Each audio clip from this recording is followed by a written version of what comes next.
And hello to everyone out there today.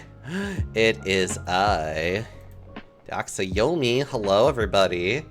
Hope you're all doing well today. Oh, God.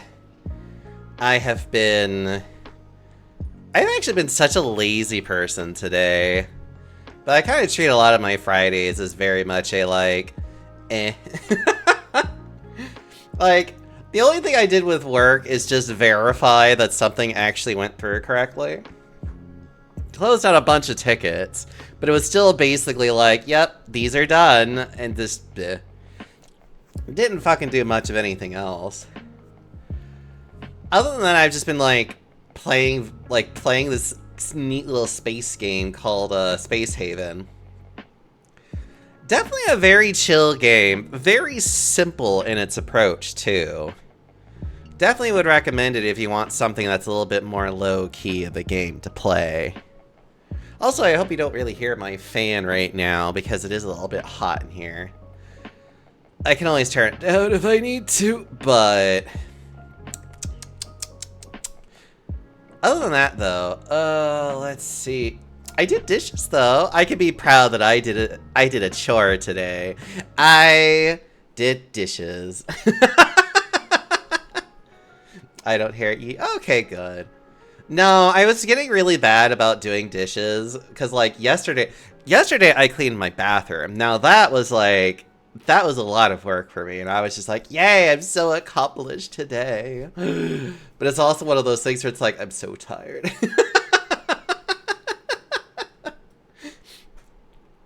So I ended up doing that and just being like, okay, it's time for me to,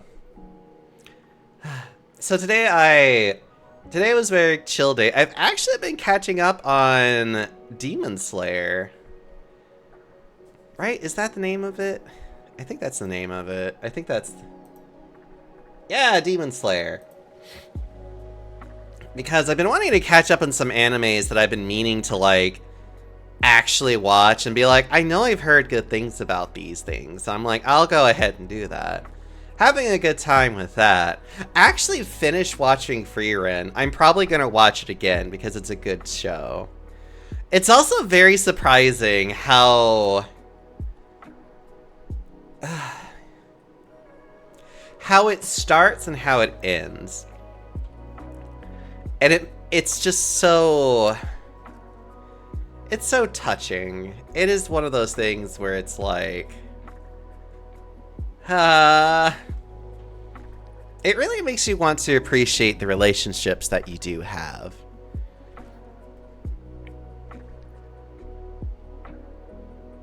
Sorry, I'm... dramatic pause.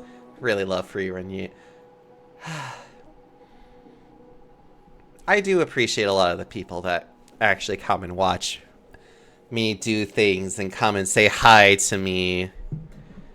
Like, I don't know,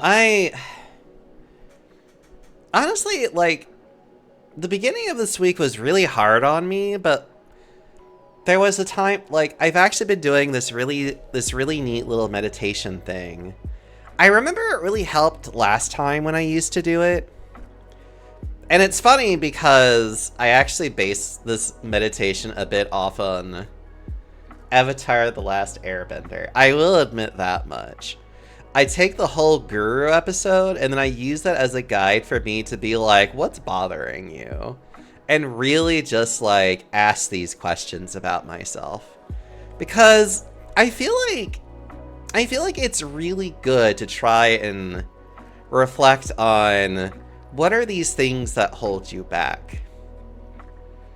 And one of the things that I was able to dig out was the fact of how much I really deny the fact that I want praise. Like,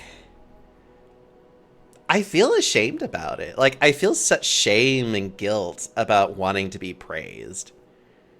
And it's such this silly feeling that it's just like, a human being wants these things, though. This is a natural thing to crave. Like, there is no shame about wanting praise from others. And I think that was something that was like, it made me feel better to realize this about myself. I don't know. I really have always enjoyed meditations. I kind of really wish I could find more actual guides on them that aren't... Let me put it this way. I really want to try and find meditations that aren't like goop slop, essentially. Because there's a lot of meditation slop out there that is just like, this isn't helpful. Where it's like, I just want something that can just guide me through a process. And that's it. Like, it's not... I don't know what else to really say. But... I don't know. I kind of just wanted to share that today. And I just hope that you all know how much I love you all. And I really do appreciate all of you. And I really hope that I can continue to just be... I hope I can continue to be a better person. You know? That has always been my wish in this.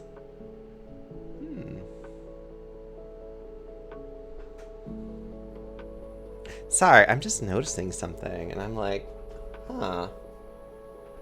I might have to look into that later. Or I'm just not seeing it correctly. Who knows? But moving on.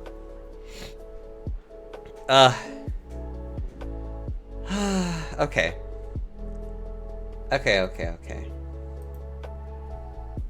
I am feeling a lot better. Everything about my life is good. I feel very happy. Sorry, I'm like trying to find the things I need to find right now. Okay, need to turn that off. Because we are now going into what is hopefully the final act for me of playing the trilogy that has been Phoenix Wright. This has been going on for a while. I am actually very excited about hopefully finishing this today.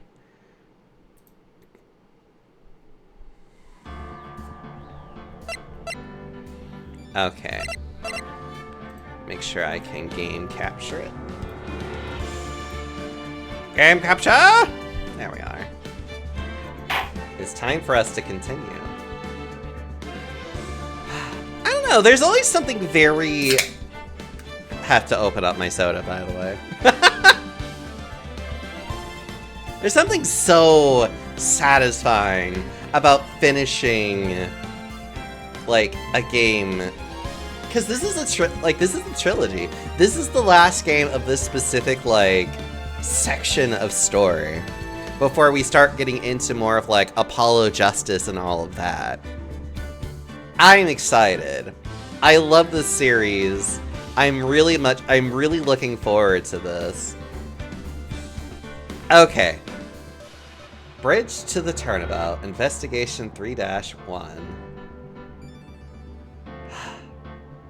Are we ready to go, chat? Because I am. February 9th, 3:43 a.m. Hottie Clinic, Intensive Care Unit.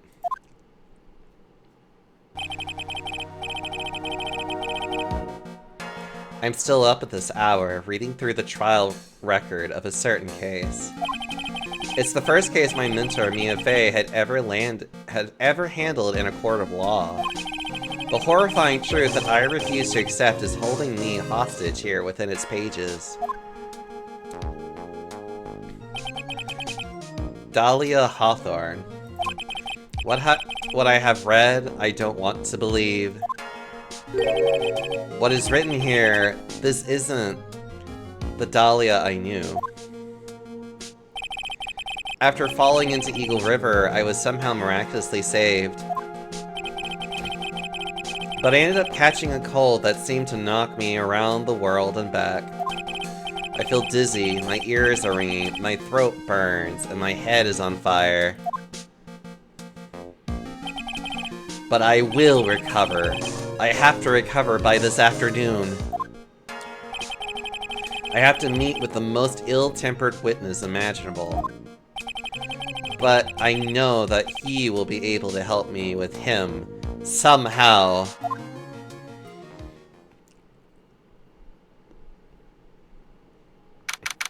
February 9, 2:43 p.m., Dusky Bridge.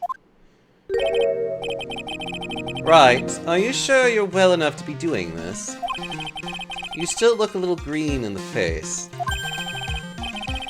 Or maybe Viridian in artistic speak. Actually, my fever has gone down quite a bit. How's your temperature now? Only 102.2 degrees, nothing to... Only 102 degrees, nothing to worry about. That's fine.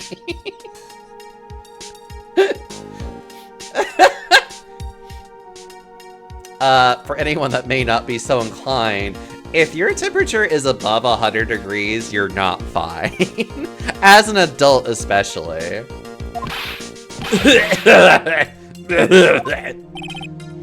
Anyway, I read today's trial record. You weren't bad, Edgeworth. Pretty impressive despite the circumstances. We're not in the clear yet. The main point of contention tomorrow is going to be the murder weapon. Yeah. In the end, the did not deliver the deadly blow.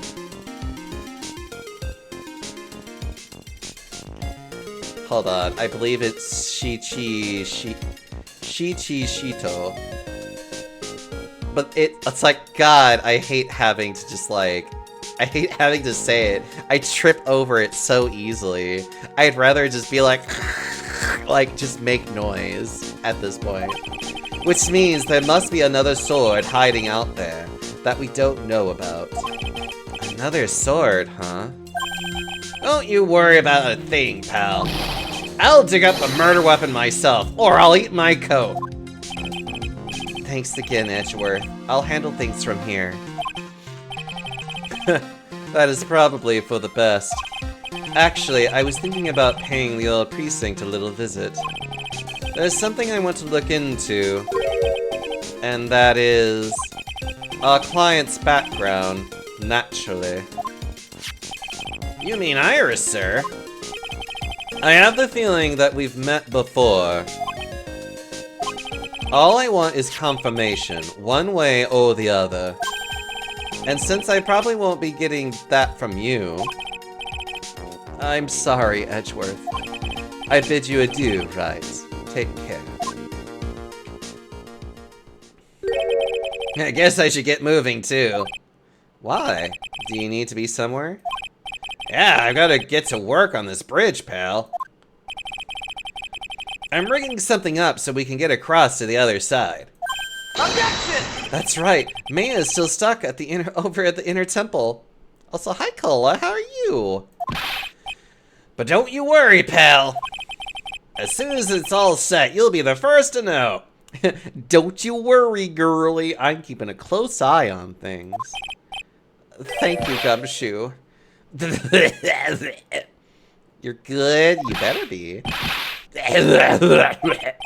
No problem, pal. No problem, pal. Just try not to give me that cough of yours, okay? Alright, I'm off. I love you, Gumshoe. Hang in there, Maya. We'll get you out. I promise. But in the meantime, I've got to continue collecting evidence. In the meanwhile, it's time for us to... Let's go down to Heavenly Hall. See if there's anything here. Looks like no one's here. Larry! Larice! I was sure he'd be hiding here. Guess I'll try again later. Well, it was worth a shot.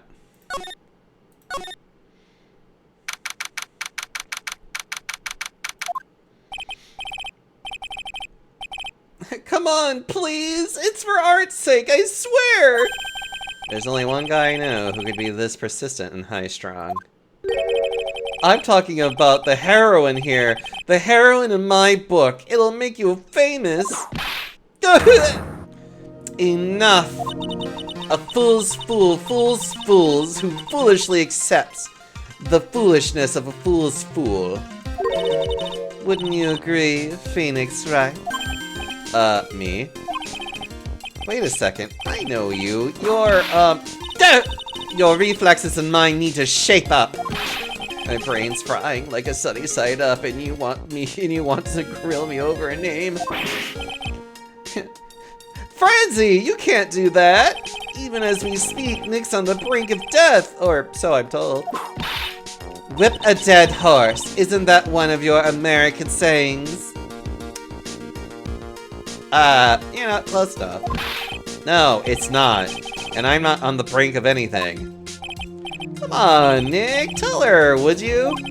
Tell her she needs to model from my new picture book, Franny's Whippity Whip Trip.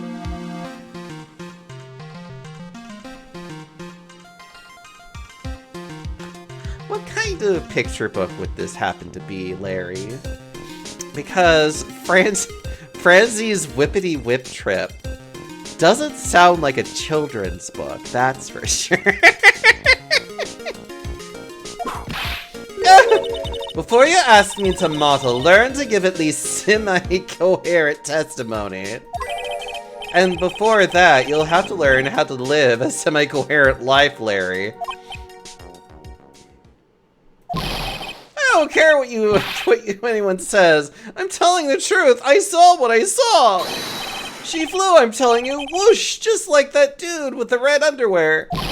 Don't think I'm going to forgive you guys when you come crawling back to apologize.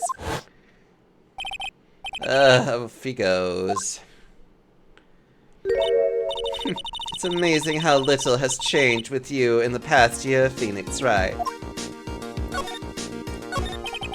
Have you been in Germany all this time? That's right. Extending my perfect win record, naturally. Oh, joy. Sounds like she hasn't changed a bit. Has it really been a year since we first met? I am Franziska von Karma, the prodigy. I see. I gave up a promising career in Germany and came to see this country for one sole reason. Revenge. Francesca was born and raised in Germany and became a prosecutor at the age of 13. Her father was a legendary prosecutor, Manfred von Karma. Why do you always look so fucking terrifying?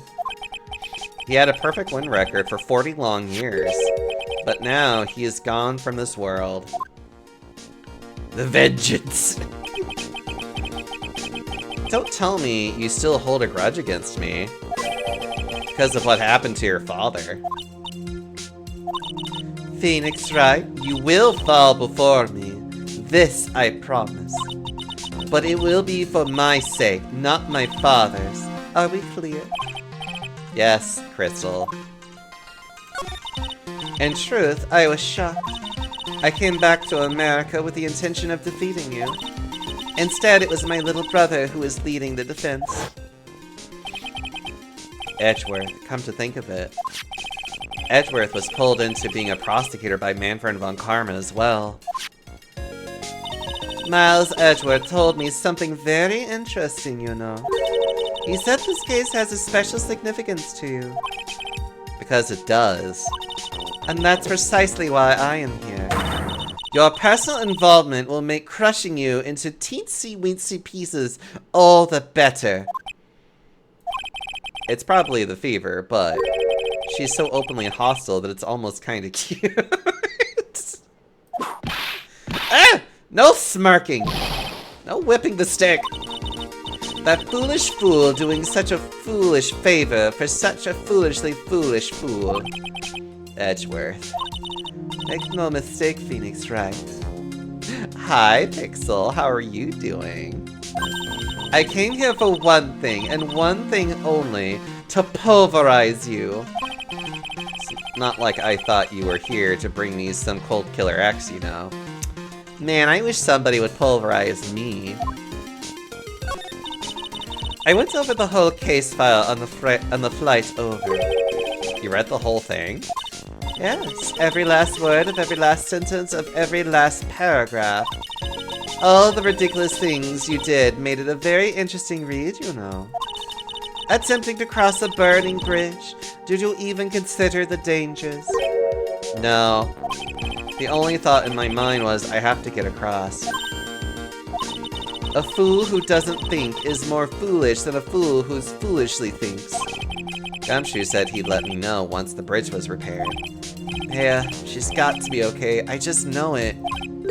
Plus, I need to ask her about what really happened at the Inner Temple that night. Well, you're probably not going to help me with anything further, so good day.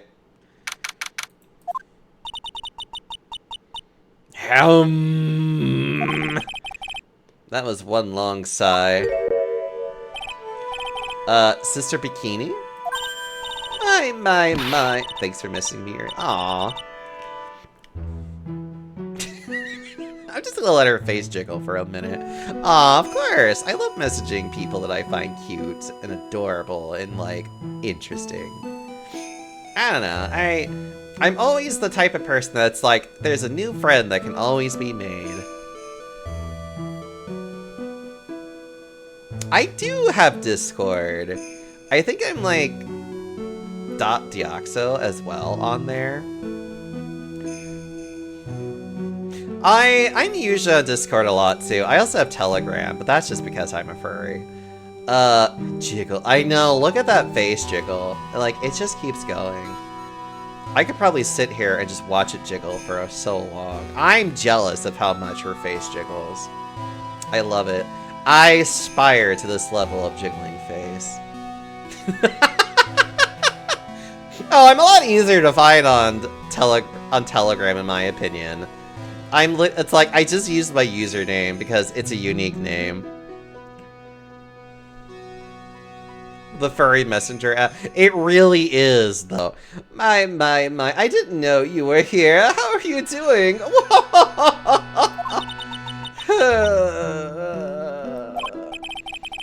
You don't have to pretend to be in a good mood for my sake. I suppose I've made a terrible mess of things, haven't I? I let Mystic Elise die, and then there's Iris as well. Mystic Elise? Now that I think about it, There's an acolyte stuck at the Inner Temple. And that poor little girl has gone missing, too. That little girl? You don't mean Pearls, do you? Yes, I'm afraid I do! She hasn't been seen since the morning after the incident. Pearl? She's missing? Why didn't anyone tell me about this? You think you found me? Hold on. There. If that doesn't convince you that's me, I don't know what will.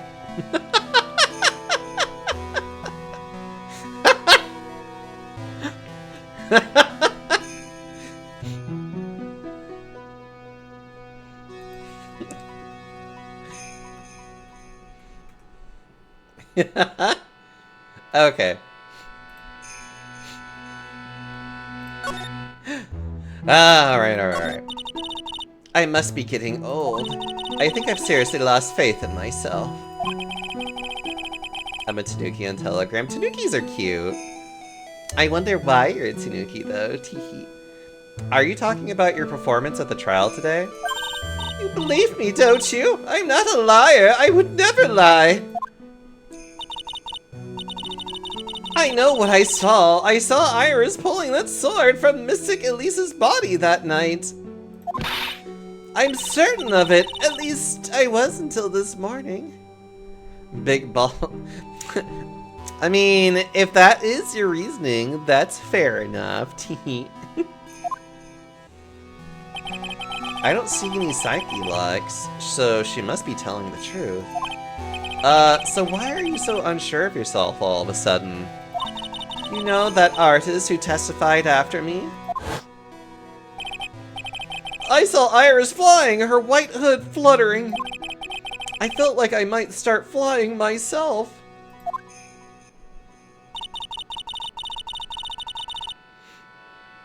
You just like Tanukis are your favorite yokai. Aw, they are very cute and very mischievous. Huge balls are a bonus. Uh-huh. Is that just something that you really need inside of you or something? Smile. When I saw that man testify so fervently about something so impossible, I started to wonder if I just had acted just like him when I was on the witness stand. I wouldn't take that guy too seriously. He's an artist, but all he draws is trouble and nothing else. If both Bikini and Larry are telling the truth, that can only mean one thing: they both didn't see what they think they saw. Larry, that useless hetero. I know. He is like literally the derogatory of being hetero, in all honesty.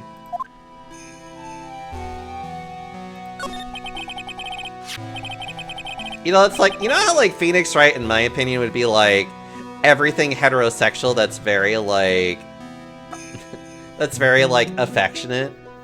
It's like Larry is the derogatory heterosexual.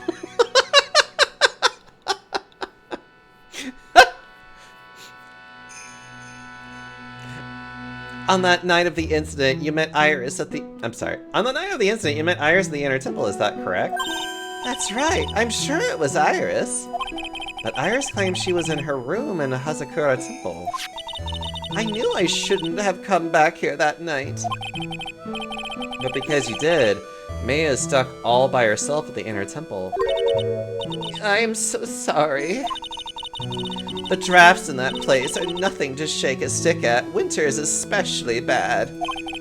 I'll bet. The training hall looks like it's about to fall down any second. Eagle Mountain has always been prone to earthquakes, just so you know. Earthquakes?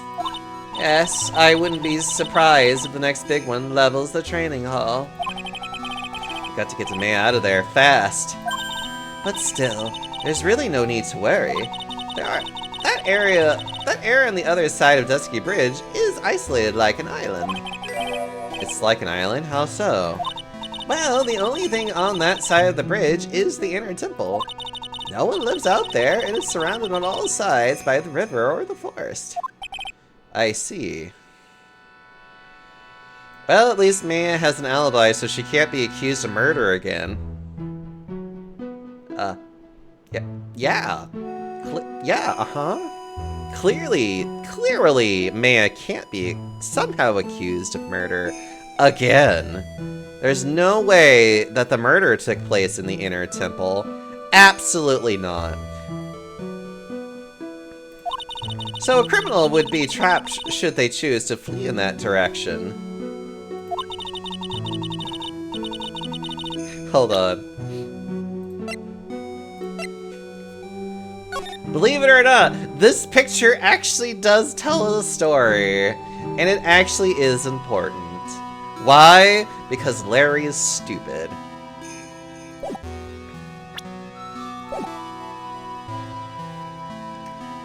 And as long as the bridge is out of commission, he or she will have to just stay there.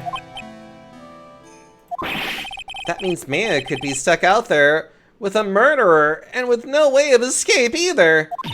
Oh dear, yes, I suppose it does. Please, Gumshoe, get that bridge up faster. I'm curious about a few things, if you don't mind answering some questions. Oh, do you need to know my measurements for your investigation or something? Has someone thought to just use a helicopter? They have explained that. Apparently there's too much air turbulence. So that's why they haven't used a helicopter. It's just too windy. Which, honestly, for like a mountainous region, that is possible. And especially, like, I think it's also like the weather conditions have just not been ideal. So it's probably also like it's super windy right now outside and like not great for flying. That, I believe, that is essentially what they have indicated. So they can't just airlift her out. They have to just figure out another way. No. I want to know a little more about the victim, Miss Elise Dunham.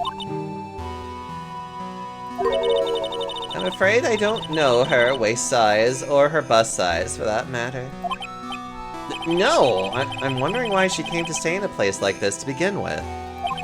I mean, she told us herself that she wasn't here for spiritual training. My, you make it sound like this place is some sort of dump, Mr. Wright. Mystic Elise was here to soak up the natural beauty of Eagle Mountain, if you must know. There, you did it again. Sister Bikini, I notice you always refer to Miss Dunham as Mystic Elise. Yes. Now, why is that? After all, she's not here as an acolyte. We address all of our visitors as Mystic. It makes their experience feel authentic. And anyway, she's older than me. You must respect your elders, you know. How do you know that? How can you say that for sure, that she's older than you?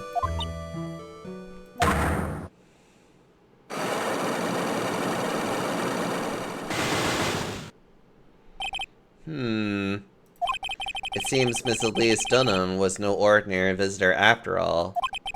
And there's Pearls. She was with Miss Dunham on the evening of the murder, and now she's vanished. It's all got to be connected somehow. Why did Pearls have to get mixed up in this mess? Please, Mr. Wright, I know you're worried, but try to keep it together. Oh man, my head's throbbing so bad it's killing me. Pearls, she was with Miss Dunham on the night of the murder, remember? Yes, but I have a tipple to run, you know. I was busy preparing for the training. I didn't see the little darling even once after we'd finished eating dinner. And the murder, it didn't take place right in front of her innocent eyes, did it? According to the detective, she hasn't turned up at her home either. Come on, keep calm. There's one place left where Pearls could be. She just has to be there. Come on, Gumshoe, tell me you'll be done with the repair soon. Let's go to the courtyard and see if there's anything else here. This is where Sister Bikini witnessed the incident. It's hard to imagine she was lying on the stand, so maybe there are some clues that have yet to be found.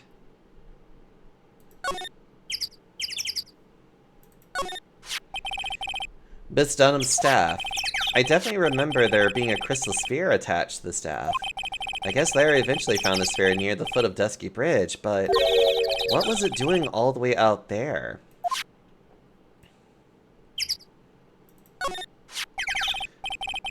The Shichi Shito, or also, as I like to affectionately call it, the it's there in Mystic Amy's right hand. But it was proven in court today that it wasn't the murder weapon. Given the design, it must have been used for some pretty gruesome things in the past.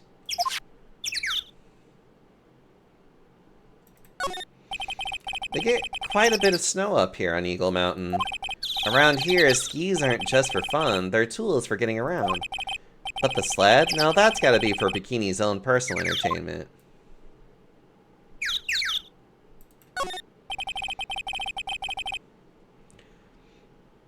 It's a ceremonial implement. Yeah! Isn't it also just supposed to be just like... It's also supposed to be symbolic for things, too. Like, it's not... But it's definitely not a weapon of any kind. It's just supposed to be a symbol, essentially. The main gate's on the other side of that stone wall. The difference in elevation is almost 10 feet. That's how steep that hillside is. And that's also the height the body fell from, according to the autopsy. Is it possible that Miss Dunham was pushed from the top of the wall?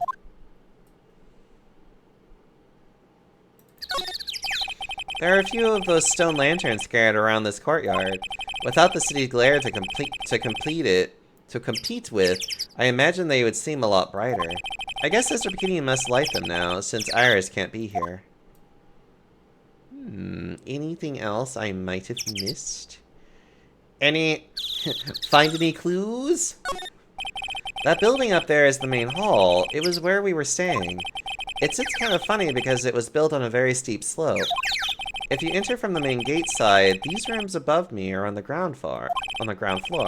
Apparently Miss Dunham was staying in the corner room. I guess that's where she was pushed from that night.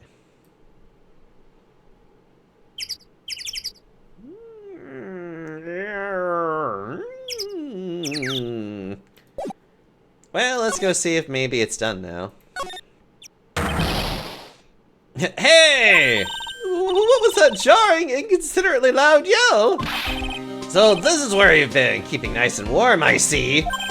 Detective, have you finished repairing the bridge? Yeah, I did. I told you I'd let you know.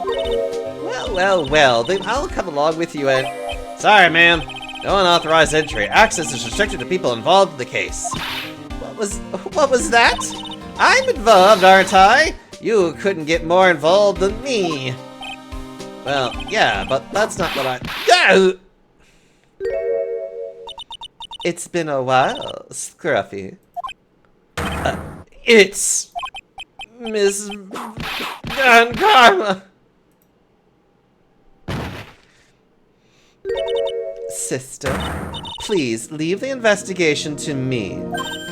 My, well, you certainly seem to have everything under control.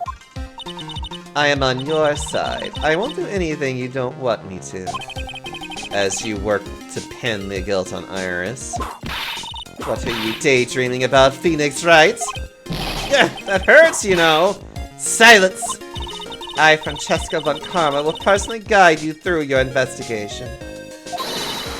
So you will follow me. She's not seriously going to follow me around, is she?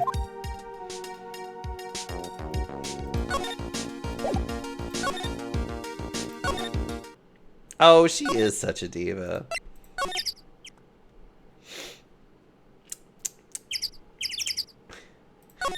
Hold on, I want to see his... That thing looks like it's ready to collapse, at least more than it did before. According to Bikini, Eagle Mountain is very prone to earthquakes. Which reminds me, if my memory serves me correctly, Edgeworth isn't exactly a fan of earthquakes. I certainly love this bridge.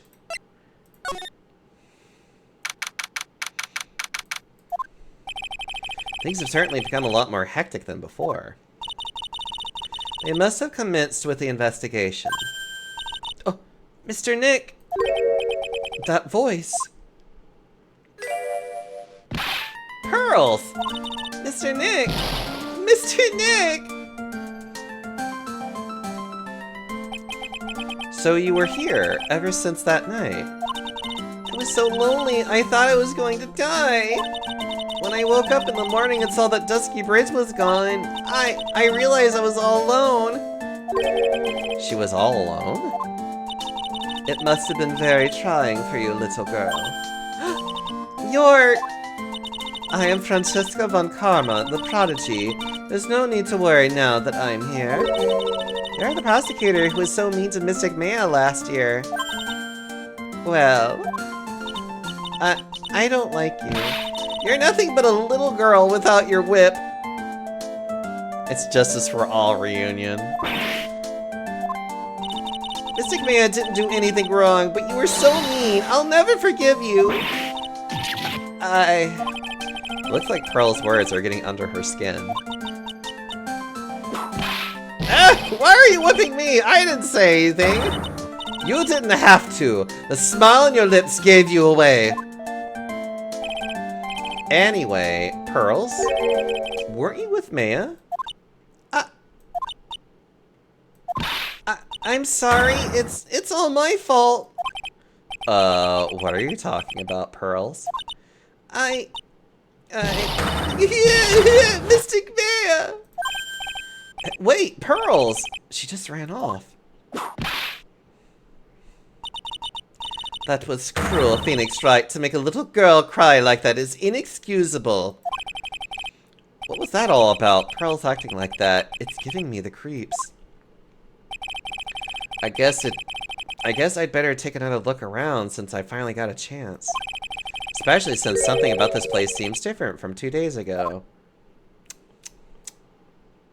Well, there's a couple of things that are definitely different. Actually, there are 2 things specifically different that I can see from here.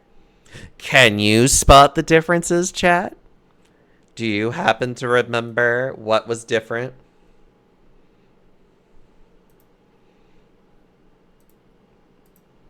As I bite Pixel.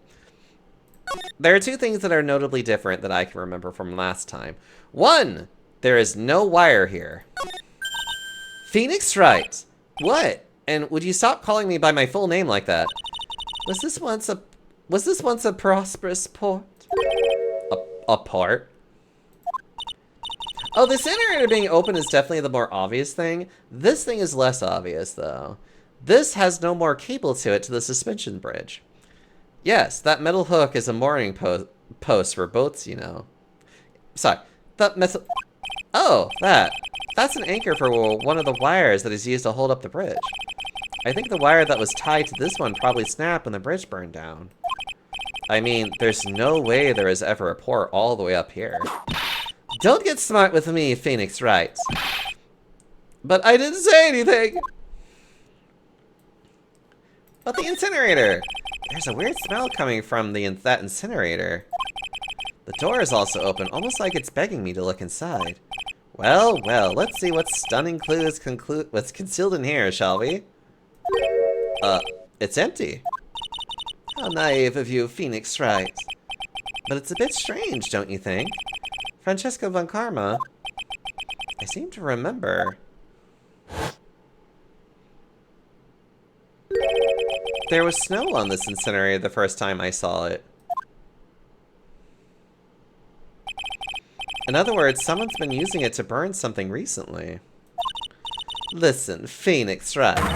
It's impertinent to call people by their full name. I was only copying you. Look at all the Buddha statues lined up along this path. Thank you. Spooky. Hello. Oh, there's a cute big boy there. Oh, blah, blah. Phoenix Wright. Do you think this is how many siblings the head nun has? Why don't you ask her the next time you see her? You know what? I think I will. And she'll probably slap you for prying into her private affairs. But yes.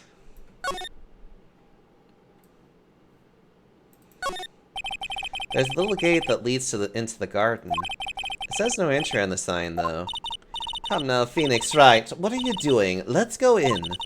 It's half open anyway. What harm could come of it? But it says no entry. Don't you Americans enjoy doing whatever you like and then simply say whatever? You know, this is such a great call-out post, but you know. That's got nothing to do with anything. And who told you that?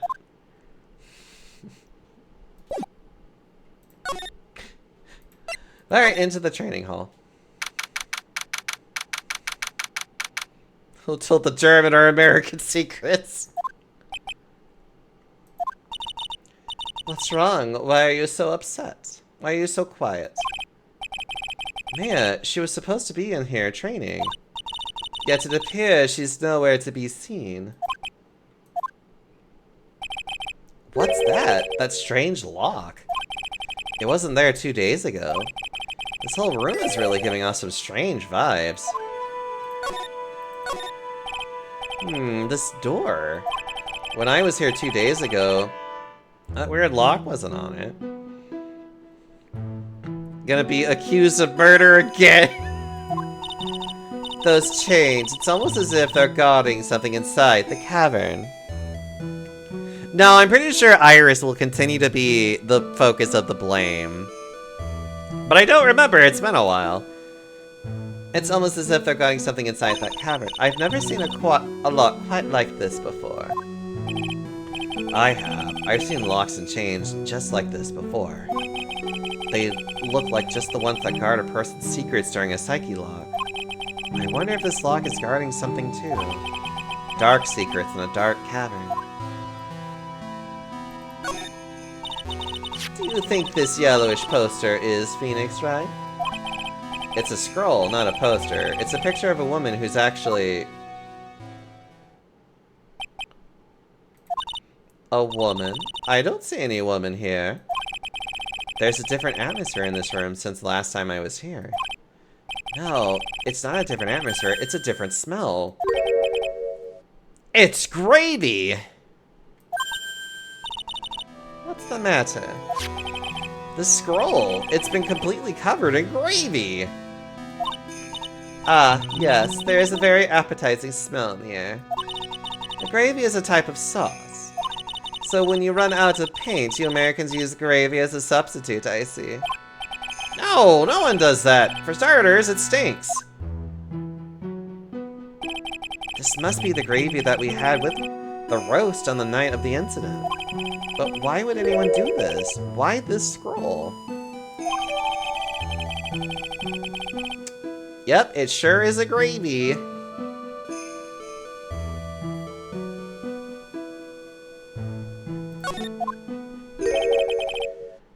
What took you so long? I thought even you'd manage to get here faster than this. Mr. Trite. Prosecutor Godot! I didn't know you were here. Prosecutor? How come you didn't show up at the trial today? Huh. I could ask you the exact same question. I sir. Everyone gets so turned on by Godot, I find it funny. But I had a cold, so I had something slightly more important than a common cold to deal with. The importance of which is something you have no hope of ever understanding. Enough, I believe I have the measure of you. You are the very worst kind of prosecutor. What could be more important than a trial? Who is the wild mare, Trite? This is Miss Von Karma. She was the acting prosecutor in your absence today. Godot is just so extra. He is. I would certainly do lots of things to Godot and let him do lots of things to me too. Huh. Well, I guess I owe you one then. But you can go now, princess. It's time for the big boys to take the reins. Yeah, the big boys to take the reins, you say? Just who do you think you are? This case is my... Hey, Philly. Know your role and shut your mouth. I can't stand women like you.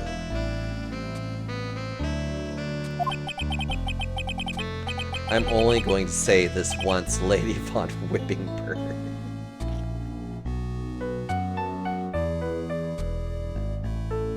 Lady Von Whippingbird, go home. That's what ruins his sexiness. No. Saying stupid misogynist shit like that. I mean, Phoenix Wright unfortunately is a product of its time. Phoenix Wright? What are you hitting me for? Huh. You deserve more cracks at the whip than that, Trite. What? You still don't get it, do you? You don't realize that you set something in motion that you'll never be able to undo. There's something different about Godot today. I'm getting such a strong sense of something from behind that mask of his. Is it anger? Or is it sorrow? You had something important. You had some important business, and that's why you weren't in court, huh? So what was it? I've told you once before, but perhaps you don't remember. I've returned from the depths of hell to do battle with you. You see, Trite, I've experienced something most have not, death. You died? Of course, being extradited from hell is a tedious affair. The meticulous regeneration and adjustment of all of your internal organs is, well, let's just say modern medicine allows us to live to a ripe old age. Even someone like me. So, you mean that mask you wear is this ugly device? I promise it's not a fashion statement, my unenlightened friend. Without this, I can't see your frequently dumbfounded face. I didn't know. My eyesight is pretty messed up. Even with these huge goggles on my head, I still can't see everything. Still, I keep this worn-out piece of junk of a body going with regular servicing. I'm sorry, but you say you experienced death? How is that possible? What happened? Why don't you ask him? Me? Yeah, try. You should know all about it. You know when my life ended, and who ended it for me. Well, Phoenix Wright, do you? I don't know what he's talking about. Although, to be honest, I do feel a little tug at the corner of my memory. I think I do know about how Godot was killed. It will all become clear in due time. Isn't that right, Trite? Earlier, you said I've done something I can never undo. What did you mean by that exactly? The inner temple here on the side of the Dusky Bridge is an isolated island. That's what Sister Bikini said, too. And I wonder, Trite, do you know what the police are doing here today? What do you mean? They're searching. Searching for any trace of an acolyte who went missing. Missing? As leader of the search party, I can tell you this with absolute certainty. MAYBE is not on this side of Dusky Bridge. But that's impossible! She came here that night and... I won't say it again. The chances of her being here are nil. Excluding, of course, one very unique place. One? Where is that? The Sacred Cavern, the entrance of which we are standing at right now. This is the only place that the search party has yet to explore? So they haven't searched that cavern yet, huh? Be aware, though, that the temperature inside frequently falls below freezing.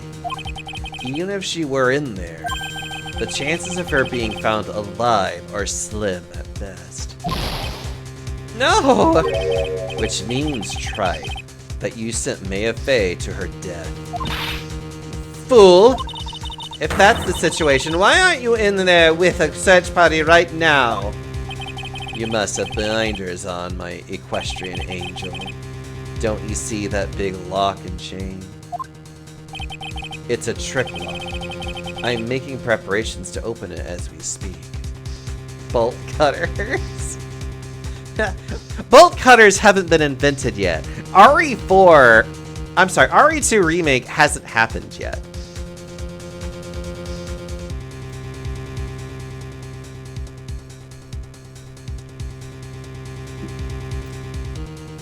And it works on everything. Well, Trite, once again, a woman dies because of you. Once again? What are you talking about? Don't tell me you've forgotten. It was only 2 years ago, after all, when the last unfortunate woman died because of you.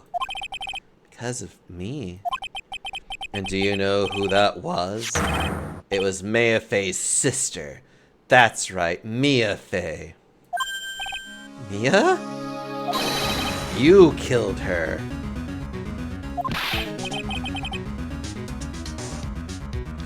No, that's not how it was. It was 2 years ago. MAYBE was pursuing someone, a man, but she bit off more than she could chew. She made a very dangerous enemy. Yeah, that's one case I'll never forget. But I got that guy, personally. Sure, Miss Faye's murderer was caught, but that won't bring her back. Well, no, but... You were with her at the time. You and no one else. It was your responsibility. You should have protected her. You say MAYBE was your teacher? Well then, I'd say you've learned nothing, Trite. You robbed her of her life, and now You've let her sisters suffer the same fate. I haven't sentenced Maya to death. No! What is this peculiar looking lock? Why don't we just break it open? It would be a simple matter of... I'm afraid we can't do that. This area has always been prone to earthquakes. The repeated tremors have weakened the foundations of the training hall. Any excessive force used to break the lock open would, well, let's just say the inner temple in the sacred cavern would be a thing of the past. Very well, then I suggest the obvious solution of opening it with the key. Ha. Sure, just show me where the keyhole is on this trick lock. There's no keyhole? That's right, an interesting puzzle, huh? The person who set this lock is the only one who can open it. Then who was it? Simple, the accused. Iris? When an acolyte undergoes training inside the sacred cavern, the attending sister is responsible for locking the entrance. Obviously, the night of the murder was no exception. Maya Fey was to train in there. Sister Bikini did mention it a number of times, now that I think about it. She said that Iris was left in charge of supervising the early stages of the training. Bullshit? Remember! This game is filled with it. You have to suspend your disbelief of a lot of things. So Iris, the accused, is the only one who can open this lock. I've arranged for her to be brought here now. Iris is the only person who can open this lock. I hope she can get here soon. Hang on in there, Maya. We'll get you out. So, I should be getting back to work. Wait, Godot. How sure about Maya are you? There's no doubt in my mind. She's in the sacred cavern somewhere. It's the only place she could be. You'd better start praying. You'd better pray that friend of yours brings the accused back here soon. Edgeworth? Listen up, Trite. There's only one thing I want to say to you before I go. I'll never accept you. Never.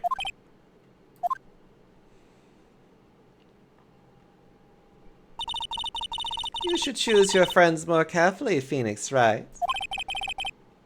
That's what everyone says. It looks like I don't have much of a choice. I guess I'll just have to do what I can for now.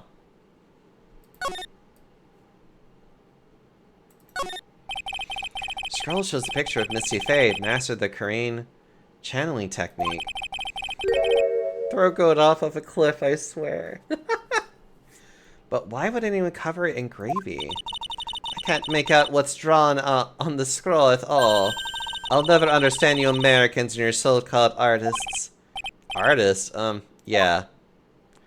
I know you said suspend my disbelief, but Godot's logic with Mia is a bridge too far. That's an antique dresser. Don't you dare open it, Phoenix, right? Now I know how Maya feels when I tell her not to touch things.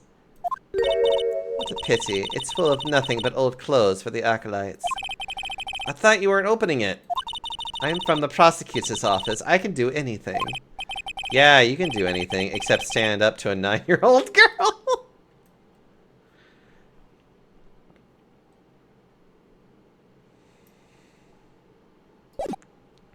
No rational person can have that insane of a logic, except in this universe, where insane logic just is the norm. I don't know, should I or shouldn't I? Sounds like someone's talking to himself, but where's that coming from? Yeah, I guess I better wash that off. That's what I'll do. No, but I can't do that. I'm a detective. Ugh, my brain, this is driving me nuts. Gah! Is something troubling you, Scruffy? Please don't whip like that. Please don't whip me like that all of a sudden, sir. It was merely a simple greeting, a friendly tap on the shoulder with my whip. So what's up, Gumshoe? Is something on your mind? How did you know, pal? Perhaps you were trying to decide if you want to wash that off or not. How did you know, sir? Oh, yeah, I nearly forgot.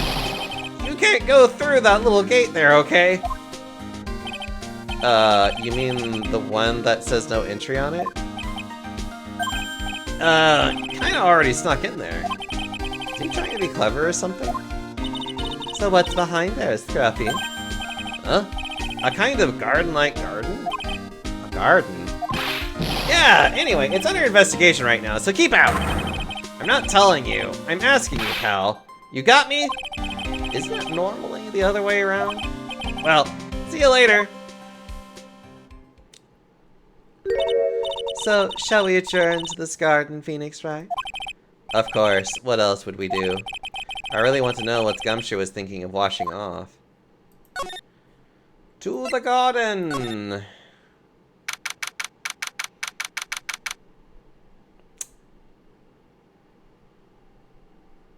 Oh look! It's Maya's, it's her name! Prosecutor's office out of the way.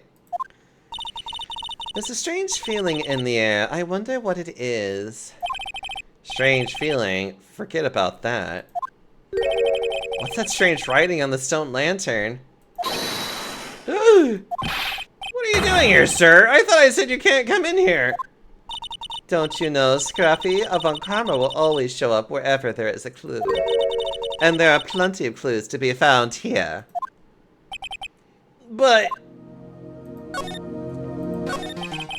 So, how's the inner temple investigation going? We have the best forensic team in the world working the place. Forensic team? And what was the outcome of their scientific study? Nothing! Scientifically speaking, the place is as clean as a whistle. That's simply not good enough, Scruffy. Do you think I'll let you get away with that? Uh-oh.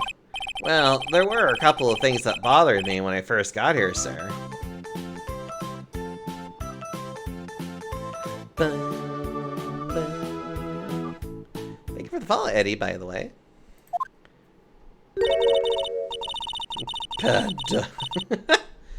That stone lantern and the surrounding area that's not covered in snow, correct? They look kind of fishy to me, you know, scientifically speaking. So I got the lab boys to look them over. Results were... It's kind of hard to say, actually. I guess I better look into them myself. About Maya. Oh, did Mr. Godot tell you yet? Yes, we heard. He's got a search party out looking for her. But there's nowhere else she could have disappeared to on this side of the Dusky Bridge. All we can do is wait for Mr. Edgeworth to get here, pal. Edgeworth? He's escorting Iris, the defendant, over here. Well, we'll have to wait, since she is the only one who can open the door to the sacred cavern. Oh, I think Mr. Edgeworth wants to talk to you about something too, pal. I wonder what it is. Just don't be expecting any good news when you talk to him. When I spoke to him, Mr. Edgeworth sounded so down, I felt like I was drowning. Sounds pleasant. What the heck is that? Uh-oh, you spotted it, huh, pal? Are you kidding me? It could be more obvious. It says Maya. Yeah, and before you asked, it's written in blood. We will answer all our questions now, Scruffy, without expectation. Yes, sir. Well, this is odd. There's no snow on the ground here. It's almost perfect. It's almost a perfect rectangle. It couldn't have happened naturally. Yes, it appears as though someone has carefully cleared away the snow. No doubt it was you, wasn't it, Scruffy? No, it wasn't me, sir. It was already like that when my men and I got here to start the investigation. If it wasn't the police, then who did it? Oh yeah, there's something I need to tell you. Just between the three of us, okay? What is it? It's top secret. You can't tell anyone, got it? Understood. Are you gonna tell me you wanted to be a wizard again? Well, when I was a kid, I got knocked out of the local wrestling contest, you see. I was so disappointed, I just picked up my mouth guard and cried all the way home. Man, I got in so much trouble when I left it on the couch. Is that it? That's it! Whoever cleared the snow away must have had a reason. Although I can't even begin to imagine what that reason could be. There's a charm or something poking out from the snow. It looks pretty old. There's a leather cord tied to it, too. Apparently it belonged to the victim. To Miss Elise Dunham? Yeah, there was a broken leather cord around the lady's neck. The ends of the cord found on both the victim and on this charm match exactly. A Netsuki? Or Nisuki? Ooh. I'm assuming it's like some kind of like container or something. Also, hold on.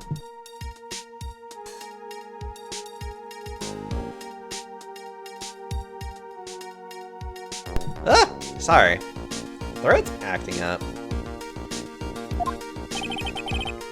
Sounds to me like this little trinket is going to be my ticket to getting some very big answers. Found the guard in the inner temple. There are a couple of torches here.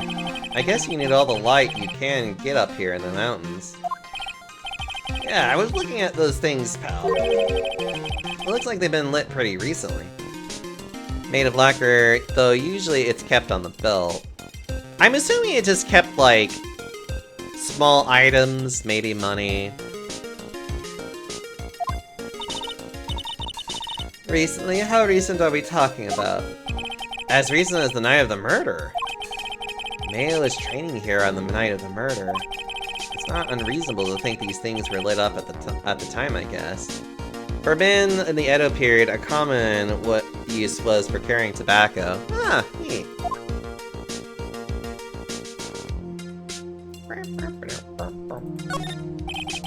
A little lantern, a little statue. It is certainly a quaint little garden. Oh. What is that? What is that huge bowl here for? Oh, I know this one. It's a water bowl, isn't it? Everything else is completely frozen over. But the ice in this bowl has been broken. That's true. I wonder if this has any impact on the case. Well, I doused my face earlier with the water in this. I was getting kind of sleepy. Good. Next time you're sleepy, he'd only come to me. Got it?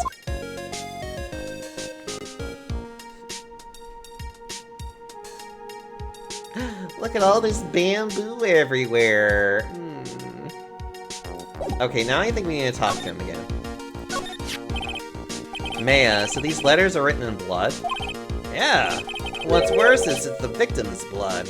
You gonna eat it? I might. What? This is Miss Dunham's blood?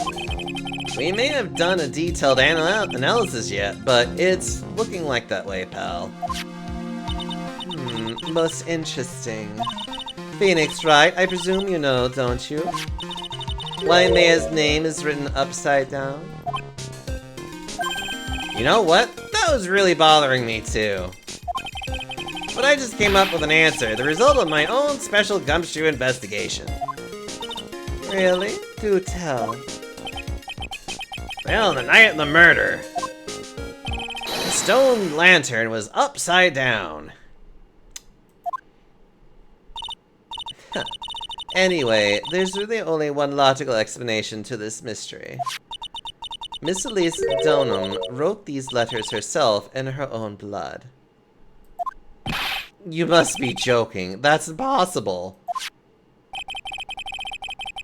From the writing in the victim's blood and the other clues left behind, it seems pretty likely that this garden was the scene of Miss Elise Dunham's murder. At least that's our current theory on how the events took place, pal. Pixel over here being like, it's a good thing Maya can't possibly be charged with murder. What?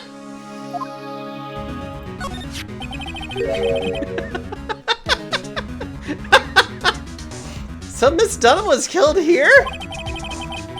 However you want to look at it, that's what people are saying now.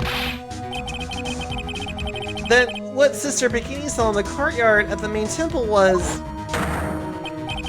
Well, what was it? If it wasn't the scene of the crime, what did she see? What do you think, Miss Moncarva? Surely a special gumshoe investigation would reveal the answer, no? But wait a second. The bloody writing and all the other clues here. Someone could have easily set all that up earlier after the murder, right?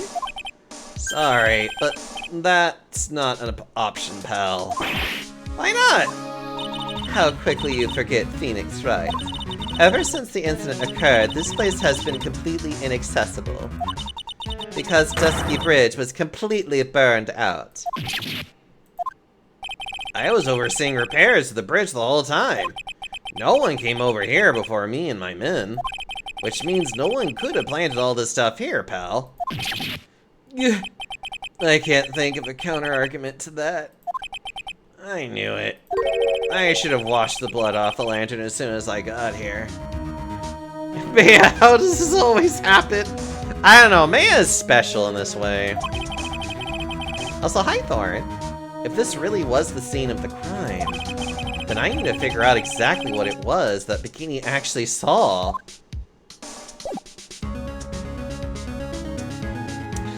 Gumshoe, I love you. You are like so unproblematic, you're handsome and sexy. You're a little bit dumb, but actually not that dumb. Like, you are such husband material to me. I would make him my house husband.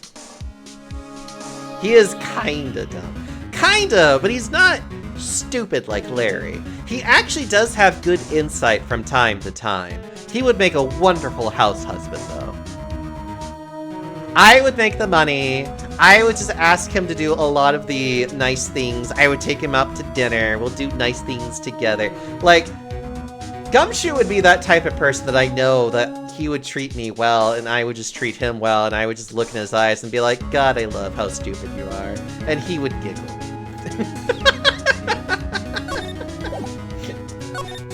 Anyways.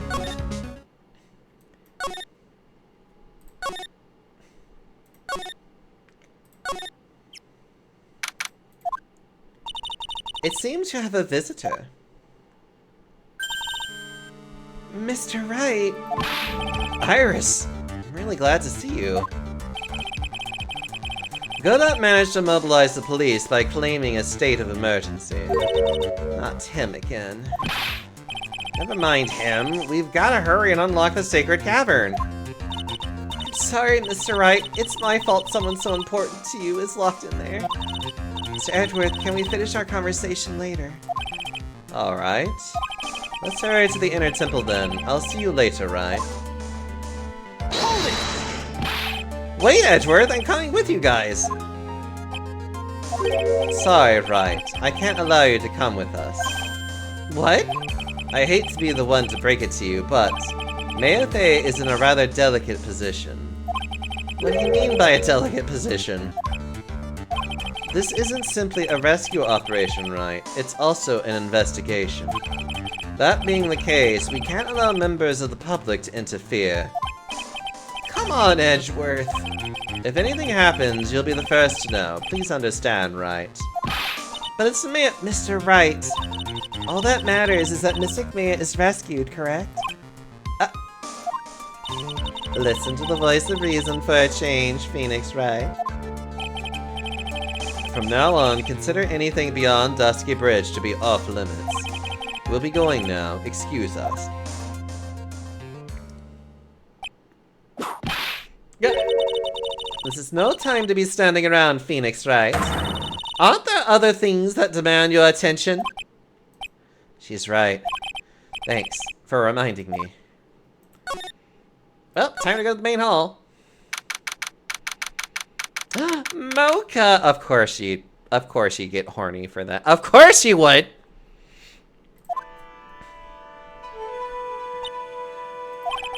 Sister Bikini looks like she's shrunk some since I last saw her. Don't be so rude, Phoenix Wright. What's wrong, Sister Bikini? My, hello you two. How are you doing?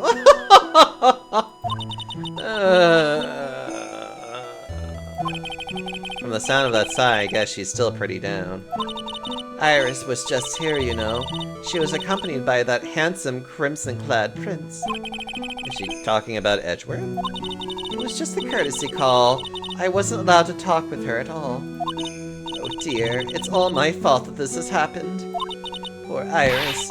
She was worried about my back, would you believe? What have I done? What have I done to her? Only what you had to do, sister. You bravely and truthfully testify about what you saw. There's no shame in that. And we'll see to it that your testimony wasn't made in vain. Well, I don't hear anyone else saying that. Mr. Blue Suits doesn't seem to share your opinion, I see. Me? Oh, yeah, you did great, Sister Bikini. Absolutely spectacular! You two are the only ones who said that to me. I can't shake the feeling that I just became a shill to a shrew. Do you have a problem, Phoenix Wright? Sure, she was brave to testify so truthfully like that. But I know she's still hiding something. Guess it's time to break those psyche locks of hers. Ooh.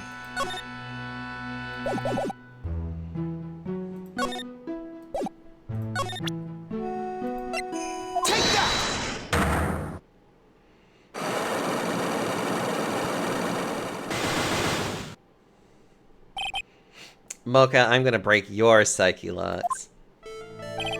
Sister Bikini, the truth is becoming increasingly clear to me.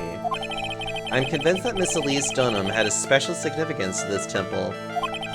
As to why she had a special significance, I believe it has to do with her true identity. What on earth are you talking about? She was... Miss Elise was an author, just an author of picture books. That do anything for you? To be honest, I had my suspicions almost immediately after I met her. Suspicions? Yes, but I didn't have any evidence to support my theory, though. But now I do. This piece of evidence proves Miss Dunham's true identity.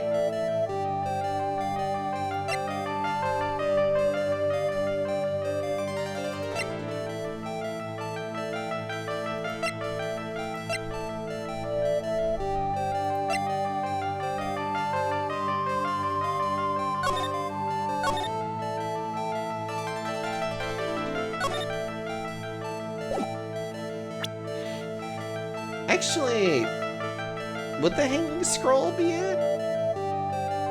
Take that! No. It's impure. It's Ritalin. I hope it doesn't have a childproof cap on it. This proves it. Oh, I'm stupid. I'm stupid. I should have read what it was. If I read what it was, I would have... I just read this. I didn't read this. That's fine.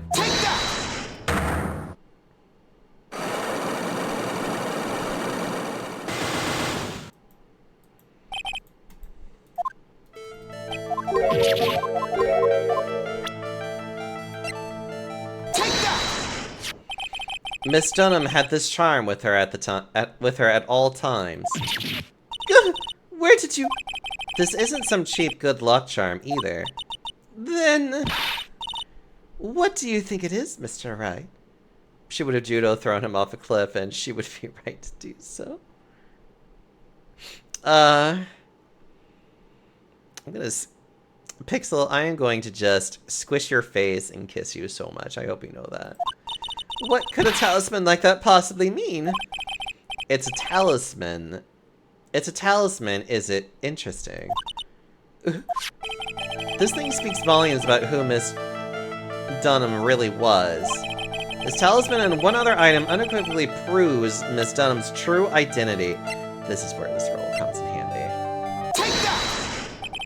The painting is obscured by this gravy stain at the moment. But this scroll shows the master of the Korean channeling technique. The crest at the top is a sign of that honorable title. The very same crest that adorns the talisman the victim carried with her. I'm sorry.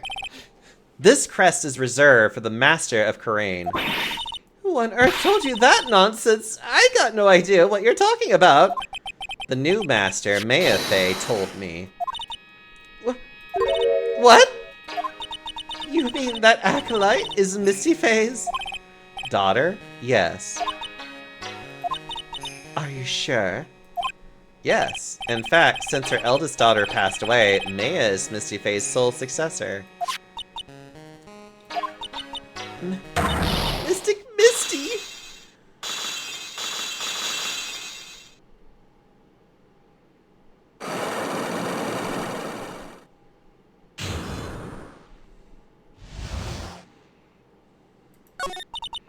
Mystic Elise graced us with her presence about a week ago. It's when she showed me the talisman with that mark on it, well, I nearly fainted. No one had seen her since she disappeared 17 years ago, after all. What's the significance of this talisman, sister? The Korean talisman? It's the symbol of the master of Korean. The bearer must carry it with them always until their death. Until their death. So Elise Dunham was really Maya's mother, huh? She was Misty Faye, the master of the Korean channeling technique. The truth comes out at last. It looks like we're making some headway here. Tell me, sister. After 17 years, why did she choose to show herself now? Because something happened that called her out of hiding. Fun fact, Maya's name in Japan is Mayaoi?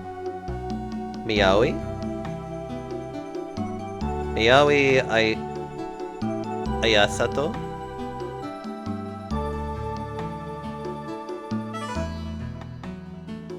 Oh, that's cute though. I like that. So they just kind of made it easier just to go with Maya instead of Mayaoi. Which, honestly, Maya works just fine, in my opinion. Like, I can't be mad about that. Ugh. What happened? Well... What's happening? It can't be. Earthquake! Ah! Oh my goodness, the inner temple! This kind of tremor might... The inner temple? The sacred cavern in the training hall! It might very well cave in! What? Maya! And the Fae bit references Morgan Le Fay, so it conveys the magic aspect. Oh yeah, I kind of figured that the Fae part of it was that. I kind of made fun of that with the aunt from, like, way back when. I just kept calling her Morgan Le Fay. Which I know, that's why they called her that, essentially, because it's like, oh no, they were very much making that reference. It seems to have passed. Well, we can't just stand here and do nothing, let's go! What? Where? To the inner temple, of course, where else? Sister Bikini, we'll finish this later, alright? Of course. You run along now. People may have been hurt. I must get some first aid kits ready. Come on then, Phoenix Wright. They won't bar you from entering as long as I'm with you. Thank you. Right at that moment, I had the worst feeling in my gut. We just had an earthquake. I wonder if he's alright. You look worried. Are you thinking about Miles Edgeworth? Come on, let's go.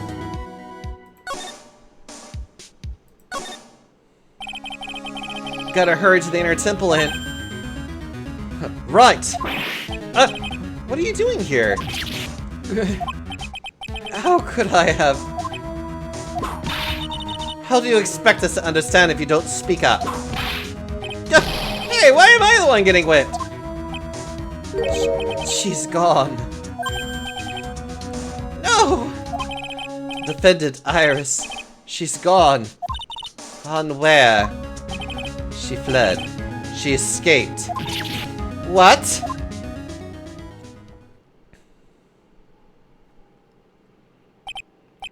So, it was just now, during the... It's easy to see Edward's one and only weakness. His fear of earthquakes. I should have known better than to escort the defendant alone. As soon as the ground started shaking, everything went dark before my eyes, and I stupidly passed out. That incident haunts you to this day, doesn't it? That's no excuse for letting the suspect get away. I can't believe I'd let it happen. Right. The inner temple area is a dead end, so she could have only escaped to this side. We haven't seen her. Then we need to get a manhunt underway now and search Eagle Mountain from top to bottom. Wait, Edgeworth. Have you thoroughly checked the inner temple yet? Don't be ridiculous. Why would I? The inner temple is like an island. There's no way to escape but to cross. No, that's not it. Iris isn't the type of person to run away, Edgeworth. What are you talking about? Sister Bikini mentioned something when we were with her. She said that the sacred cavern might have caved in because of the quake. Then you think Iris might have gone to the inner temple to check on the situation? Listen, Edgeworth, I'm sure she's at the inner temple. A manhunt is not necessary. Right. Let's not waste any more time. We need to get to that training hall's sacred cavern now. Alright, let's go.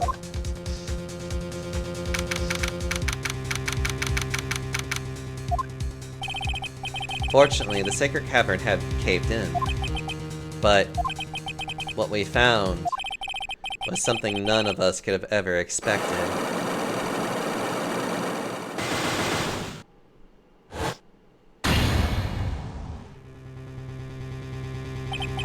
How could there be even more locks?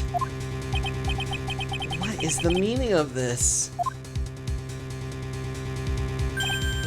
Iris! Iris, please tell me. What the hell is going on?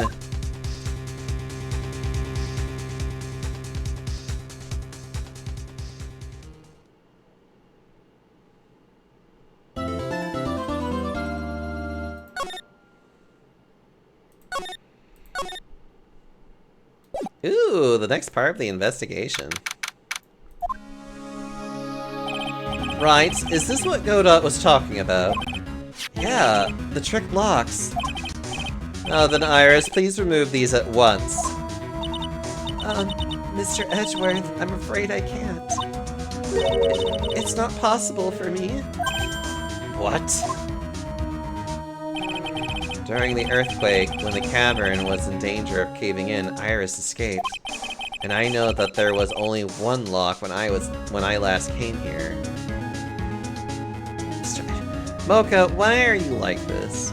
Do I have to sit on you again? So you're saying that you can't undo these new locks? Yes. If only I was stronger. Edgeworth, how are you feeling? You look a little pale in the face. Like you're one to talk with your face all green. Miles, Edgeworth, go and get some air. I'll watch over the suspect. You go and get a grip on yourself. Don't be ridiculous, I'm perfectly But there's no telling what sort of mistake you could make in your current state. Go and get some rest. That's your only concern now, Miles Edgeworth.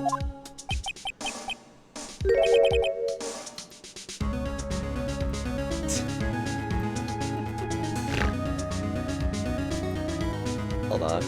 Understood. I'll handle the investigation in the garden. You take care of things here. Edgeworth. He's got so much pride that he's probably off crying in a corner of the garden. Pride is simply another trap that hinders us in our lives. That said, one must have pride to be effective on the job. At any rate, it seems that this is where we part ways, Phoenix Wright. I'm going to stay here and see if I can help solve these bothersome puzzles. I see. Well, thanks for your help. Now then, do you mind if I ask you a few things, Iris? No, not at all. Why did you make a run for it, Iris? I'm sorry. I heard the inner temple had been severely shaken by the strong earthquake we had. I was so worried, I just had to come and see. In other words, you didn't run away to escape the law. At least we're clear on that. I can't tell you how relieved I was when I saw the sacred cavern was alright, but... But what? Then I saw these chains here. I saw all these extra locks that someone had put on the sacred cavern door, and... Who in the world would do something like this? These trick locks are a sacred treasure of the Korean tradition. There are hundreds of ways to set them. That's why only the person who set the lock can open it. And you aren't the one who set these locks? I don't think it's that simple, Francesca von Carmen. When we were here the first time, there was only one lock. But now somehow there's 5 of them. What does that mean? It means that someone wanted to secure the place even more. And they wanted to secure it before you got here, Iris. Presumably because they wanted to make sure Maya couldn't get out. This means that Iris can only open one of these locks, the first one. Yes, that's correct. What? Iris, try to think, please. Isn't there any way around this? Well, like I said, there are hundreds of different ways to set these locks. I suppose if I went through every combination with each one, I could remove them. But it will take time, won't it? Yes, about a day if I had to guess. A whole day? Sister Bikini is the killer. Sister Bikini is just an old little lady with a bad back. Also, Mocha, why are you not burying your nuts into the ground or somewhere? Why are you just leaving them at your feet? Well, that's better than leaving the locks in place. Will you do this for us? Sure, I'll do whatever I can. Got to wait another day? Hang in there, Maya. You're going to have to call on your inner strength now. You know what, Iris? There's still one thing I don't quite get. And what might that be, Phoenix, right? I think it's obvious. Iris, on the night of the murder, where were you? Please, Iris, don't give me that look. You told us that you were in your room at Hazakura Temple at the time of the incident. But you were seen that same evening at the Inner Temple. And then, you were spotted at the scene of the crime in the Hazakura Temple too. Would you like to know whether, boy? Being spotted at Hazakura Temple and the Inner Temple, it's as if you were... Well, Iris, I think it's about time you told us the truth.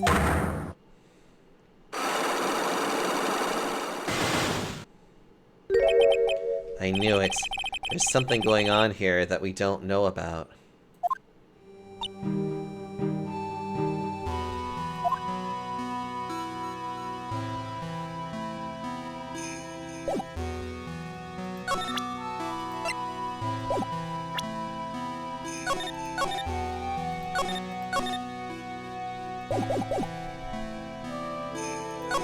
The squirrel's sketchy. I mean, that honestly is just how Mocha is.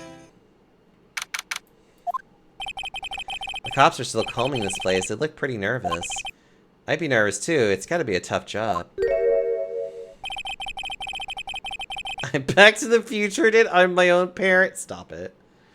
Especially with someone giving you the evil eye the whole time.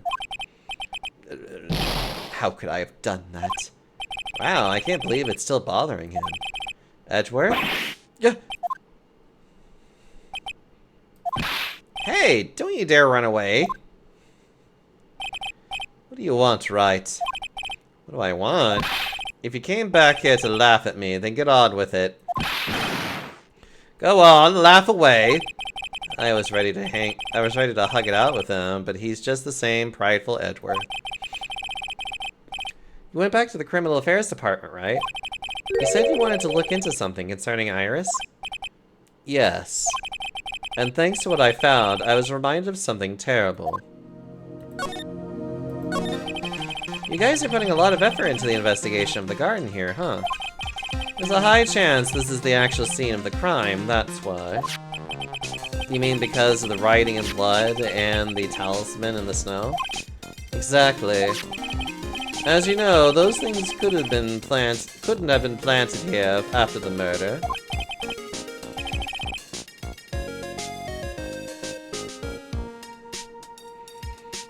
He avoided that being a thing. Mocha, I love you so much. But surely you don't suspect Maya? Maya, do you?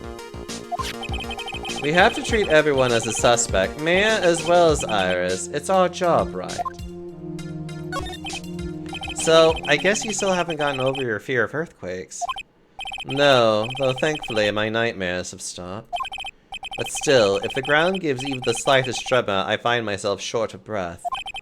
17 years ago, when we were little school kids at the same elementary school, Edgeworth found himself in the middle of a murder.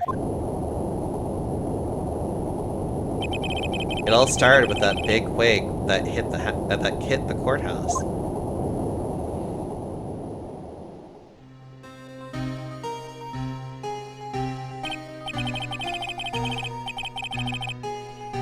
I knew it. Maya's short for mayonnaise. Stop it. Yes, I was stuck in that elevator with my father, who was a defense attorney. We were deprived of oxygen, we passed out. That's when it happened.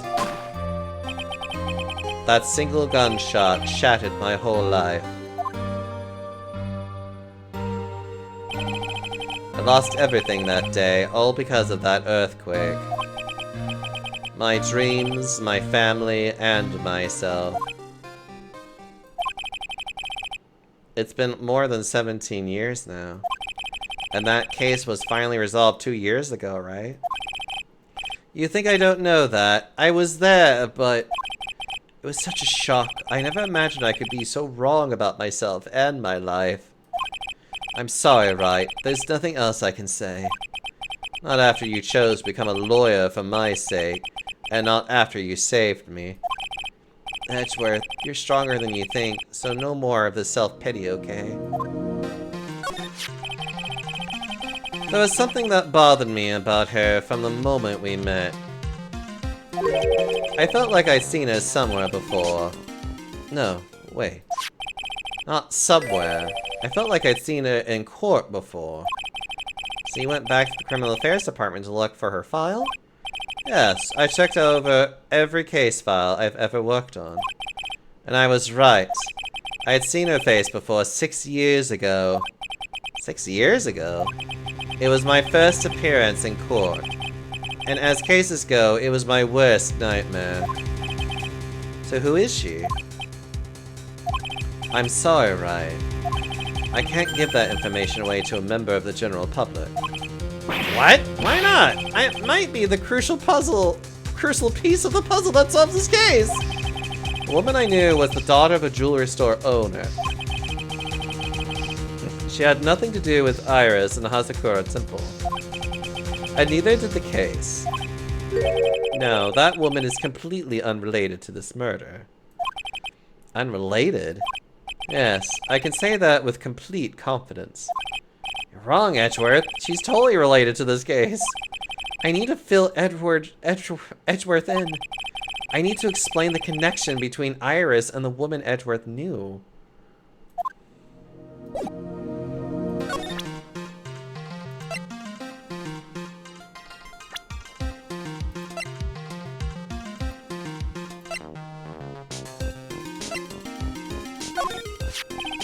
Apparently, Iris was taken in by the sisters here at the temple when she was a child.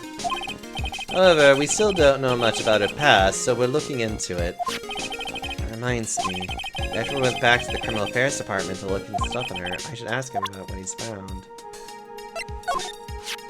Another victim we know nothing about, same as always. I hope you'll tell me if you know something about our mysterious woman, right?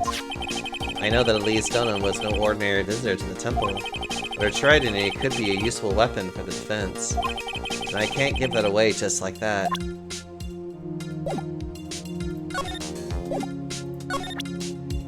The connection.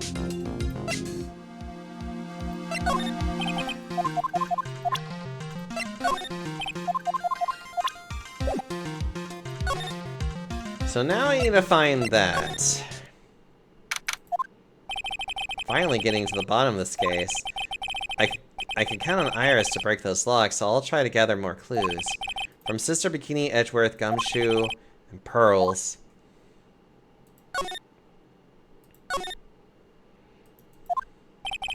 It's rare that there's no one around all of a sudden. It gets quiet up here in the mountains when you're all by yourself.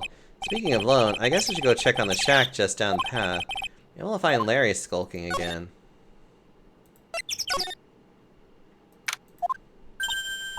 Oh, Mr. Nick!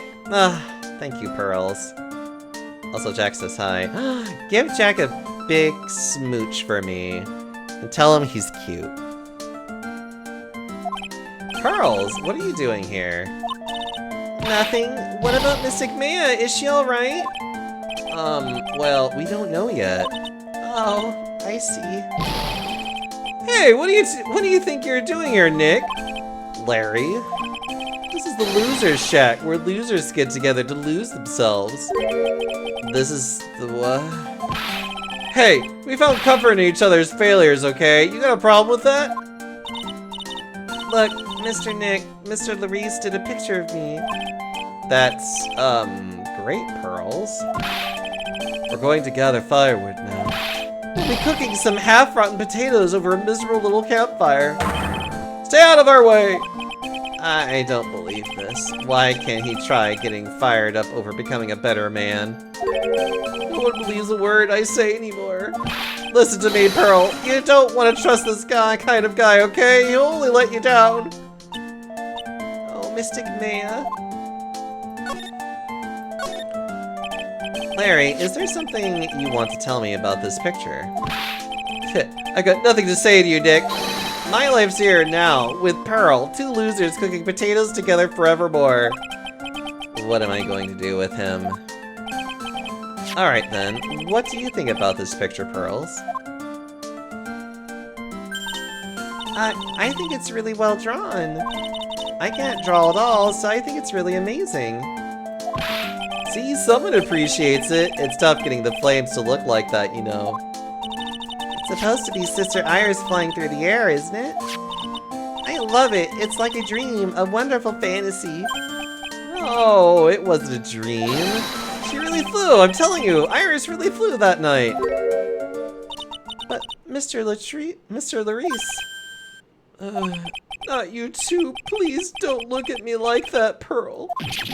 Don't look at me like I'm some kind of nutcase, I beg of you. I guess this picture really is a representation of what Larry thinks he saw. Okay, so I was half asleep when I was here that night. But I was wide awake after the lightning struck. You see, we'll just linger here. This is one of those cases in which it's just like, why are we being stupid about this sketch? And I saw what I saw! It was exactly like I drew in the picture!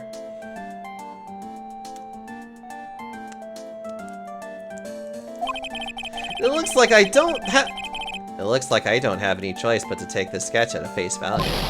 Hey, what's with the look on your doubt in your face? Pearls. Yes, Mr. Nick? I've been meaning to ask you about the night of the murder. Where were you, and what exactly were you doing when it all happened? I was just, well, I'm just a kid, you know. I'm sure it doesn't really matter what I was doing, does it, Mr. Nick? Sorry, Pearls, but yes, it does. On the night of the murder, you were supposed to be in Miss Dunham's room reading a book together. But Miss Dunham was murdered, and you, Pearls, were at the inner temple. Just what exactly happened that night, Pearls? I'm really sorry, Mr. Nick.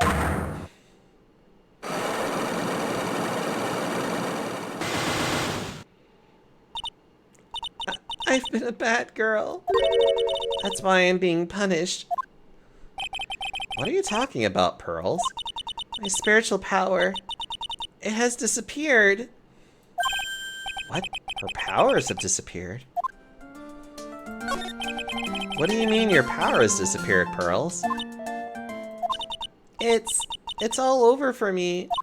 A spirit medium who can't channel spirits is like a painter who can't paint. Hey, what are you looking at me for? Pearls, did you try to channel someone's spirit right here at Hazakura Temple? Tried but failed, perhaps? Way to go, Nick. You made her cry. That was really cruel of you. Just as I thought. I'm going to have to break her psyche locks to get the truth out of her.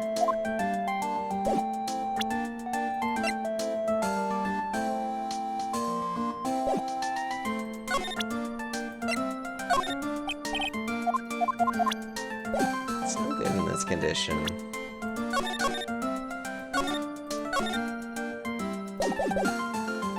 Let's see if I can try and understand what it is she's hiding.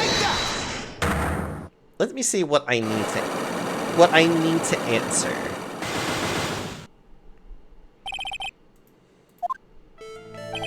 After dinner on the night of the murder, you were supposed to be in Elise Dunham's room reading a book together, correct? Yes, I was so happy when she invited me. But I didn't go in the end. You didn't go? No, there was somewhere else I had to go instead. I was so worried I had to go. I didn't know what to do with myself. I was so nervous. So Pearls never went to Miss Dunham's room because she was too worried about something or someone else. Pearls, on the night of the murder, you went to this place, didn't you?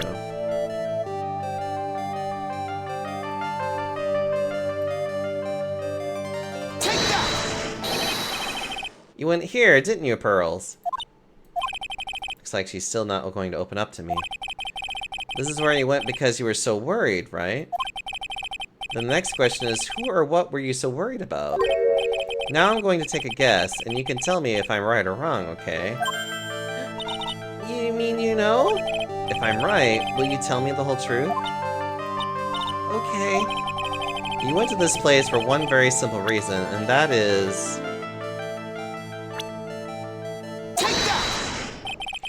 It's obvious what you were so worried about, Pearls. It was Maya, wasn't it? You knew the training Maya was undertaking was dangerous. After all, it was the special course. I signed up for your special course. Well, my, quite brave of you, considering how cold it is.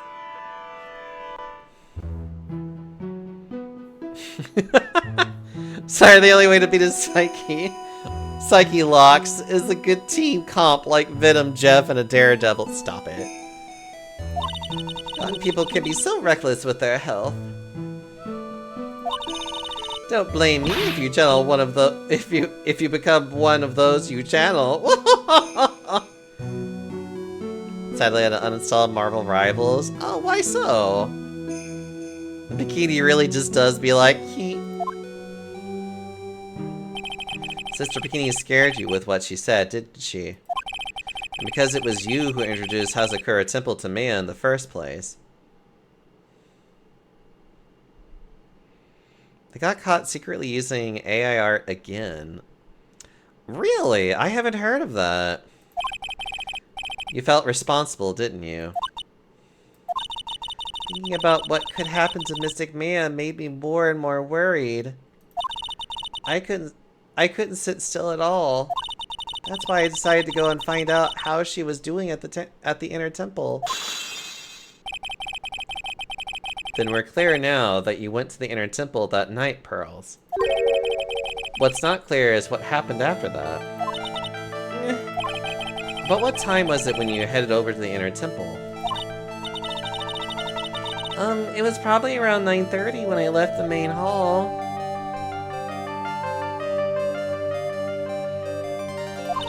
I heard the real training was supposed to start at 10. I wanted to get there before it started. But there was so much snow, so I didn't get there until after 10 o'clock. Until after 10? How did you know what time it was? Because I heard the bell ringing for lights out. She heard the lights out bell. The Hazakura Temple's bell is pretty small though, isn't it? You must have really good hearing. I was really trying to pick up the sound of that bell, that's all. I didn't want to miss it. That would be terrible. She was trying to hear the bell. Tell me, Pearls, why were you so worried about hearing that bell? I think I know why. The reason you were so worried about that bell was because of this.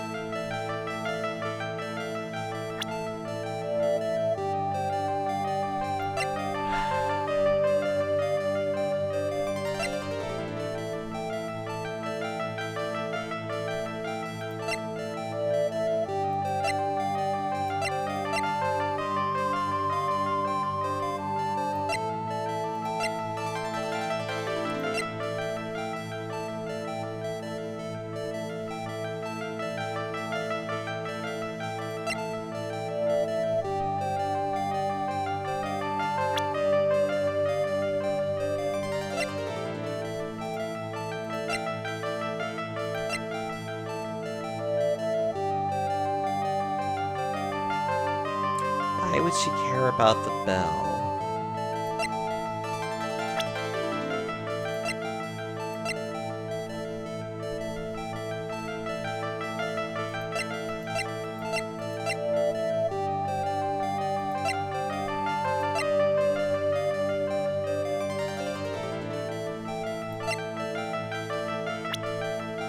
The only thing I can think of is that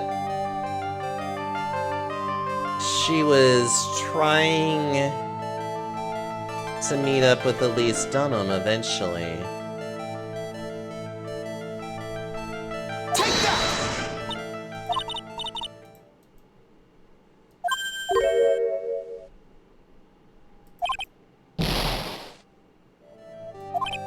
Okay.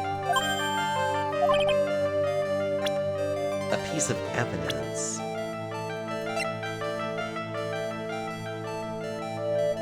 I don't know.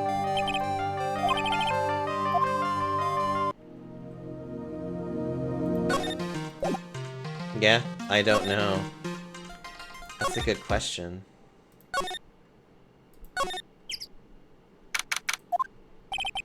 I wonder if Sister Bikini is back at the main hall yet. I haven't seen Gumshoe around for a while either. Maybe they're having a cup of tea together somewhere. I bet Gumshoe is Sister Bikini's type.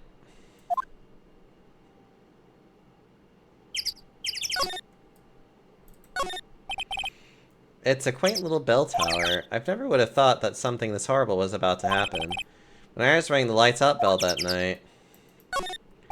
I wonder what this thing was used for on the night of the murder. There's only one key in this snowmobile, and Iris is the one who had it. So I have to wonder if it was here. But she says she never left Hazakura Temple that night.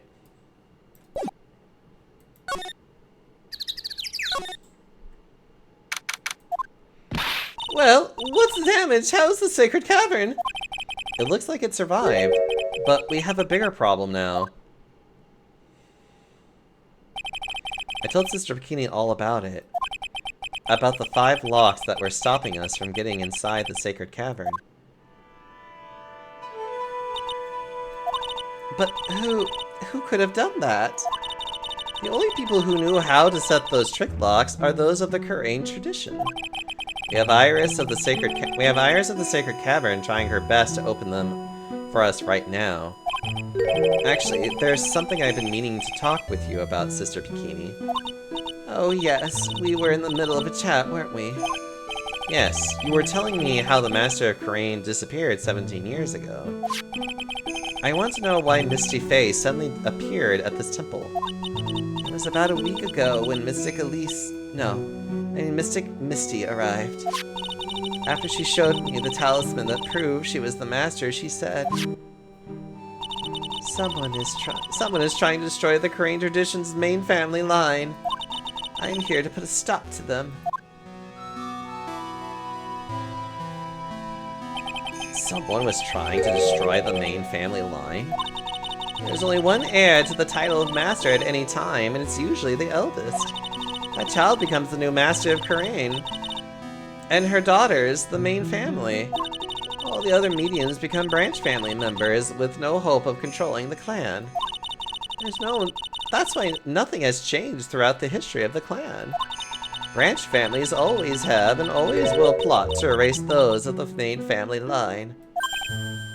Is the power of the Master worth this much bloodshed? You believe in the technique, don't you, Mr. Wright? You know its power is real. Yes, I do. It's been 2 years since I first met Maya. In that time, I've seen her channel the spirits of the dead plenty of times. During the Mask-to-Mask case, and during Maggie Bright's trial, too. Thanks to Maya, Mia's always on hand to help me out when I need her the most. The Korean technique has made a huge difference to the world, you know. I mean, the ability to commune with the dead, that's true psychic power, you know. Members of the tradition have always been there behind every important leader. Who wouldn't respect such a tremendous skill? I suppose so, but with all that power and influence, I kinda expect you'd be really rich by now. Are you saying we're poor, Mr. Wright? You're very direct, aren't you? People don't believe in it anymore, you see. All because of the one little mistake. Mistake? What mistake? We've already been over this! It was 17 years ago, that's when everything came crashing down. All because of that incident. Why do we refer to it so... That incident? Is she talking about what I think she is? I'm sure the record still exists, if you're interested. Locked up, of course. It was called the DL6 incident. That's the name of the file, and we're going to refer to it even after all this time. DL6 incident? I knew it. The DL6 incident. I know it well. We've talked about this a lot. I handled a related case just 2 years ago. That's right. So it was you who was the defense attorney on that case. A murder that took place 17 years ago.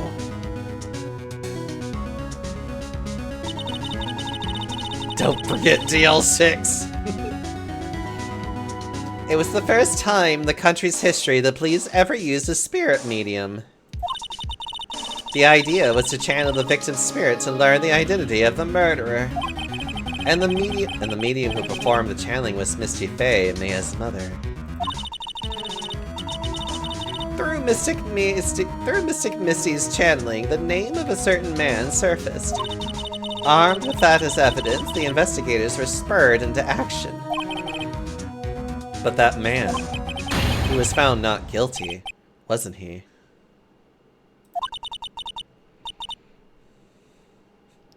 That's right, he was. Is the basis for the series, which puts this case on February 2019 and Apollo Justice in 2026.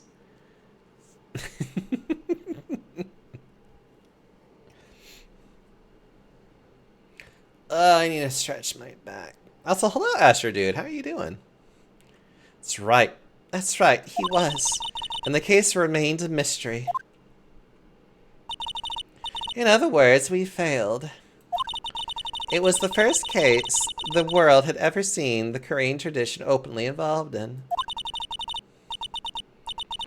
It was over the media, the public, the judiciary, the people of the Korean village. Everyone judged her. Everyone said Misty's powers were a sham. And then she just disappeared, vanished, while everyone still thought of her as a fraud. But I know the truth. Mystic Faye's spiritual channeling wasn't a sham at all. Of course it wasn't. And since you managed to reveal the truth, we're finally making a comeback.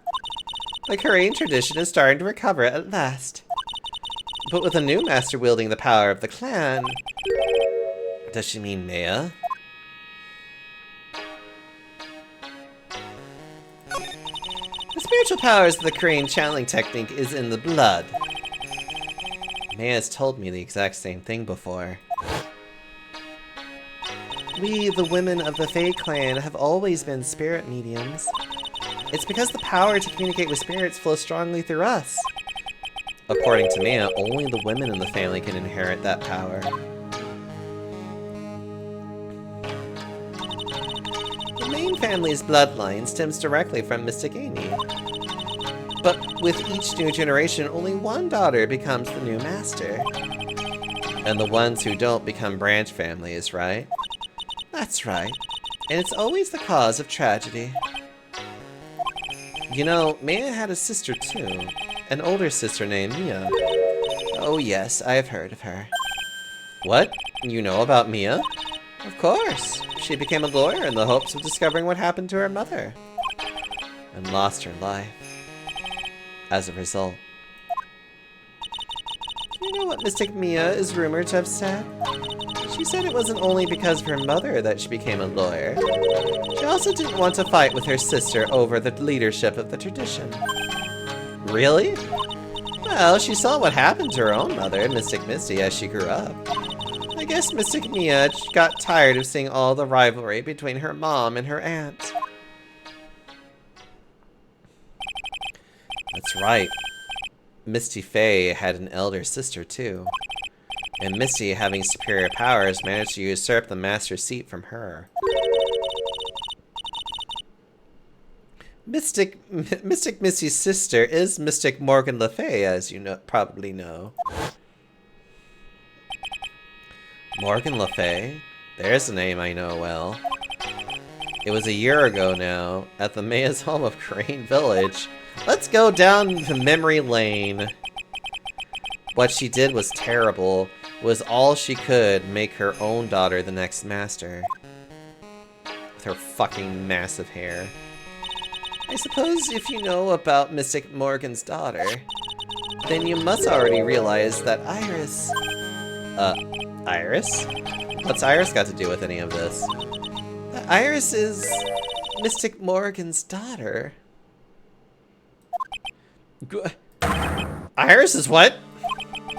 Is she kidding me? Iris is Morgan Faye's daughter? Did you just say that Iris is Morgan Faye's daughter? Oops, I thought you already knew. It sounded like you met one of Mystic Morgan's daughters already. I have. I know her very well. Oh. Yes, Pearl Faye.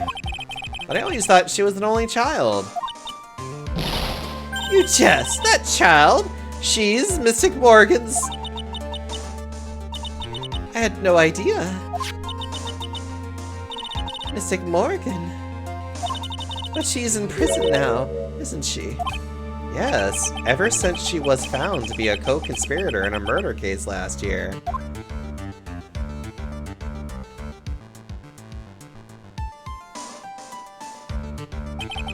It was all done to set Pearls up as the next master. Look at that fucking hairstyle.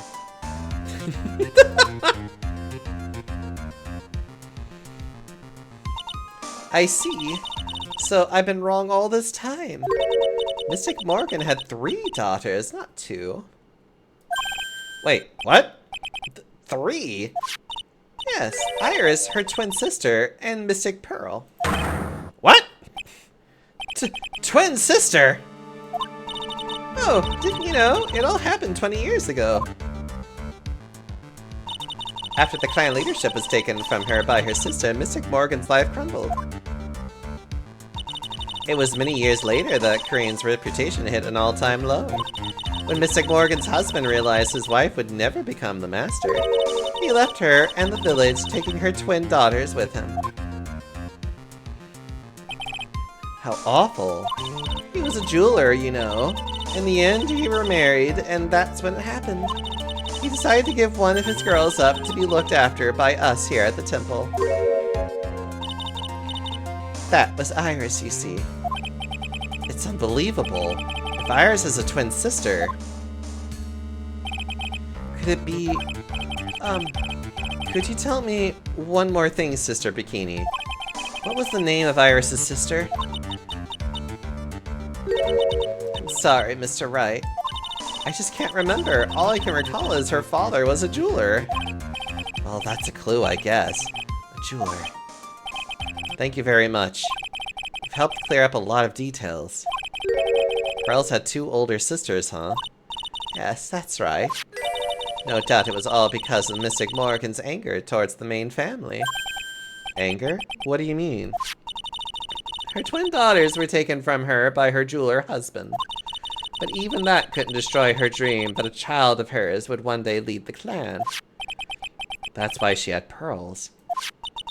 It seems that the incident here was a result of Mystic Morgan's anger. It was about to break free of the bars that confine her. So Iris has a twin sister. The plot thickens. But this information will be useless unless I can flesh it out a bit more. I need to ask more questions and get some info.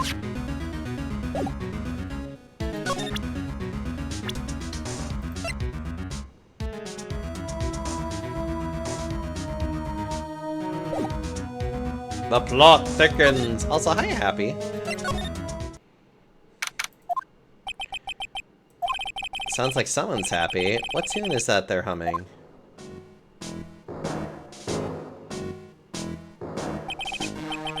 No motive, no crime. No motive, no crime. Sing it with me. No motive, no crime.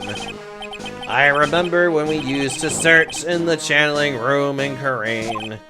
Whoop, I love my job. Who cares if the clues I find are no good? That's not what investigating's all about. An investigator investigates for the love of investigating. It's a passion. Hi, Happy. I'm glad you've been resting. Good cases we have, good cases we've lost along the way. I would have never guessed that Gumshoe was into Stop it. Every case is gonna be airtight. Every case is gonna be airtight. Hey, pal. Who, me? How long have you been there? I just got here. Oh, okay. So, what are you up to, detective? I'm investigating, pal. I made a promise to Mr. Edgeworth. I promised I would find the real murder weapon. The real murder weapon? Barbed sword thing turned out to be a false lead, right? I'm giving it my best shot here, but I still haven't turned up any clues. I just found these weird scraps of paper. It looks like a letter or something. Doesn't seem to have anything to do with the case, though. A letter? So how's the investigation going, Detective Gumshoe? I don't know if I should be telling you, pal, but I guess it can't hurt. Looks like the murder took place in the Inner Temple Garden. And they're taking that bloody handwriting on the lantern pretty seriously back at HQ. What? You mean... I don't have the details, pal. All I know is, if you don't find Maya down in that sacred cavern, we're gonna be faced with one ugly situation. What kind of ugly situation are we looking at here? You got me, I don't know. They're not my words, pal. Then who said it? Mr. Godot. Godot? What did he mean by that? About that letter you found. Don't remind me, pal. I'm busting a gut here trying to find the murder weapon. And all I found is some burnt up old letter.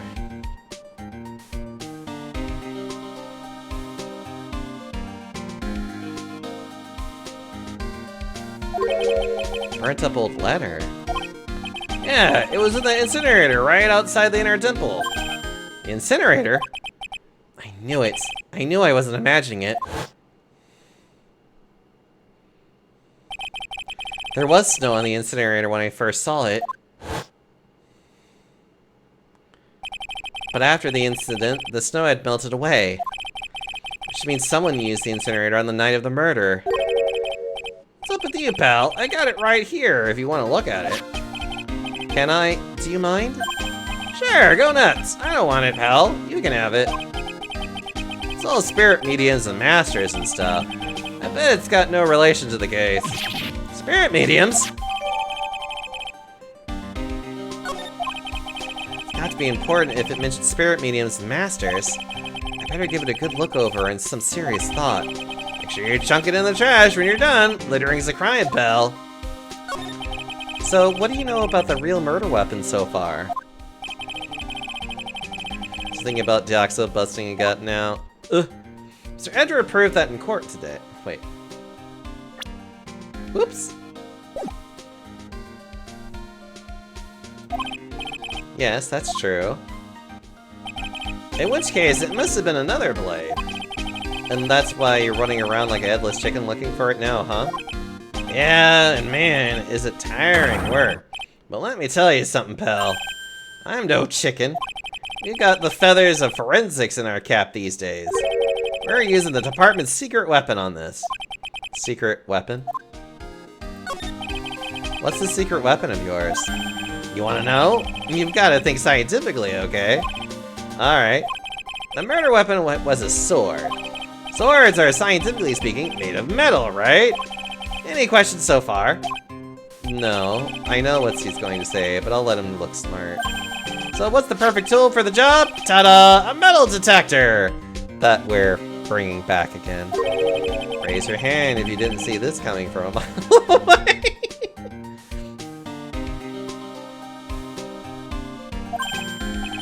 Well, you want to give a scientific investigation a go? Huh? Me? I've been using this thing for hours now. It gets pretty boring after a while. Why don't you give it a try? I don't know. Should I help Detective Gumshoe out or not? Yeah! Come on, pal. It's good fun, I'm telling you. Alright then. I guess I'll give it a go. Like I said, this is the department's most advanced gadget, the absolute best. It's so sensitive, you could make it cry. It's so high-tech, you could skydive off it. Oh, brother. So now I'm gonna tell you how to use it. It's possible the real murder weapon's around here somewhere, right? Sure, that's what we're using it to find out. Right, so first, let's turn the detector on. That's the sound of the metal detector's signal bouncing off of something metallic. Next, move the detector around and give this courtyard a good looky-see, pal. Don't worry about blah blah blah, and when that happens, press enter to give the air a good hard stare. That thing picks up metallic objects like they're hidden from sight, too. A good look at anything and everything that seems suspicious, okay, pal?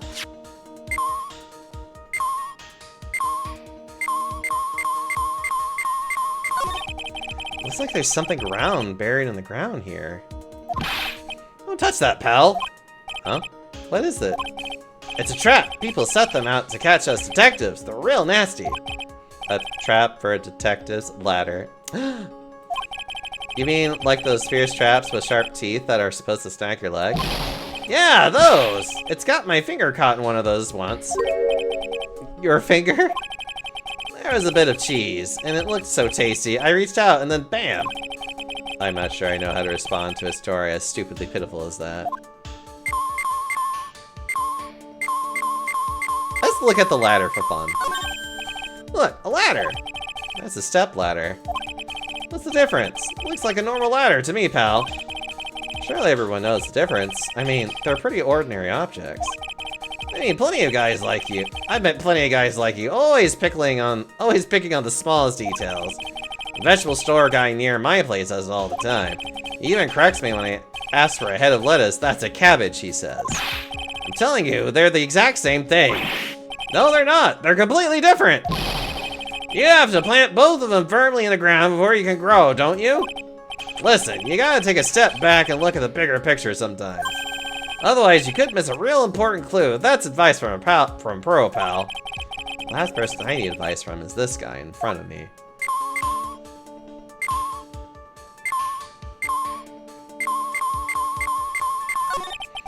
This looks like a wallet.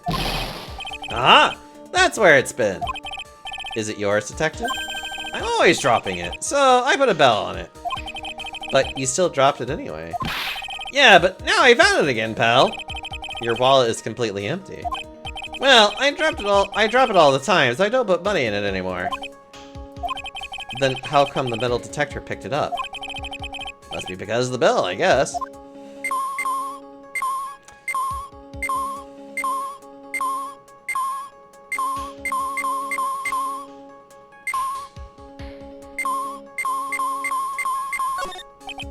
This is Miss Stonham's staff, isn't it? Scientifically speaking, they're usually made of wood. But the detector is reacting to it. Yeah, but however you look at it, the thing's made of wood, alright. I don't bother investigating anything unless it looks like it might be metallic. Isn't the whole point of a metal detector to find metal where you can't see it? It's weird that this thing is causing a racket. Here, let me take a look at it. Hey, hands off! Examining evidence is a job for the... The top is coming off. Look what you've done! You've damaged a really important piece of evidence! Duh!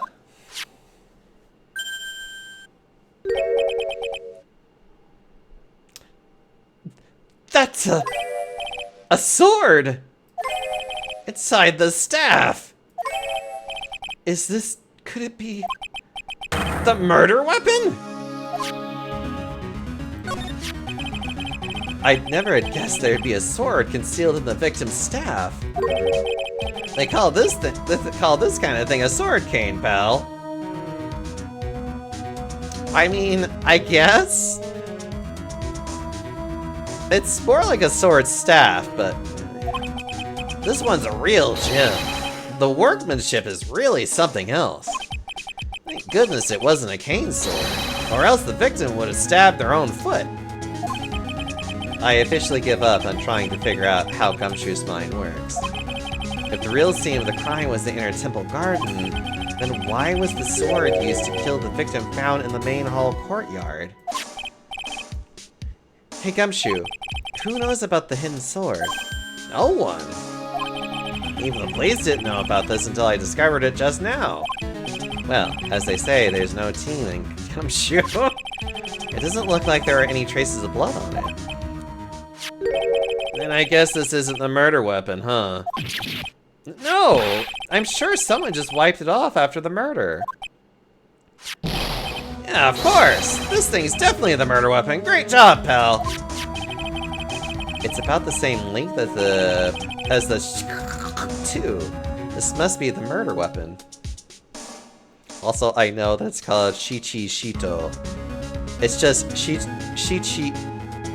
It's saying that word trips me up, and so I'd rather just say. Okay, I'm gonna run over to forensics. There's gotta be some traces of blood left, even if most of it had been wiped off. See you later, pal. Every case is gonna be airtight. Every case is gonna be airtight. Hold it! Wait up, detective. What is it, pal? I am a pretty busy guy right now, you know. You're going to get that staff analyzed, right? Would you mind holding off for just a while? Huh? What are you talking about, pal? Please, just until we find Maya. Maya? What's this got to do with her? I don't know, but I'm starting to get a real bad feeling in the pit of my stomach. Oh, how so?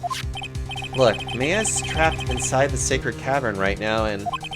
well, we don't even know if she's okay or not. The more evidence and testimony I hear, the more uneasy I feel. You don't think... Maya's been... Please, detective, let's just wait until we can get inside the sacred cavern. You're looking kind of viridian there. Okay, just stop it with that face, pal. One thing, though. This staff's secret trick, let's keep it between you and me, alright? If it gets out that we knew about it and didn't say anything, we're finished. I understand. This is just a regular run-of-the-mill staff. You got it? Okay, now you take a good care of it, pal. Thank you, detective. Don't worry. She'll be fine. Gumshoe? You know, there's a place at the base of this mountain that has some really good pasta. How about I take you there when you find Maya, huh, pal? Sure, thanks. Has the sword hidden inside? No one knows this except me and Detective Gumshoe. Can't help but wonder, though. What was Elise Dunham's doing with a staff like this in the first place?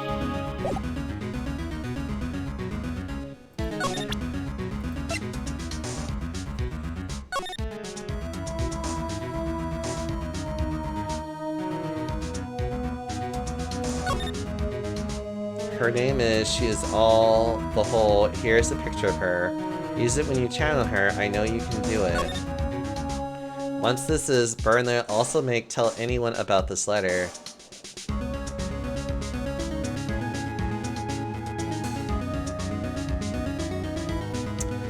Bravely roast the master in the fires of Hades and bring her vengeance to fruition.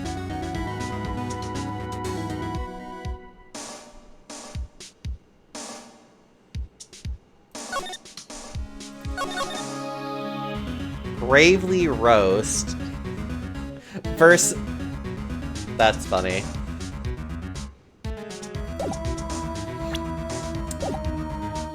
I think this is everything I need to unlock Pearl. Because that's the clue that we were missing.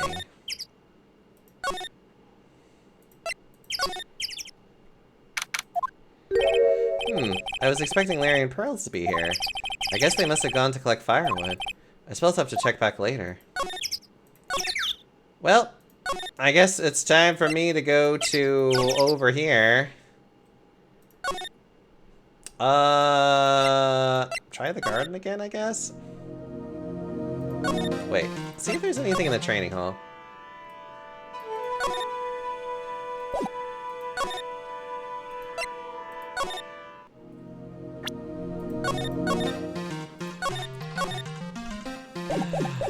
Let's see.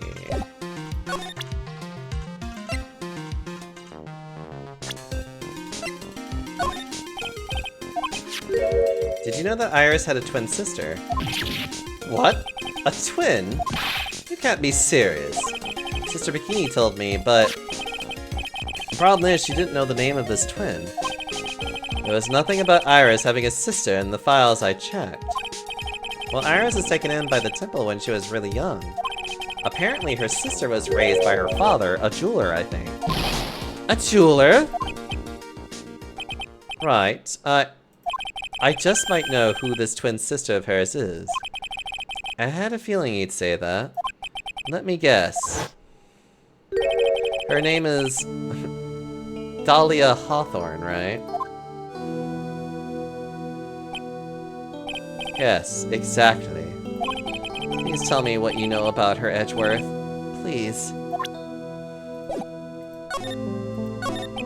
It was my first court case 6 years ago. I was a greenhorn, and due to my inexperience, the defendant died. You're talking about Terry Falls, right? You know about that case.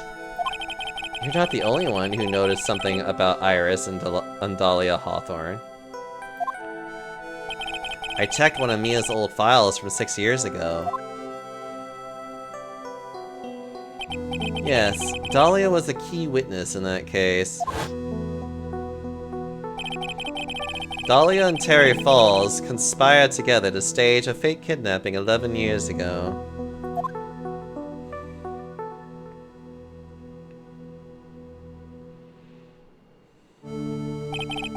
They stole a jewel worth $2 million from Dahlia's father, a jeweler.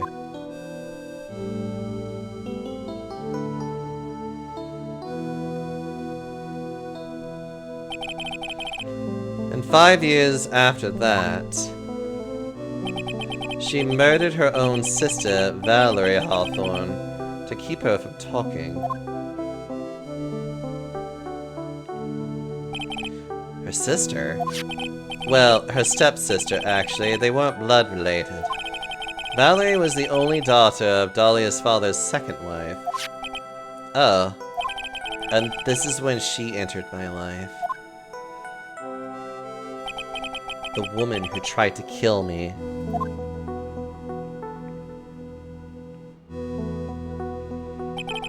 So, after Terry Falls died, what happened to Dahlia? Did you check that out? Does it really matter? Like I said, Dahlia isn't connected with this case.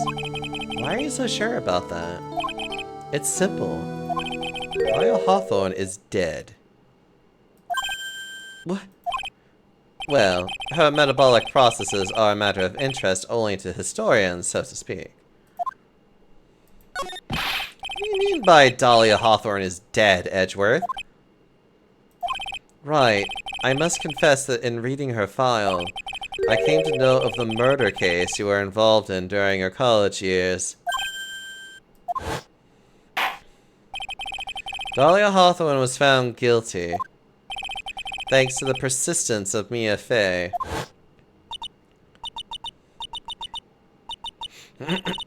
Mia Fey! Mia Fey!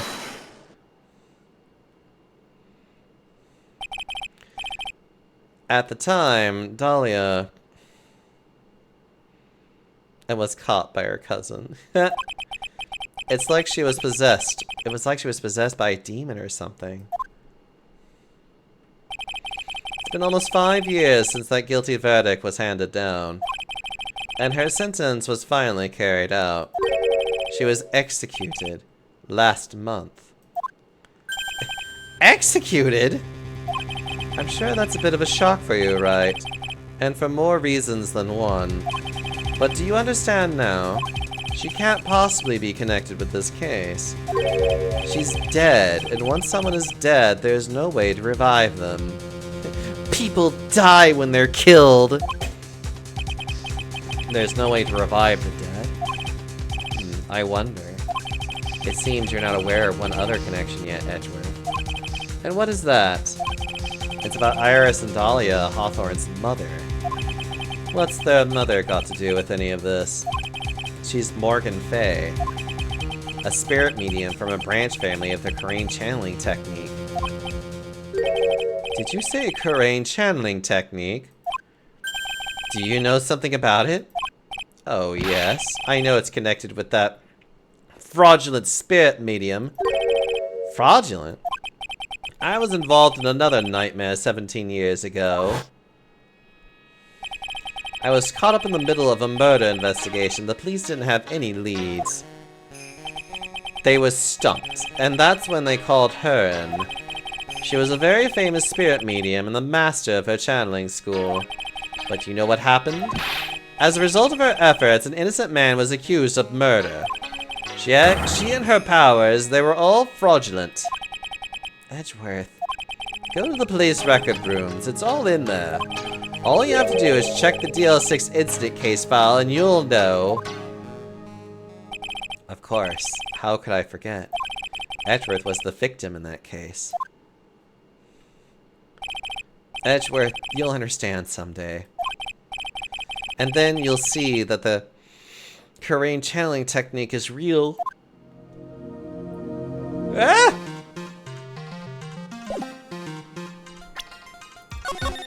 We're making progress! I think we need to go talk to you now.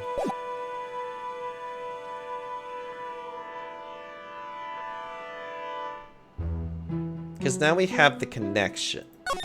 Maybe? Well, let's find out. Take that!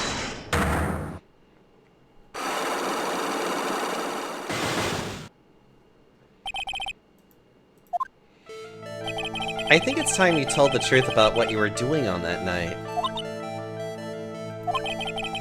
You said you were in your room at Hasakura Temple the entire time. Do you still claim that to be the truth?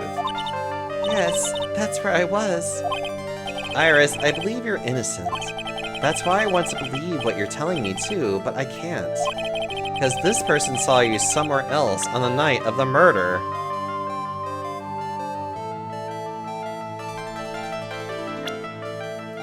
Take that! I'm talking about Sister Bikini, of course. Sister Bikini? Her testimony in court today was very clear. That night, I was helping an acolyte with her training in the inner temple, but... well, as you can see, my back likes to act up violently. So I left Iris to help the acolyte and returned to Hazakura Temple. Sister Bikini didn't just see you, she spoke with you.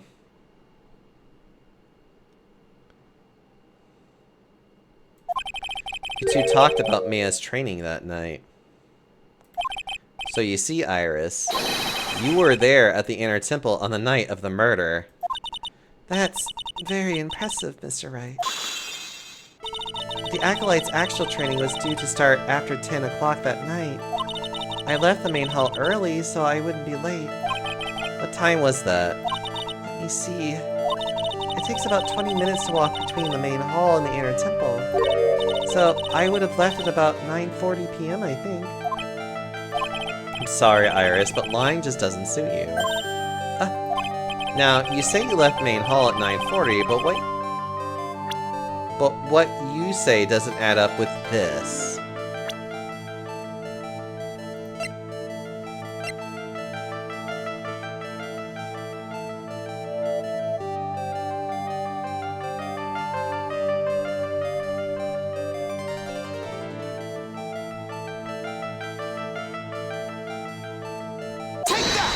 Yeah, her own testimony. You yourself testified to the contrary, don't you remember? You said you rang the lights out bell at 10 o'clock that night. Plus, only moments before you rang that bell, you were seen at the main hall by the most reliable witness I have. Who's that? Me. Mr. Wright. We even spoke a little that evening. That's when you gave me this. Surely you haven't forgotten. No, that's right. I remember. And that brings us to another puzzling fact, Iris. At 10 o'clock on the night of the murder, you were seen in 2 different places at the same time. It's time you told me exactly what's been going on, Iris. So far, I've managed to prove 2 things. First, on the night of the incident, you were at the inner temple. And second, at the exact same time, you were ringing the bell at Hazakura Temple. There's only one possible explanation for this apparent impossibility. There were 2 of you. On the night of the incident, you were seen in 2 different places at the same time. Which means there must have been 2 of you. I can't think of any other explanation, Iris. But that's crazy! How could that be? There's only 1 of me! It's impossible! Impossible? I wonder. The way you're trembling certainly seems to suggest otherwise. You're seriously trying to suggest there's more than 1 of me? Then show me the evidence. Show me something that proves there is more than 1 of me. Take that! I have a firm grasp of the situation now, Iris. You have a sister, don't you? A twin sister, perhaps? That's right. Dahlia Hawthorne. A woman I know only too well. I had no idea you knew of her. Very impressive, Mr. Wright. But she's no longer... Yes, I know. Her sentence was carried out recently, wasn't it? I'm sorry. I'm sorry. Thank you. There's no need to explain now, is there, Iris? The second you who was here at the temple on the night of the murder. It was your twin sister, Dahlia Hawthorne. But you just said it yourself a second ago. My sister's dead. Have you forgotten that? Have you forgotten this, Iris? This is a channeling dojo, a training ground of the Korean channeling technique. That night, someone channeled Dahlia's spirit, and you knew about it. And that's the secret you've been trying to hide from me.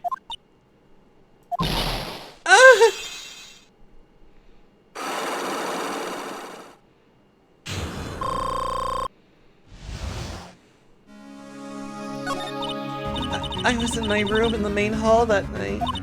As soon as I heard that I'd been spotted at the inner temple, I knew.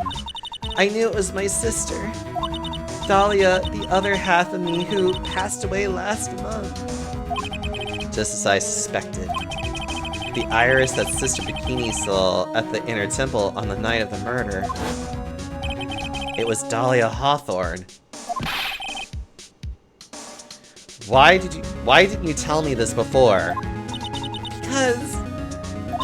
Because my sister always does the right thing. Excuse me?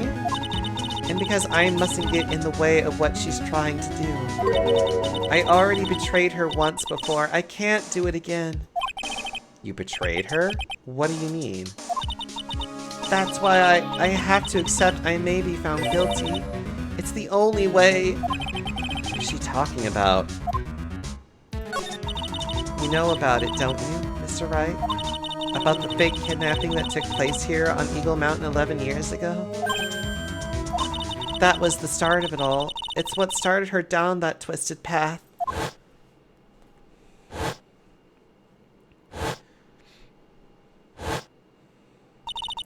She started to commit crime after crime, and in the end, she lost her life. It's all because I betrayed her. How did you betray her, Iris? It was no coincidence that Eagle Mountain is where the exchange was to take place. After all, I helped her plan the whole thing. What? But I got scared, so I ran away. What are you talking about? Why would you help her? Stealing $2 million from your own father, that's awful. But I promised that I'd help. And she didn't do it for the money. It was revenge on our father. Revenge? What do you mean by revenge? He was a hideous man. He threw our mother away and then sent her to hell. Her mother? She must be talking about Morgan Le Fay. Our mother was the eldest daughter of the main branch of the Fay family. The main family had a lot of influence in many businesses and political circles at the time.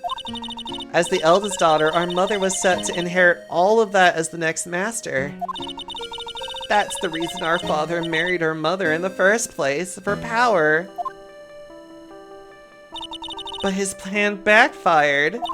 Because our mother's sister took it all from her, she took over as the master of Karain. That would be Misty Fay, Maya's mother. But before long, the credibility of the Karain tradition hit rock bottom. The new master, Misty Fay, made a terrible mistake. It was during the investigation of the DL6 incident.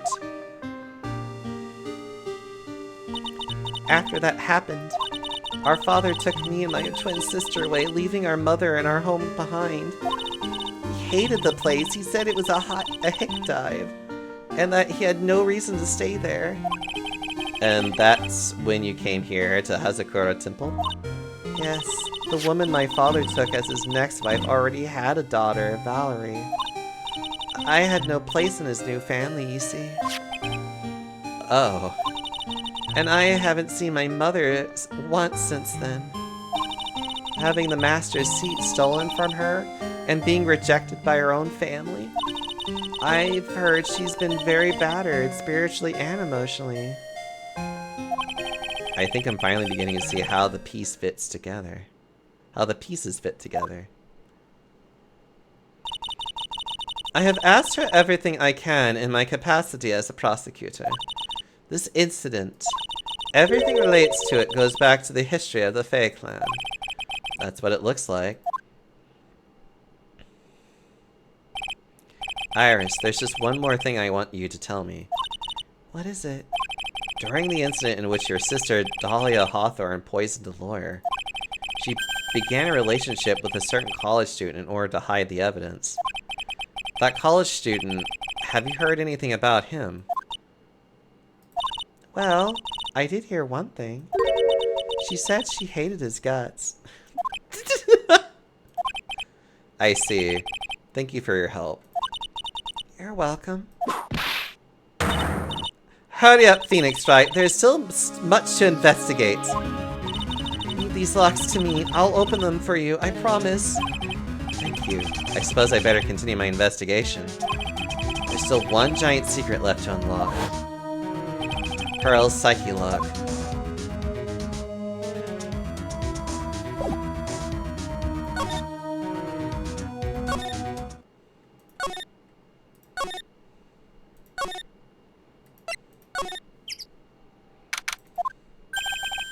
Look at that. They really did make a fire right in front of the shack. Oh, Mr. Nick. You're too late, Nick. If you came here for one of our potatoes, we've already polished them all off. I think I pretty much got all the evidence I need. Now I just need to find out what Pearls is hiding.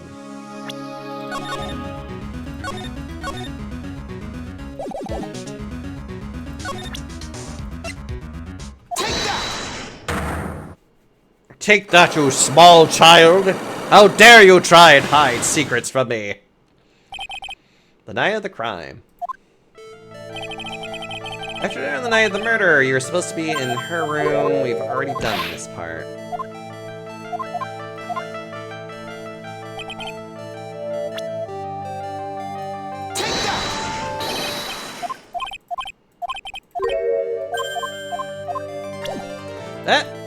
Ow, wait. Bollocks. I didn't mean to do that. Ah, bollocks! Sometimes I wish you could, like, auto-skip some of this stuff.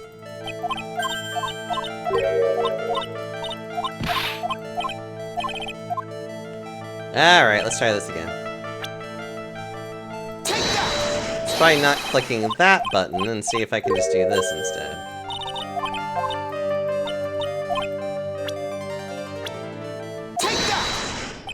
Alright. You were worried about Maya. Special course, all this stuff. We've already did this conversation. You felt responsible in teaching. That's fine. And then it's clear why, but there was what happened after. Alright, why she was trying to listen to the bell.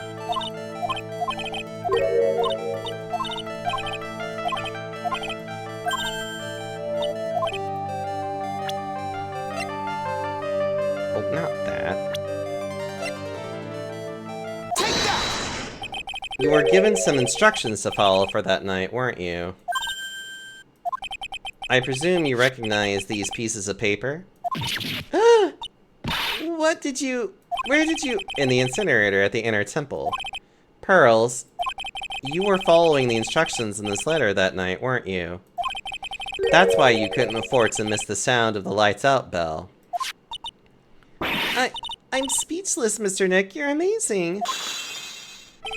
These instructions that were found in the incinerator. I believe they were written for you, Pearls. For me? No. As you can see, a large portion has been burnt. But the last section is still fairly legible. As soon as you hear the lights out bell, you must channel her spirit.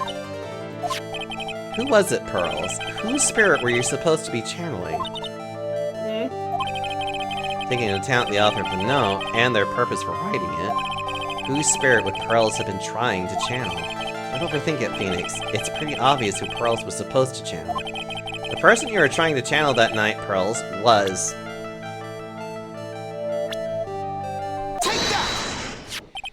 It was Dahlia Hawthorne, wasn't it? That was the name that was in the letter. It's just as I suspected. It wasn't Iris whose sister Bikini met at the inner temple that night. It was Dahlia Hawthorne. Do you know anything about her, Pearls? Do you know what kind of woman Dahlia Hawthorne was? No. I've never heard of anyone by that name before reading those instructions. I thought so. Pearls doesn't have a clue. She doesn't know that Dahlia is her sister. About the instructions in the letter I found, Pearls. Who wrote them? Whoever asked you to channel the spirit of someone you've never heard of. You must have quite a lot of respect for them. After all, you followed their instructions without question. So here's my next question. Who wrote this set of instructions for you to follow? Take that! Pearls, I have to wonder about something. You didn't have any idea what these instructions meant, did you? But you followed them to the letter regardless. Why? Because it was your own mother who asked you, that's why. How did you... I figured it out. The person who wrote you this letter was your own mother, Morgan Le Fay. Alright, Pearls, it's time you started telling me the truth. Mr. Nick, Why is she holding back from me? I don't like this. Don't underestimate me, just because I'm a child. If you're trying to say I follow these instructions, I'd like to see some proof. What? Because I don't think you have any. Yeah.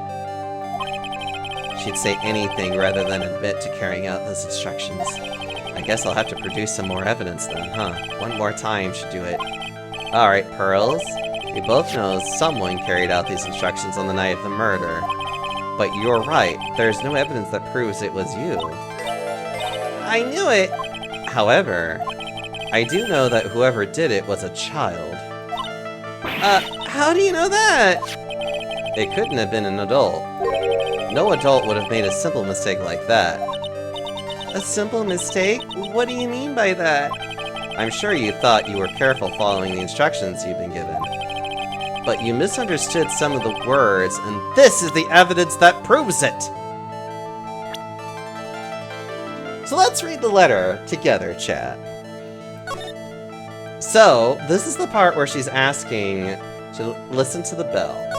This is the part where she's asking to channel Dahlia Hawthorne. This is the mistake that she makes. And when she says, gravely roast the master in the fires of Hades and bring our vengeance to fruition.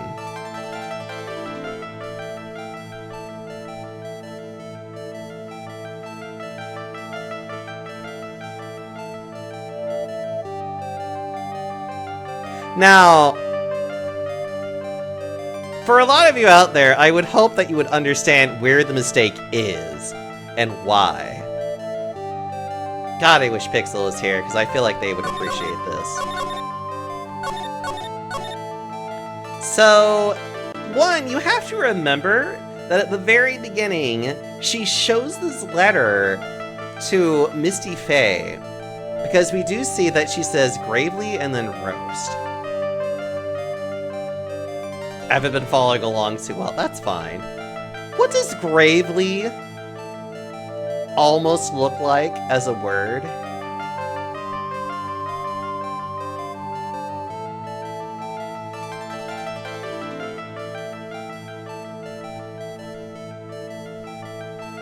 I mean, to be honest, even a person that good foodstuffs, yes, gravy. Is she being told to burn the letter she tried to? She says, gravely roast the master in the fires of hate. That was the intention, is to burn it. But a child mistaken the word gravely to gravy. Which is why we see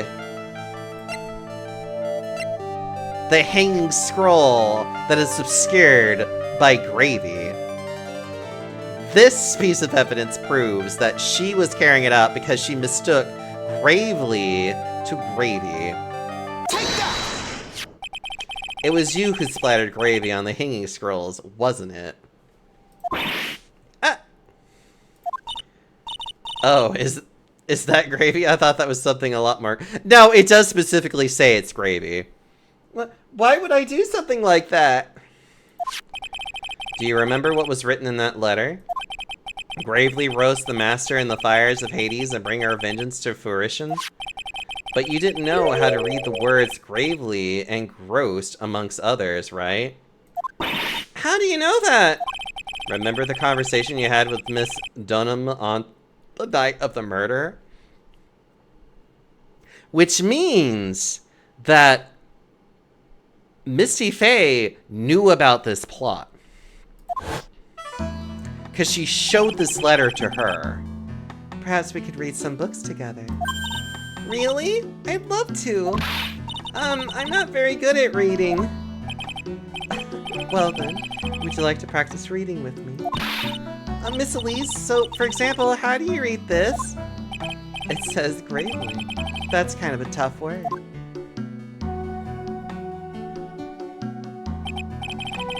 Sure, Miss Dunham taught you how to read gravely and roast. But what she didn't teach you is what they meant. Gravely sounded like gravy to me, and the only roast I could think of was the food. And that's why you did it. That's why you covered the picture of the master in gravy from that night's pot roast. To be honest, I did think it was a bit strange. I guess I really did get the wrong idea. Just a tiny bit. I really am useless. I couldn't even burn the letter properly as my mother asked of me. Such a simple thing, and I couldn't even do that right.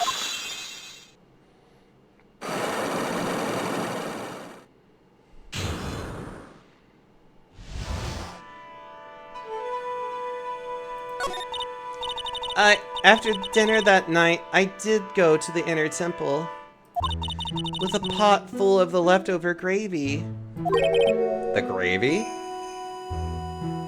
The original Japanese version uses a pun involving curry for the misread line from the letter splendid. Ah, kare and kari. Oh, that's cute. So it was still basically a play on words. That's neat. I saw the picture on the hanging scroll near the sacred cavern. You know, wordplays in different languages are so interesting. I was sure it was the master of Kareem, like it said in the letter. I see, and then? Well, it was already way past 10 when I got there because of all the snow. So, I went to the inner temple guest area. The guest area? Yes, I thought I could wait there until the training was over. Why didn't you just go to the training hall? Because Mystic Mia's main training had already started and I couldn't interrupt it. So I just stayed where I was and I prayed for her to get through it. But then Pearls, did you fall asleep? I'm sorry, I didn't mean to. I just couldn't help it. Hey, don't worry about it, Pearl. Who cares if you fell asleep? I fell asleep waiting for Iris, too. It happens. Anyway, then you found yourself trapped at the inner temple. Yes, when I woke up, it was morning. I tried not to cry, but Dusky Bridge wasn't there anymore, and there was no one in the training hall. I thought everyone had left me because I overslept. I threw the letter into the incinerator, then I heated up the leftover gravy and left off some steam by chucking the gravy on the scroll while you cried.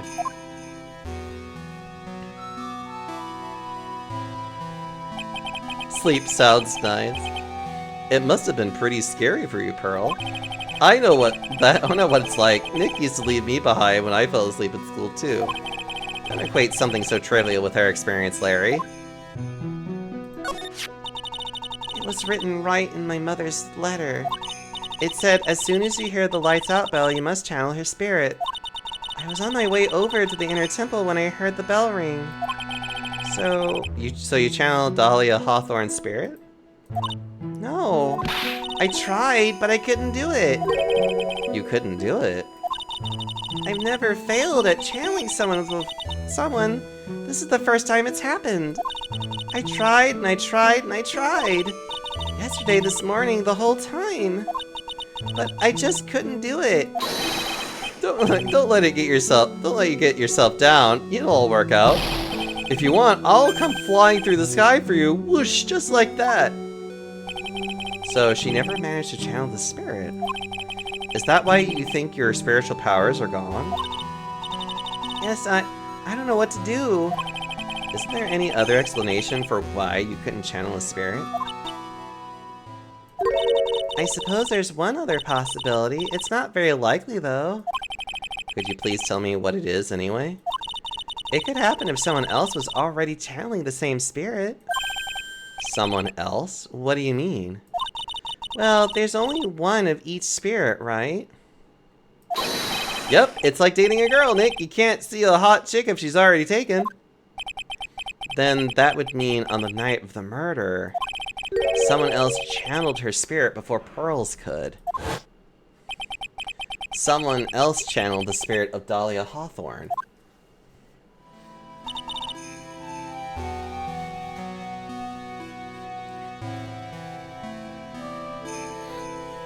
I'm a failure.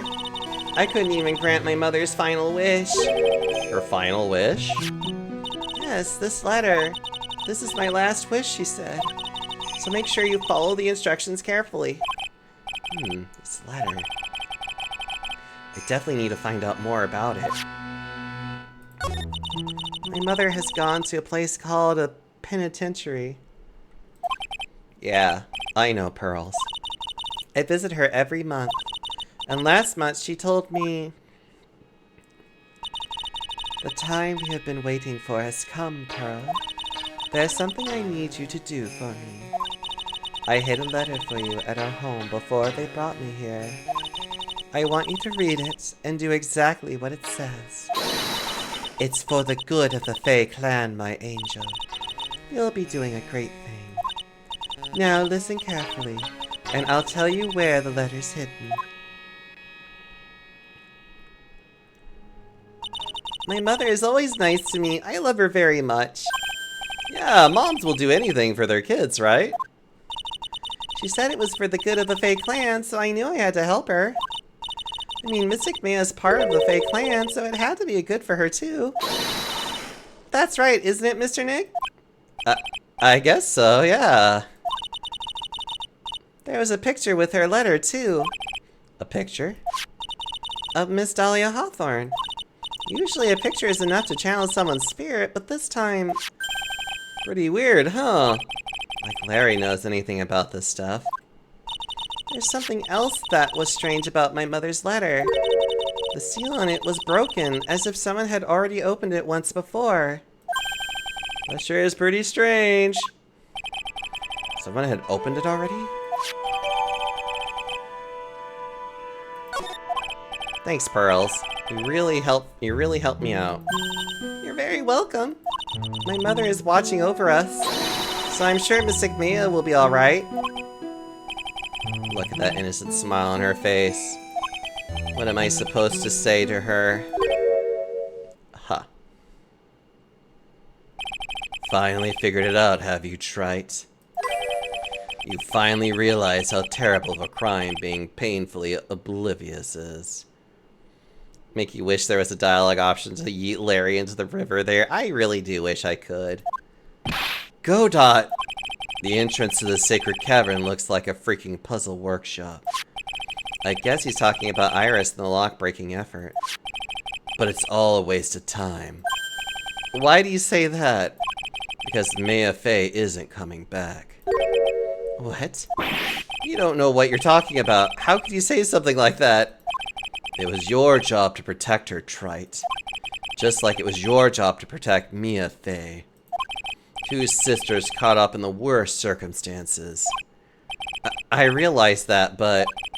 And you were the only one who was by their sides.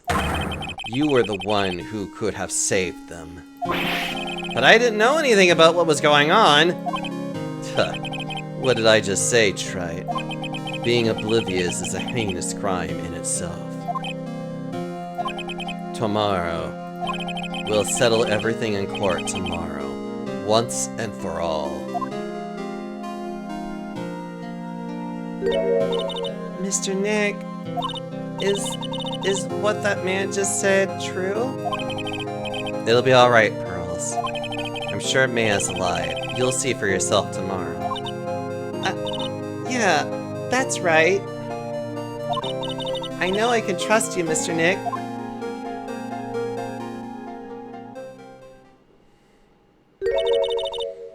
My dear Pearl. You've done so well, my child. My Pearl. It's better that you don't know what you've done.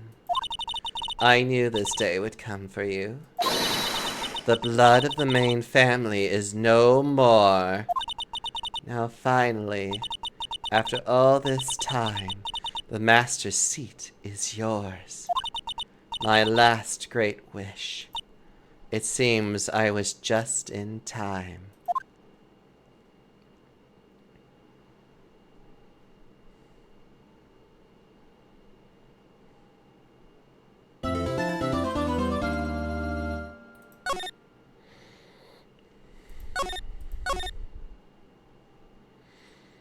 Whew.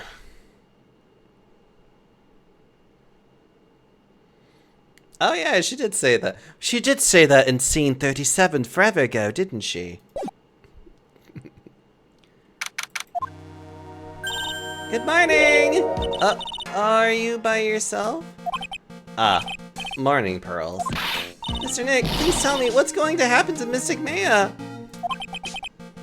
Sorry, we don't know yet. I don't know if she was speaking in haikus. That is a possibility. I'd have to actually check the dialogue and see if it matches the way that it should go. I'm sorry, we don't know yet. Investigation is still going on, so I wasn't allowed into the inner temple. Oh, I see. So is Sister Iris still trying to remove those trick locks in the training hall? No, she's the defendant in this case, so she can't be at the inner temple. She's required to be here in court. Then how come she's not here in the defendant's lobby? I have to admit, it's kind of strange. If you're looking for Iris, she's in the prosecutor's lobby. Edgeworth! What's Iris doing over there? She's going over today's testimony with the prosecutor as we speak. Today's testimony? You heard me. Iris is going to be testifying as a witness for the prosecution. What? The prosecution is squeezing her for a confession, or so I heard. Francesca von Karma, what are you up to?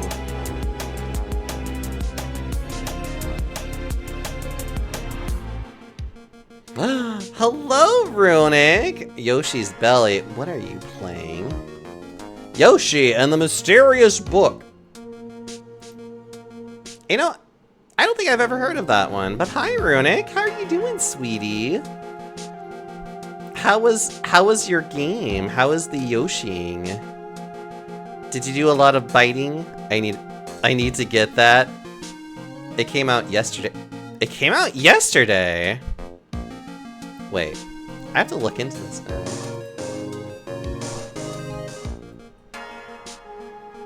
Excuse me, I want to look at this. Oh. Yoshi and the Mysterious Book.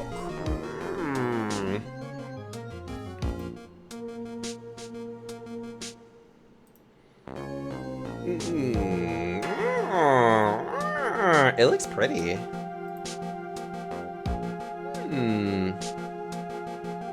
Neat.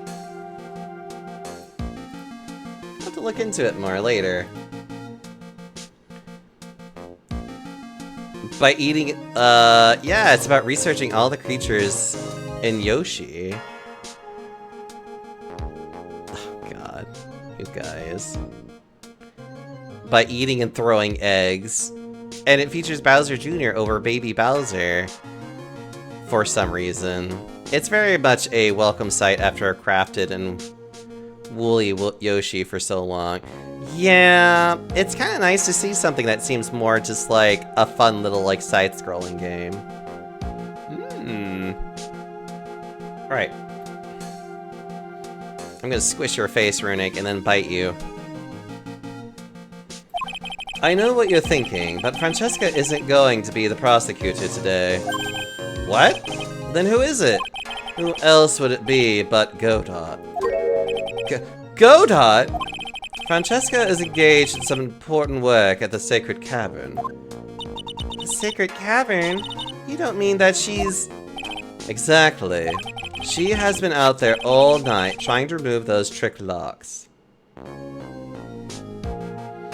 Oh, this is after Miles. We're on the committed fraud in 3 different ways. Shh. This is actually the last case of Trials and Tribulations. We're on the finale, essentially. With the head nun's assistance, naturally. We estimate that the last of the locks should be taken care of in about 3 hours. I hope everything continues to go smoothly and we receive some good news soon. Yeah, thanks, Edgeworth.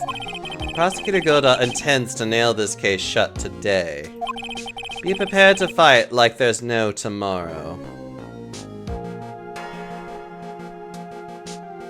After the stunt, but Phoenix did surprise me to this day. Look, this entire game has nothing to do about reality. This is its own, like, weird little... It's literally a drama.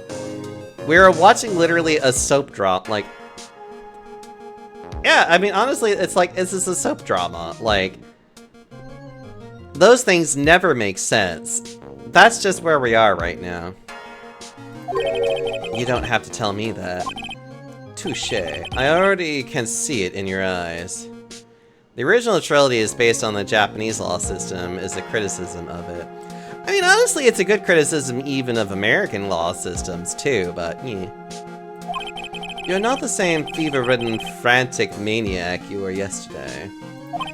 It's strange. On the way here, I decided that today would be the end of all of this. Almost immediately after I made that decision, I felt myself getting stronger. Go get food! Go eat! I'll bite you on your way out. Interesting. Maybe you passed your cold onto someone else, literally. And with that, I leave the rest in your capable hands, partner. Thanks.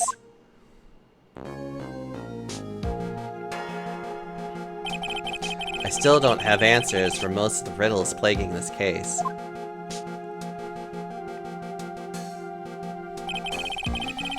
The circumstances around the murder of Miss Elise Dunham... No, I mean Miss Misty Fey. The impossible flight Larry claims to have seen. Unholy Bun, hello! And what that woman is really after. I will solve them all and bring this whole tragedy to an end. I'm thirsty for some coffee, yeah?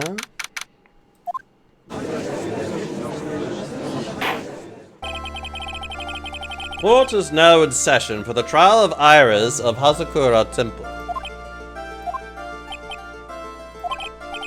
Your Honor, what are you... Who, me? Well, my little brother came to visit me in my chambers earlier this morning. All of a sudden, in the blink of an eye, he developed a scorching fever and fainted. Therefore, I will be standing in for him. I see, Your Honor. So they're brothers, that explains a lot. My poor brother, he looked a bit pale, not to mention sad that he couldn't be here. Wait, that means both of them are Canadian, technically speaking. It is impossible to predict what the future has in store for any of us. This is precisely why people feel the need to judge the past.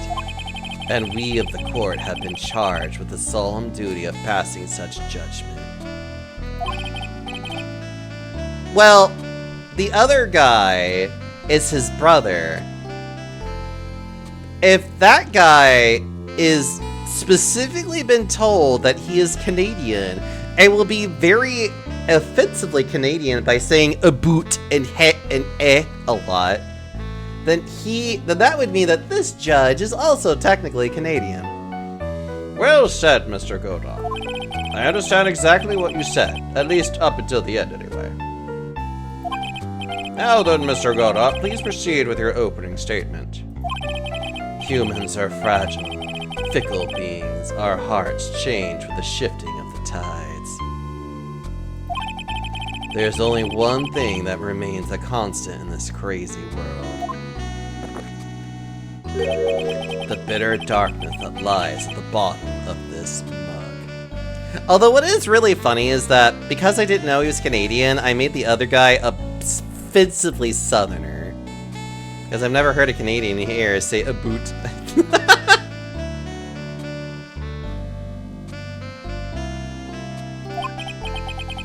So then you mean... forget it. What do you mean? During yesterday's trial, the accused refused to admit her role in the crime. But today, she has had a change of heart. Sister Iris of Hazakura Temple has confession to make. Confession? The defendant? Iris, why didn't she discuss this with me first? Very well. This court will now hear the defendant's confession.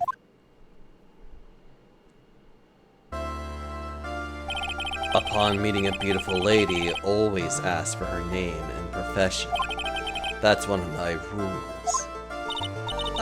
My name is Iris, and I am but a simple nun undergoing training at Hazakura Temple. Witness, is there something that you want to confess to? Yes, but first I want to apologize to Mr. Wright. I can't continue lying to everyone anymore. It's alright. What is it?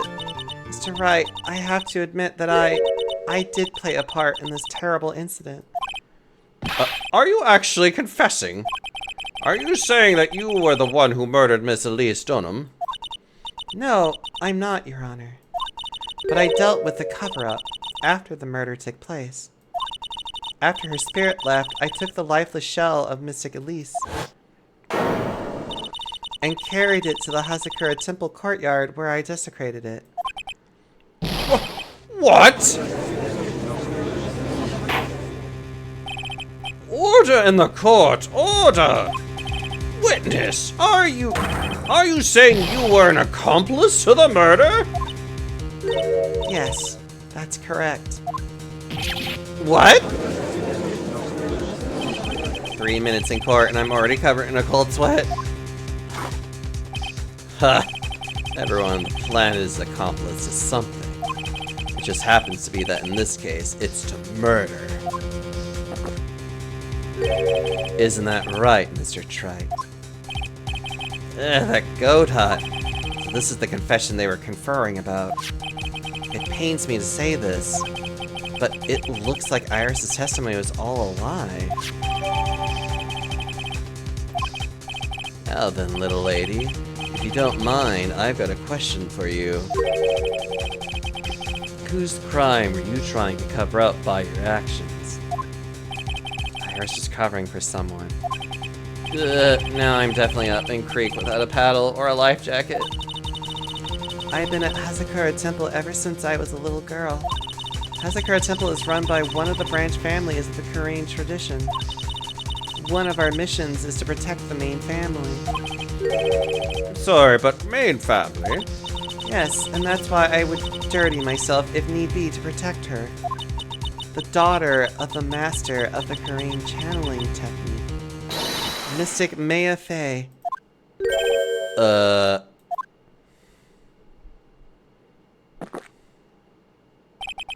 Wake up and smell the coffee, Trite.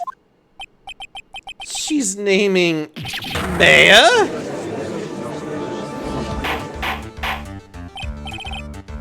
Order! Order in the court! So not only did you witness the murder, you know the name of the murderer? I'm terribly sorry, but it's true. I saw her commit the crime with my very own eyes. And then I cleaned up the area to try to protect her. Objection! That's ridiculous! Mia could never— The defense will refrain from commenting until the appropriate time. Now, witness, let's hear your testimony. What exactly happened on the night of the crime? Yes, Your Honor. I thought I was prepared for the unexpected, but I never imagined the case would wind up going in this direction. Hold on.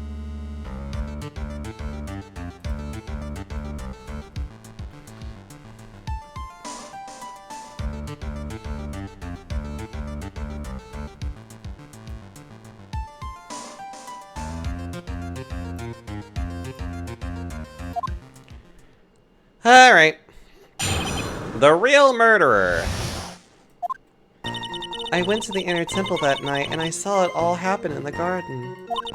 I saw Mystic Elise strike Mystic Maya with her staff.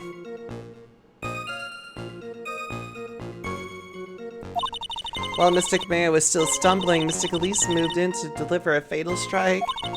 Mystic Maya tried desperately to defend herself and stole the weapon. It was only in self-defense. You can't blame her for it. So it was in self-defense? Yes, Mystic Elise was the one who attacked first. That's why I tried my best to protect Mystic Maya. You moved the victim's body to the temple so that Maya wouldn't be suspected. Isn't that right?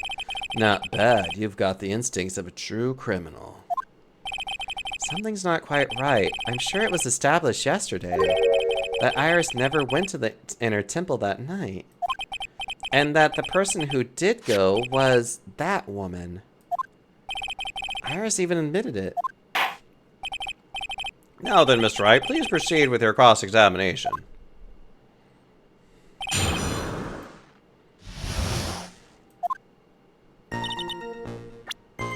Alright.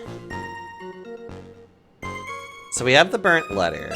We have the talisman. We have this. We have the crime scene photo, the tracks, autopsy report, the staff that's actually a sword, the fake sword, the weather report. Okay. Let's just go ahead and just go through all of this. Sister Iris, your testimony has changed quite a bit since yesterday. You stated yesterday that on the night of the murder, you didn't go to the inner temple. Objection! Did she now? Too bad for you. What she said yesterday doesn't mean much today. By the way, where were you when she claimed that she didn't go? I was in the inner temple's training hall. It was in the inner temple's training hall. A private conversation between the two of you does not constitute testimony. That would be properly described as hearsay. What do you have to say, witness? I just couldn't tell him the truth at the time. Mystic Maya, she's your girlfriend, isn't she? I didn't want to be the one to break it to you that I saw her commit murder. There, we all understand how difficult it is for you. Now then, let's continue with the testimony. What did you witness in the temple garden? Well, Your Honor... Strike Mystic Maya with her staff. You're saying that the victim attacked Mia, I mean Miss Faye. Yes, it was a truly frightening scene. Mystic Maya was struck hard on the head and looked like she was going to collapse. What were you doing at the time? Why didn't you stop them from fighting? I'm terribly sorry, Mr. Wright. I was frightened. I couldn't move. I couldn't even speak. I was in such shock. That's perfectly understandable, my dear. This doesn't sound right. I don't believe this testimony for a minute. What happened after that?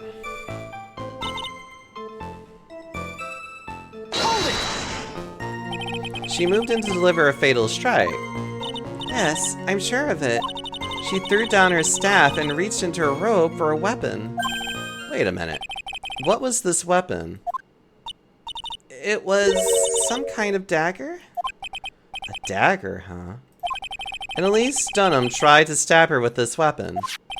To kill Miss Faye. Yes, exactly. Ha. You look like I did after I mistakenly took a swig of Worcestershire sauce.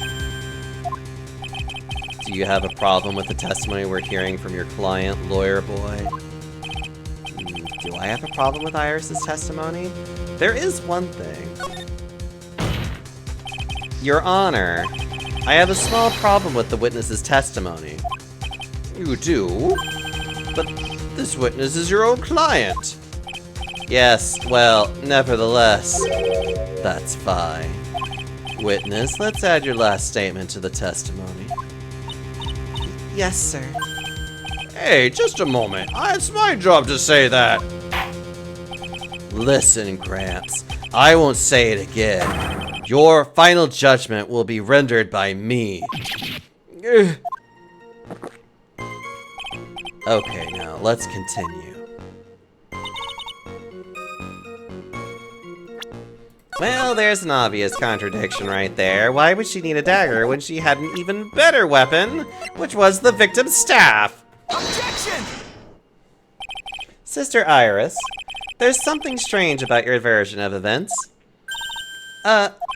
Miss Stoneham throwing her staff away makes no sense at all to me. But all you can do with the staff is hit someone. Naturally, you wouldn't know this, Sister Iris, but the victim's staff had a special feature about it. As you can see, it's a sword. If Elise Dunham really had wanted to kill Maya Fey, she wouldn't have needed to use a separate dagger. Now, not when she already had a beautiful blade in her hands already. Well, Sister Iris, what do you have to say? Objection!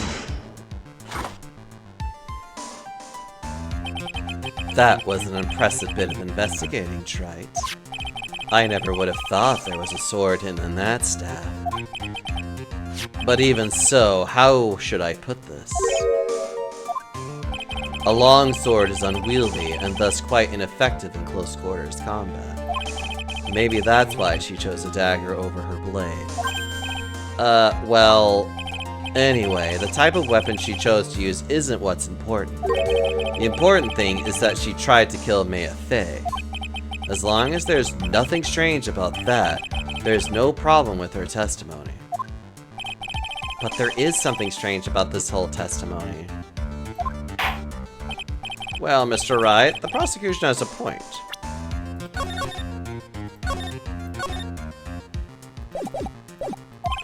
Very well, Your Honor. The defense will now present evidence to back its argument.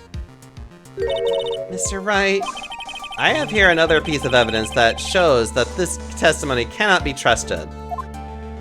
Because Miss Elise Dunham would never attempt to take the life of Maya Fey. Take that! Well, Mr. Godot, if you ask me, the only thing that seems strange is the angle of Mr. Trite's index finger. Trite, sticking your finger in an electrical outlet might be safer for you. Otherwise, it might get bitten off the next time you poke it in the wrong place. Really? That's not the piece of evidence.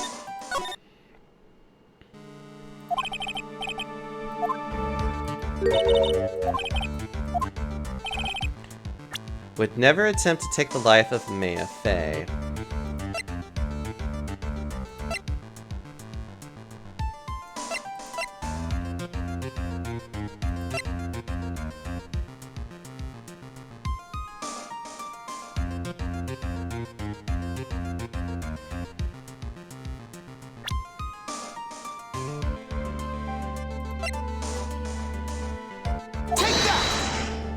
I guess that's a little bit more... Well, they said evidence, but I guess literally just being like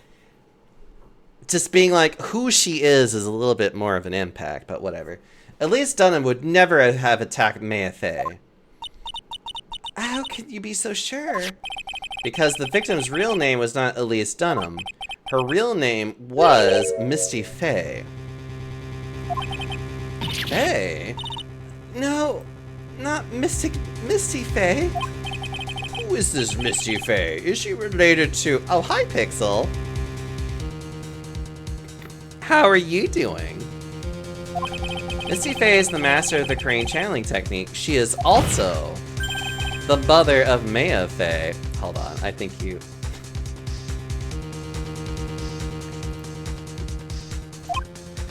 Are you serious? Stellaris things. I need to get back to playing Stellaris. That's such a fun game. Is it really true, Mr. Wright? Was Elise Dunham actually the great mystic Misty? There's no doubt about it. Looks like Iris had no idea. I can hardly believe it. The idea that she would try to kill her own daughter, one she hadn't seen in 17 years. Perhaps the prosecution can offer some explanation for why she would do such a thing. Ugh.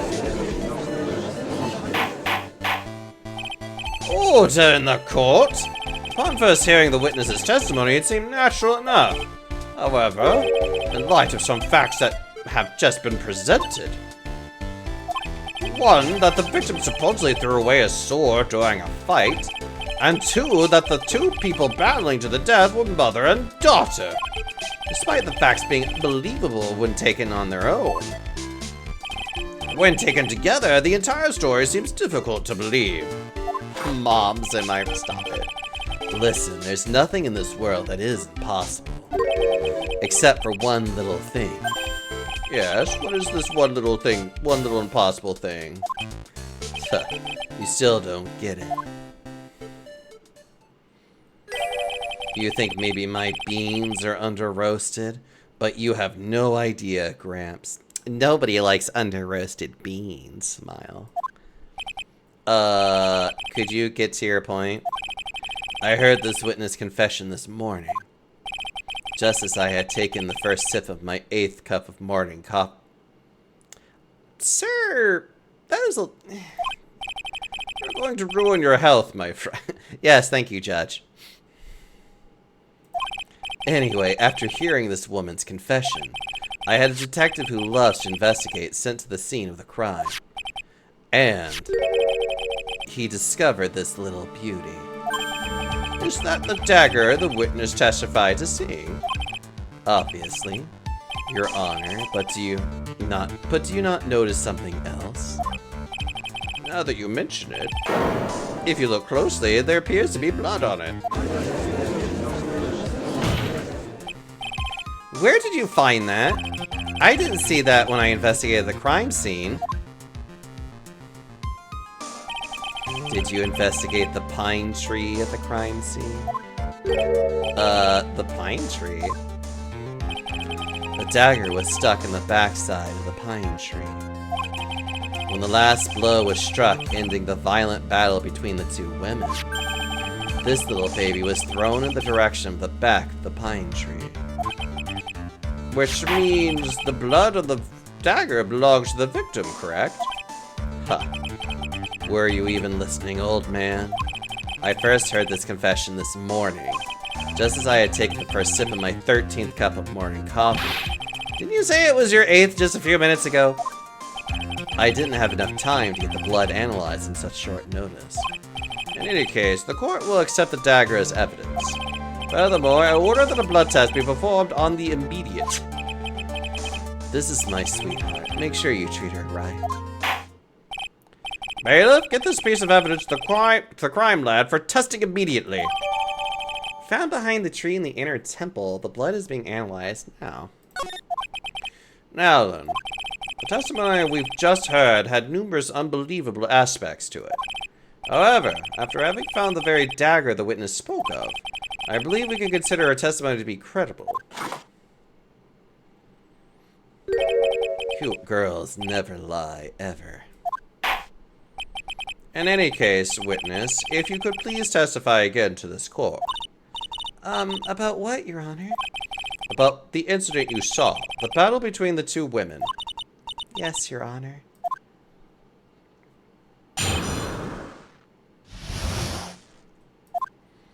Mystic Maya stumbled briefly after being hit over the head with the staff. But then she dodged Mystic Elise's next attack and stole her weapon. Suddenly, Mystic Elise was the one on the defensive and her back to the stone lantern.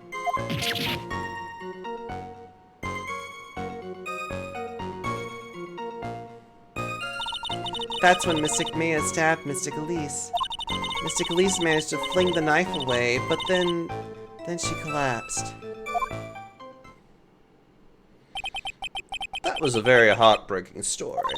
I don't know if there were any bad feelings between them, but if it had been 17 years since Mystic Missy's disappearance, perhaps they simply didn't recognize each other anymore? That seems reasonable. Now then, Mr. Wright, proceed with your cross-examination.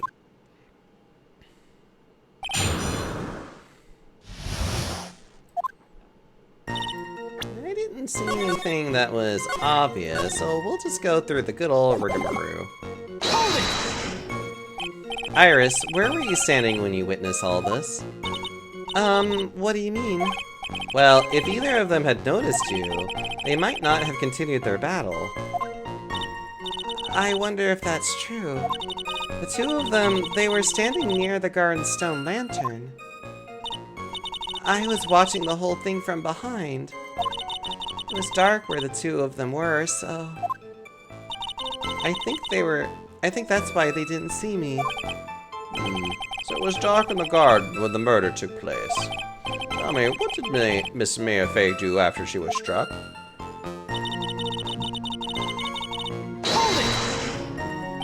What happened to the victim's staff then? I'm not sure. The area was very dark, so I really couldn't see. I think it got knocked away somewhere as the fight escalated. That makes sense. That would explain the need for the dagger. Mystic Elise raised the dagger to strike, but Mystic Maya dodged it at the last second. The dagger struck the lantern and fell to the ground. And then at some point, Mystic Maya picked it up. Nothing sounds especially strange yet. What did the victim do when the weapon was stolen from her?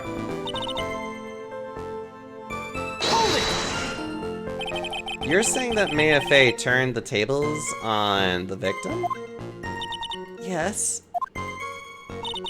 But Mystic Maya wasn't herself at the time. After all, her life was in danger. I still can't believe it. The idea of Maya cornering someone at knife point, it's just silly. As they say, a cornered fox is more dangerous than a jackal. I believe the correct description of a cornered fox is scared and petrified.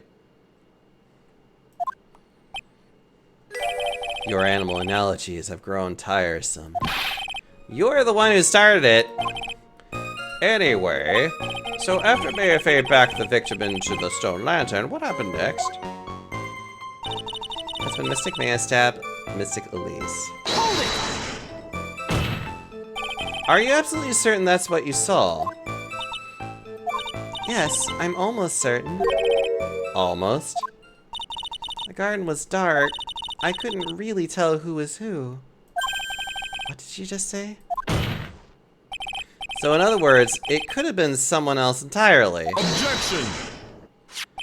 We know that Maybe was at the inner temple that night, and that the woman that was killed was Elise Dunham.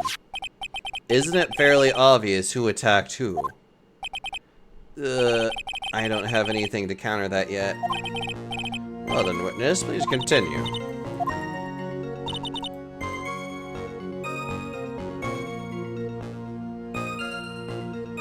The two of them faced each other for a moment. Mystic Maya rushed in to strike Mystic Elise. Doubled over and fell to the ground. So was she stabbed in the stomach, huh? Yes.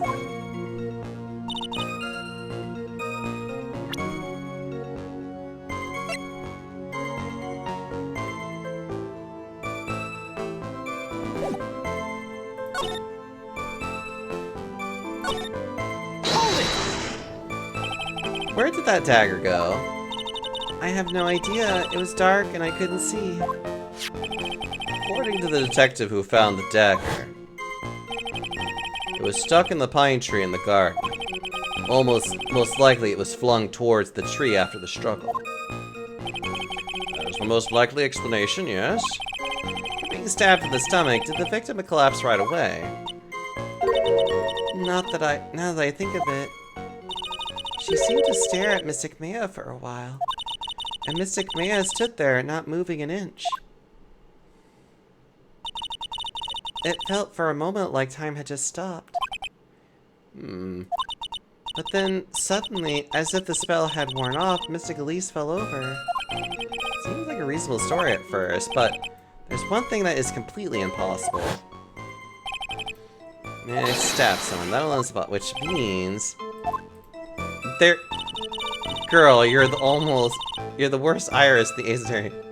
You will never be Iris Watson. Look, Iris Watson is already great.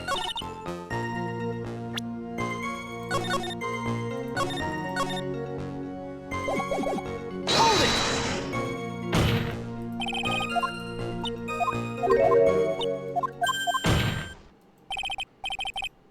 Objection!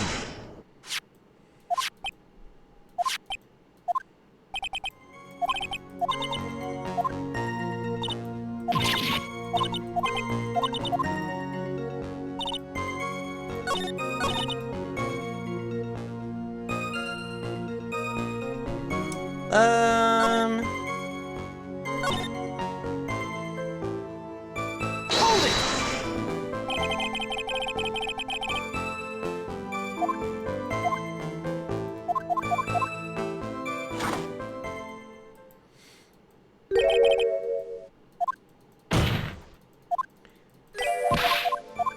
I think I just need to do it. Because she's saying that she was stabbed in the stomach.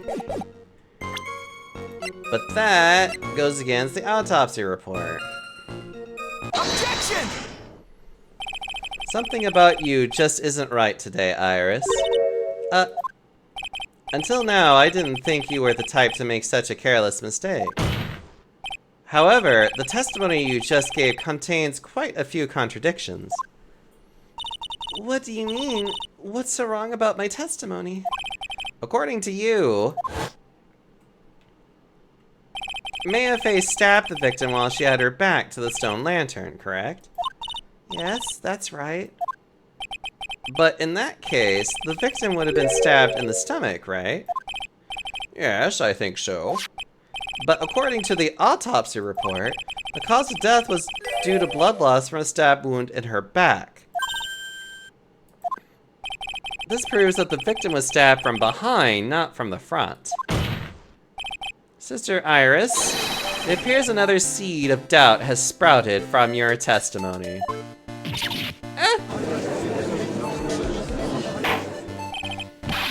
What is the meaning of this, Mr. Wright? Huh, it's simple. People are like books. You've got all a front and a back. You get my drift? Is this all you have to say? I can also say that darkness loves to play with the human mind. Objection! Could you please knock it off with the cheesy proverbs and illogical metaphors already? The point is, too much of this testimony just doesn't make sense. Throwing away a useful staff, the people fighting being mother and a daughter, and now she falsely claims the victim was stabbed in the stomach. There certainly are some inconsistencies. Well, Iris, how about it? Well, it's just... If you ask me, you're just being too naive about the whole thing. What do you mean?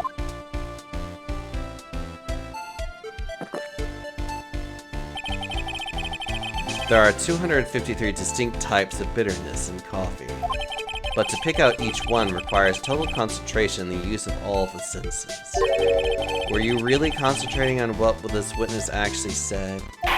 Prosecutor Godot, explain yourself!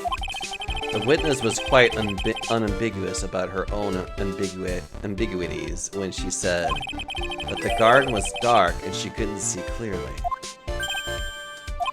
A human needs one thing to see clearly, and that is light. Light? By the way, did you know?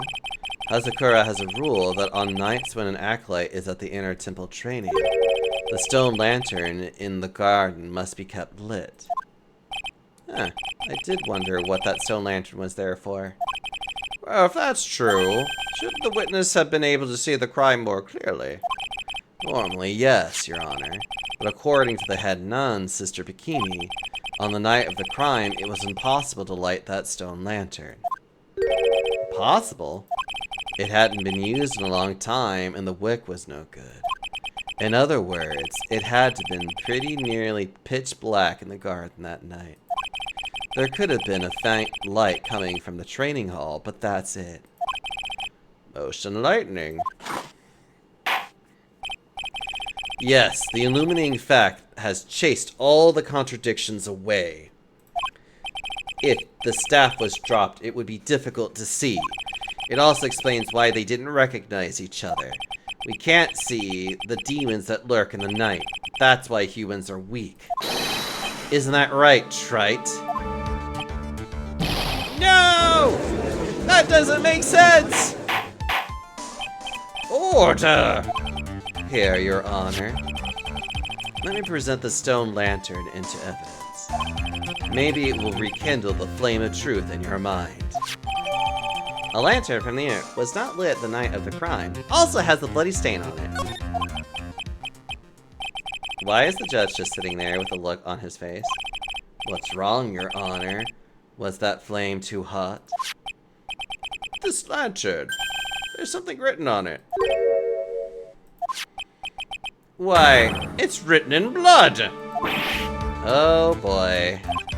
So the judge didn't know about that yet. Written in blood?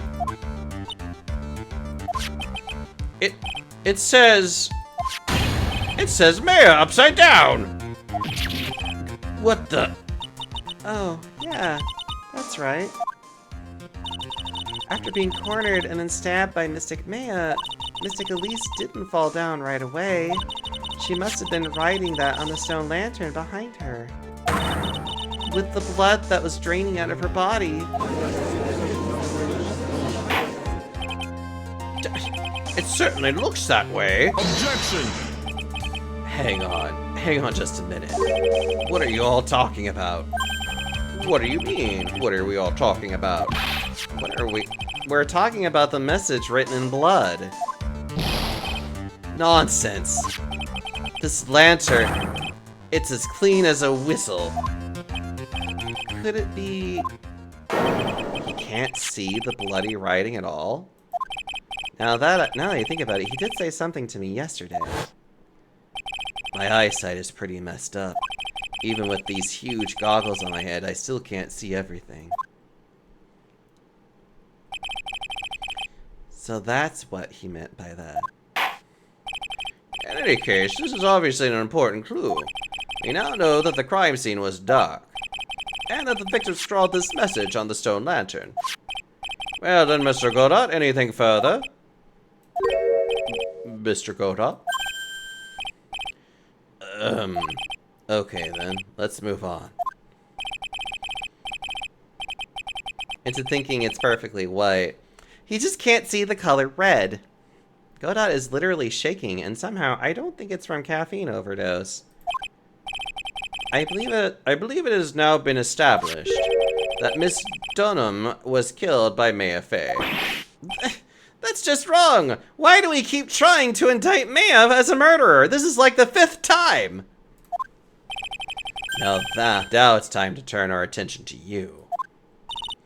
Yes, sir. After the victim died, you did something, didn't you? Let's hear it. We're all ears.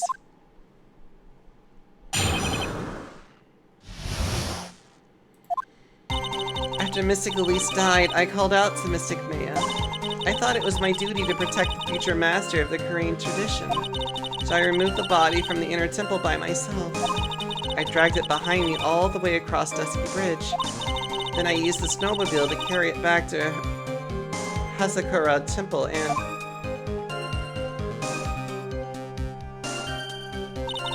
I used the to alter the way of the wound looked. So you removed the body. Yes, I was raised at Hazakura Temple. I owe a great deal of thanks to the Fae clan. But even so, I never imagined that Elise Dunham was actually Misty Fae. I've committed a terrible sin. A terrible trick of fate. I believe you're looking for a twist of fate, Your Honor. I intend to return to the inner temple after taking care of the body. But... you were spotted by the head nun, correct? Yes, and that's why I couldn't go back. Your story makes sense, I suppose. So right, go ahead with your cross-examination. Yes, Your Honor. I believe this is where we have to make it to where it's impossible for it to happen at the time that it did. So you waited until everything was over before making a move? No, it's not like that. Objection! She saw someone murdered right in front of her eyes. It's not surprising that she was a little timid. Yes, I suppose that's true. Sometimes when I'm watching lawyers argue back and forth with each other, I feel so hopeless that I just sit quietly and wait for them to reach a conclusion.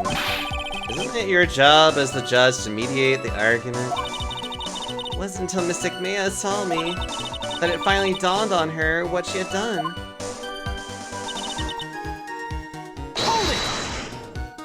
So then, you knew. You knew the significance of the name Maya Fey. Yes, of course I did. That's odd. I mean, Sister Bikini didn't recognize Maya's name, let alone her position. Anyway, she was a very special person indeed.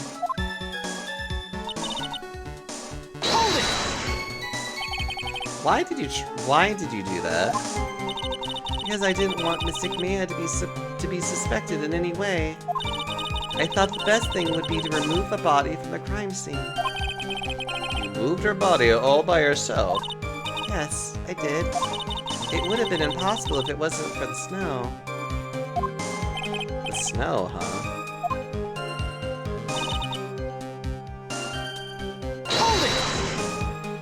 It's pretty amazing you can make it all the way across. It's a rickety old bridge. It looks worse than it is. It's surprisingly sturdy despite its age. It's like they say, idiots are too stupid to catch even a simple cold. But there's one other thing that bothers me.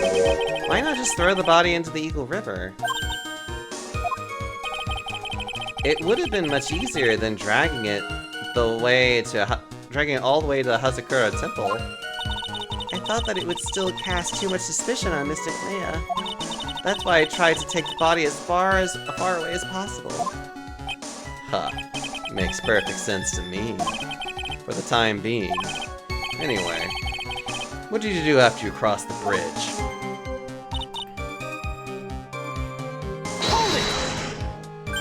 The snowmobile. I knew that would show up sooner or later. Yes, I had the key. I used snowmobile to travel from Hazakura Temple to Dusky Bridge. This is the part that was in question the other day. Should I ask for more details?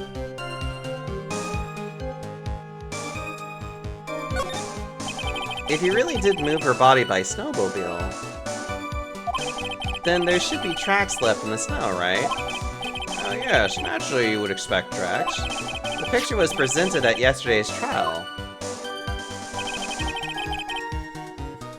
Are these the tracks from the tribe? Yes, I think they are.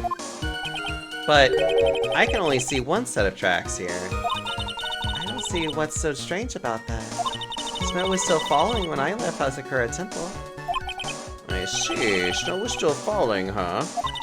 And then when the murder took place, it had already stopped.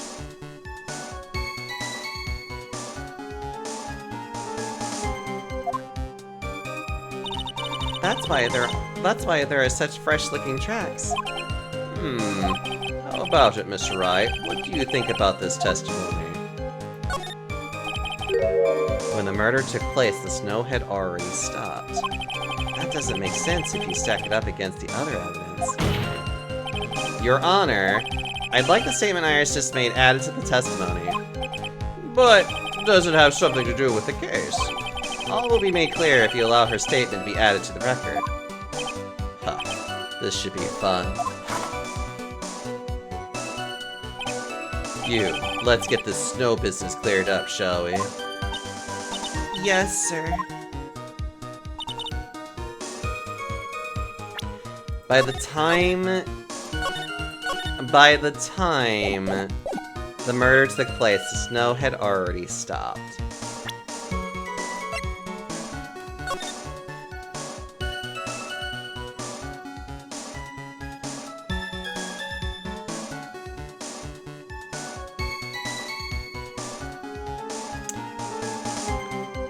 It snowed until approximately 10:50.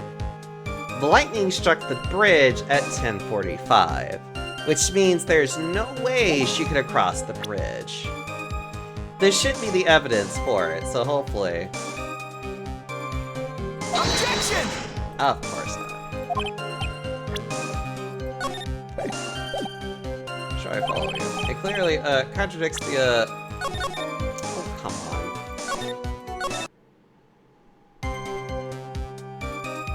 If it's not that... It's not Larry's sketch, is it? Objection! Oh, come on. The bridge was on fire! Come on. Hold it! There have been a lot of contradictions in your testimony so far. This time, are you sure it's all true? Yes, I am. When the murder happened, the snow had already stopped. According to you, that's why the snowmobile tracks were so clear. That's right. I'm certain of it. I think I've trapped her this time. Oh, okay, I just had to press on it. I see how you think. Snow, huh? What is going on here? If the snow really had stopped by the time of the murder, it means there's a bigger hole in her story than that movie, The Grid Revelations. Huh. Well then, Mr. Trite, perhaps you'd like to share your theory with us. Let's see what's up your sleeve, or rather, at the end of your index finger. I don't want to believe it, but I don't think my logic is failing me. A Matrix reference? Yes. Iris is trying to pin the murder on Maya. But why would she want to do that? There's only one reason I can think of.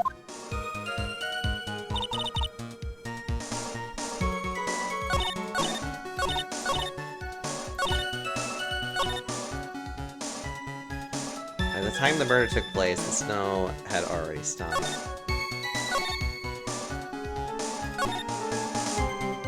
Oh, I dragged it behind me all the way across the dusky bridge. Maybe that's where I need to... Hold on. Objection! There we go. I knew it was one of the things of just being like, I have to basically be like, the bridge is on fire! You claim that the snow had already stopped when the murder occurred. But I'm sorry, Iris, that just isn't possible. What? This is the weather data from the night of the murder. According to this, the snow didn't stop until 10:50. But you couldn't have crossed Dusky Bridge at that time. Why do you say that? Because 5 minutes before the snow stopped, Dusky Bridge was struck by lightning and had caught on fire. What did you say? The bridge? It was on fire? You don't mean to say you didn't know about it? It was because of that lightning strike that the bridge burned down. What? But it can't be. It looks like you still haven't figured it out. No matter how hard you try to deceive or conceal the truth. You can't pull the wool over the eyes of a real defense attorney.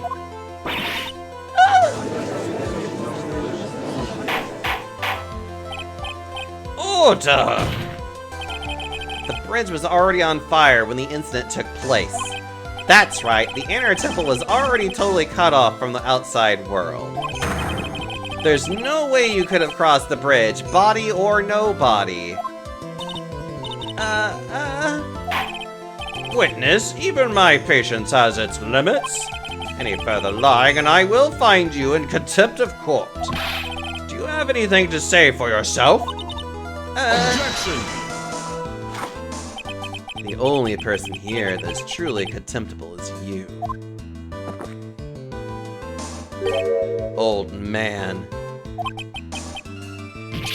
Me? How dare you? Whether this witness lied or not doesn't mean squat right now. Squat? The important thing now is to find out the truth, isn't that right? Yes, of course, but whether it was snowing or not snowing, or whether the bridge was burning or not, there are two facts that can't be disputed. First, the body of Elise Dunham was discovered in the Hazakura Temple courtyard. And second, the head nun, Sister Bikini, Witness Iris desecrating as Elise Dunham's body. He makes a good point on both accounts. That's right. I'm not lying. What are you claiming this time? I wasn't myself at all that night, so my memory is still somewhat hazy. Objection! You have stood at that witness stand and testified this entire time. Are you telling us now that your memory of that night is hazy? Objection! It is only human to err. If you're so perfect, right, maybe you could explain this for the court. What is it? When the murder happened, the bridge had already burnt down. But somehow the body traveled across the bridge and was found in the temple courtyard. Perhaps you have some kind of perfect explanation for this little magic trick? Well, not exactly, no. I know there must be some other way she got across that burnt-out bridge. But unless I can somehow demonstrate it, well, we'll never know the truth. I can demonstrate it! Looks like the defense is not prepared to offer a suitable explanation. You see what I mean? In other words, you're in no position to suggest this lady's testimony isn't the truth. Yeah! Alright then, witness, let's hear your testimony once more. About what, Your Honor? You've admitted that you moved the victim's body. Nevertheless, your prior testimony contained a rather large inconsistency. Please add an explanation for that in your testimony. Yes, Your Honor. Will this be her final testimony? The final testimony! Moving the body. Other than walking over the bridge, there's no way to move the body. So I must have just gotten confused, I guess? Was the snow still falling, or had it stopped? Does it really matter that much? Or are you saying that there is a way to cross the burning bridge? So it was just a misunderstanding, I see. This is a photo of Dusky Bridge after it burned down from the lightning blast. It was taken on the morning after the incident.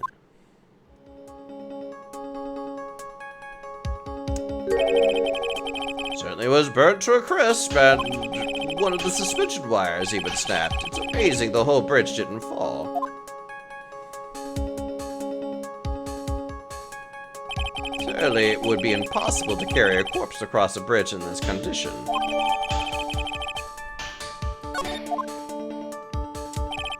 Unless I do something to discredit this testimony. It's going to be deemed as its truth. And Maya will be accused of murder again! Right, I'm only going to say it one more time.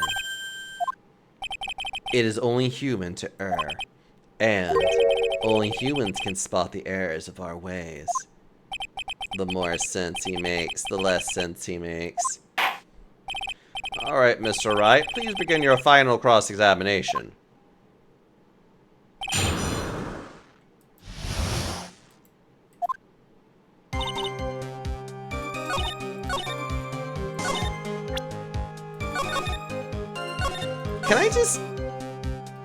Can I jump directly into this, or do I have to press it out of her?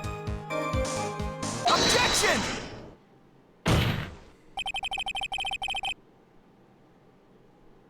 I'm glad I could go directly into this. A dead body flying over a burning bridge. I wouldn't exactly rule out the possibility. What? You're saying it's possible? Don't make me laugh. The only thing that's possible about your claim is that it's been pulled out of thin air. I don't know about that. In any case, we have a witness who did see it happen. Preposterous! Who is it? Who is this witness? I can't chicken out here. I gotta keep on the attack and go, go, go. Miss Elise Dunham's brilliant and highly gifted apprentice. Elise Dunham. Brilliant, highly gifted apprentice? Remember what he said in his testimony. That night he was at the mountain shack, Heavenly Hill. And that's when he witnessed the event. I think you've all seen the sketch before. It's an exact drawing of what he witnessed that night.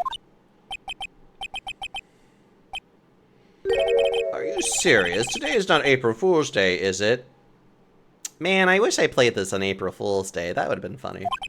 Mr. Wright, are you seriously claiming that the victim flew through the air? Are you using this pathetic scribble to support your argument? Uh-oh. The judge looks like he's about to blow a gasket. Huh. Well, Trite, there's nowhere for you to hide now. Other than looking like it was drawn by a 6-year-old, does this sketch prove anything? Yes, I'm pretty sure it does, and I'm going to prove it. Listen, I know your tricks. You're trying to turn this whole thing upside down. If you're so eager to turn this case upside down, why not start with this sketch? Upside down? Why did Godot say that? Why did I say this in such a very specific way?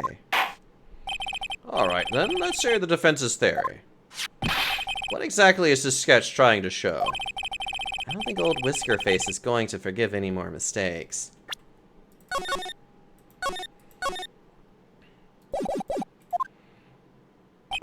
Alright, Phoenix, let's look carefully and think it over. This sketch drawn by Larice Dunham is...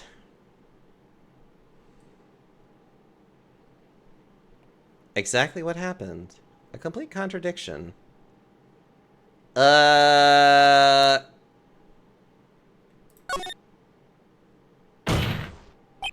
course the victim was flying through the air. You can see it right there in the sketch. Whoosh! Oh my god. Okay, I'm like, I don't understand the context of this. That's why I was just like, a complete contradiction.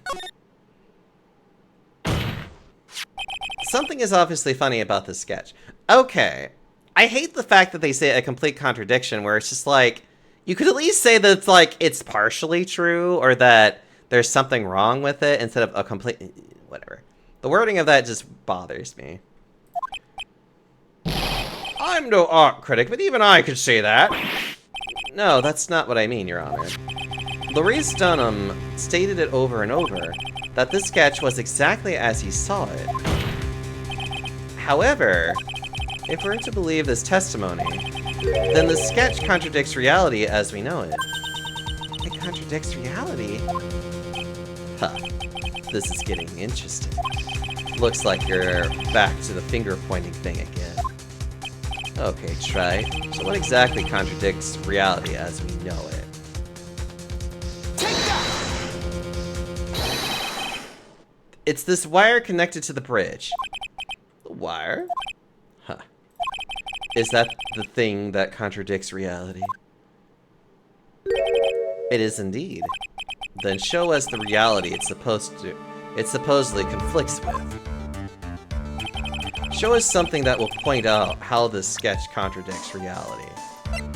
You gave it to us yourself. Take that! That's a photo of the Dusky Bridge, correct? Yes, now compare the sketch and the photo for a minute. In the sketch, the wires appear to be above the guard wires. But on the actual Dusky Bridge, Jumping Jehoshaphat! the wires are below the guard wires.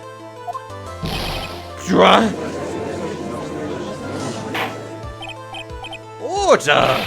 The sketch is somewhat different than what is depicted in this photo. However, isn't it likely that the artist just saw it wrong? Or perhaps he just drew it wrong? Either way, it sounds like you're just wrong. With someone like Larice, I admit a mistake is a definite possibility. But then that begs the question, why did he make a mistake? What was the reason?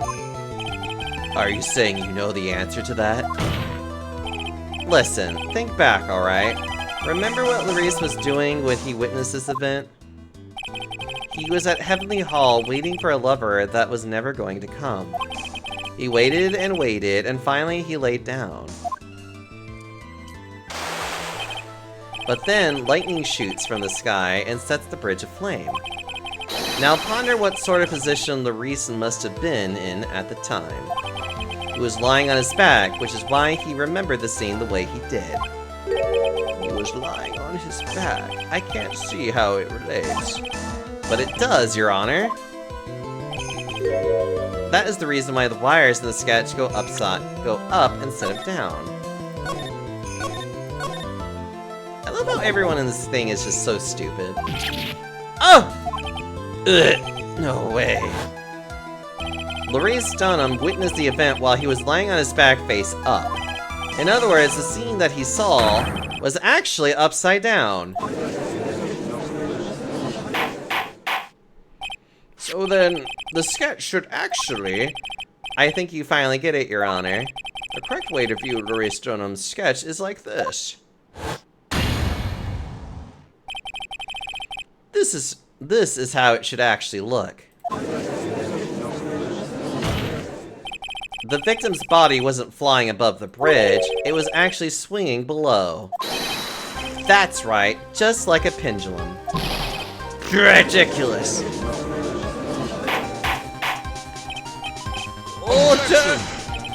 Of all the things to say, a pendulum? The bridge was burning to a crisp. There was no way to get across it.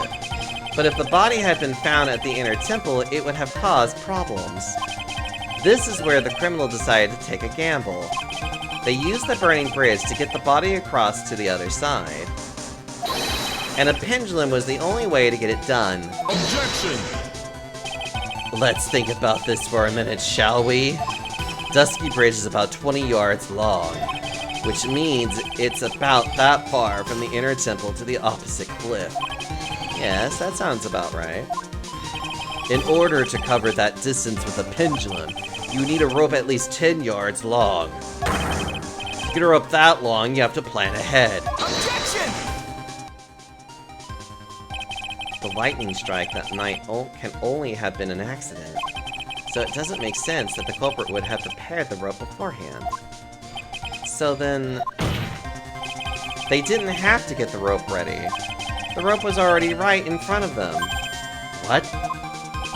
I'm saying that it was just a matter of using what was already there. In that case, Mr. Wright, please give us an exact explanation to support your theory.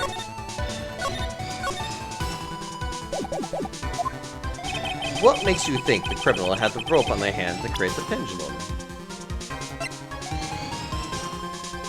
Take that!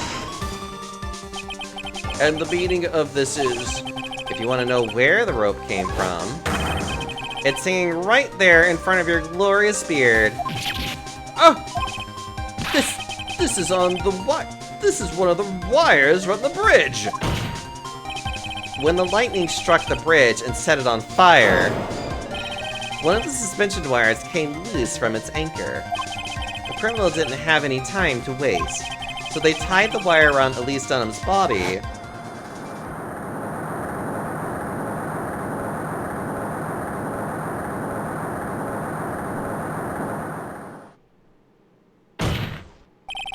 Because there's simply no other way to move the body. Yeah, that's... Yeah.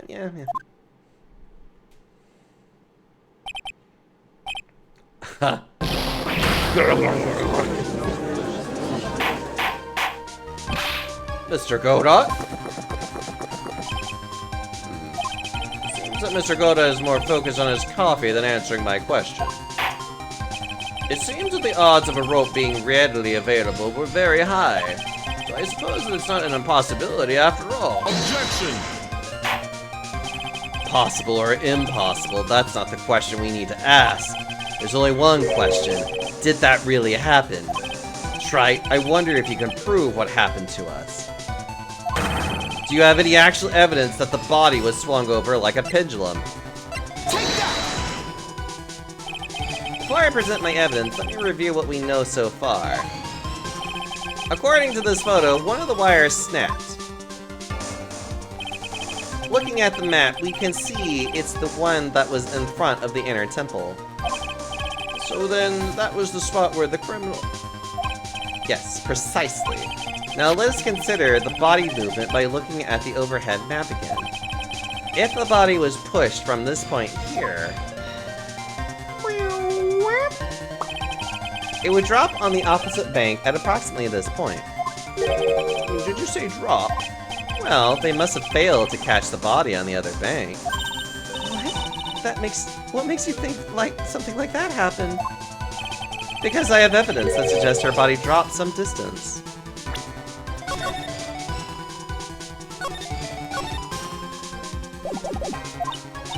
What kind of evidence? Take a look at this autopsy report that I didn't present, but, you know, there are two things about that. It says here that her body fell about 10 feet after her death. 10 feet, huh? That's almost likely the height difference between the two sides.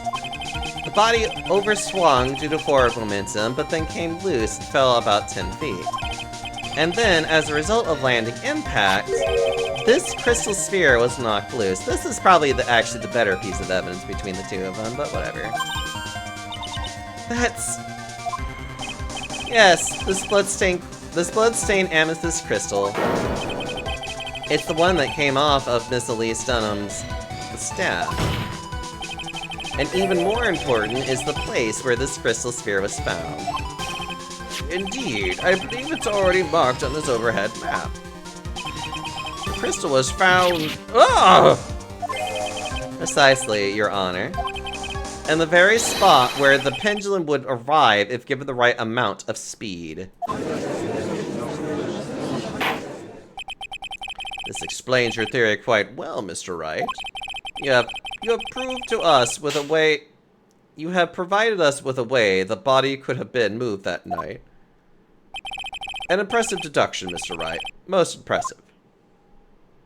Mr. Wright! I thought this cold coffee might help cool you down. What is the meaning of this, Mr. Godot?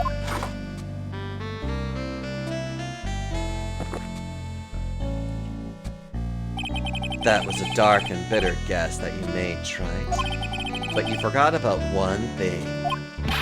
What was that? What would that be? The aroma. A coffee's most reliable accomplice is its deep and profound aroma.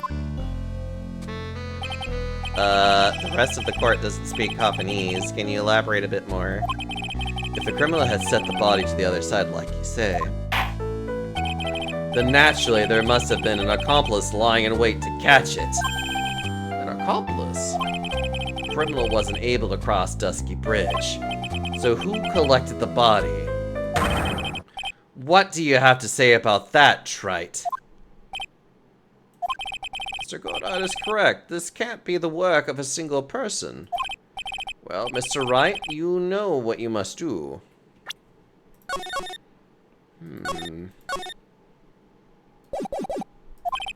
Yes, Your Honor. The body couldn't have made it to Hazakura Temple without an accomplice. Very well then, if you please, Mr. Wright. Who was the person that received the body on the Hazakura Temple side?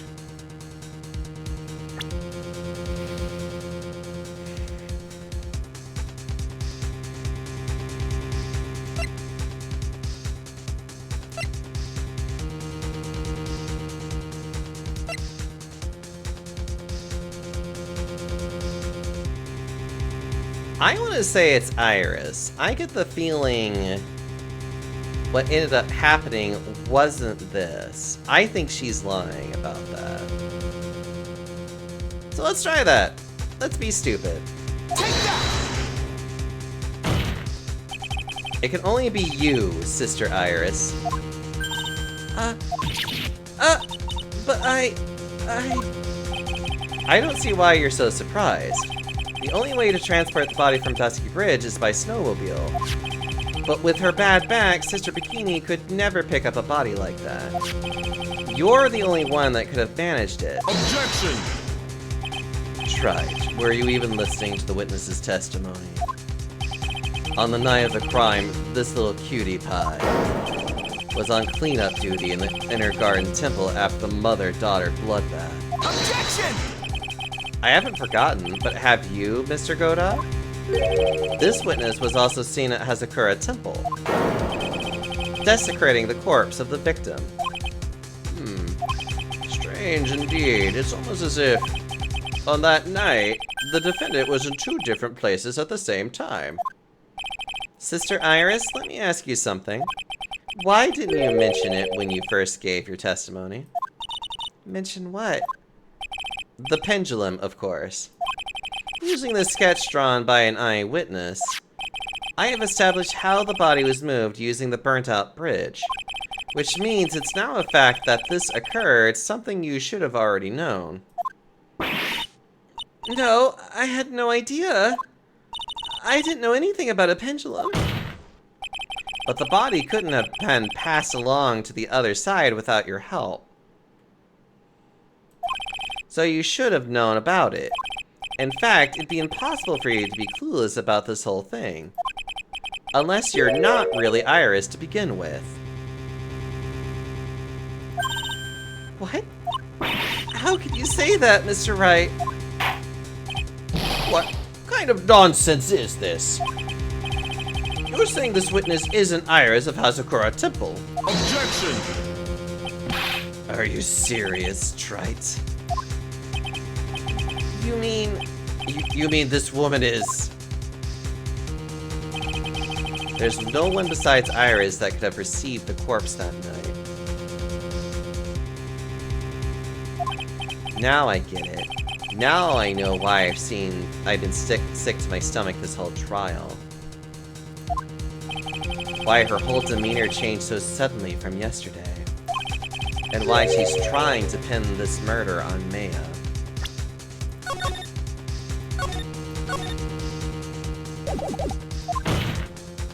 The woman that's standing there at the witness stand, her real name is...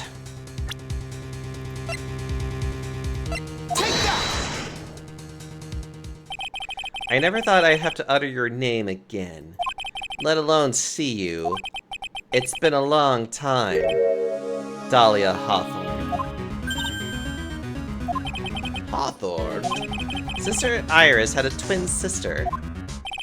And you're looking at her, Miss Dahlia Hawthorne. That name rings some bells, distant bells, but bells nonetheless. It's just your imagination, Gramps. This file contains all the relevant data about Dahlia Hawthorne.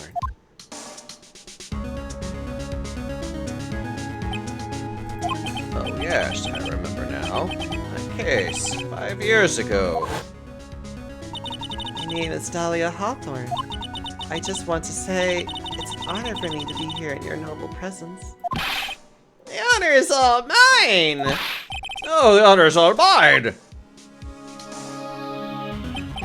But, according to this, Dahlia Hawthorne is already dead. It says her execution was carried out last month.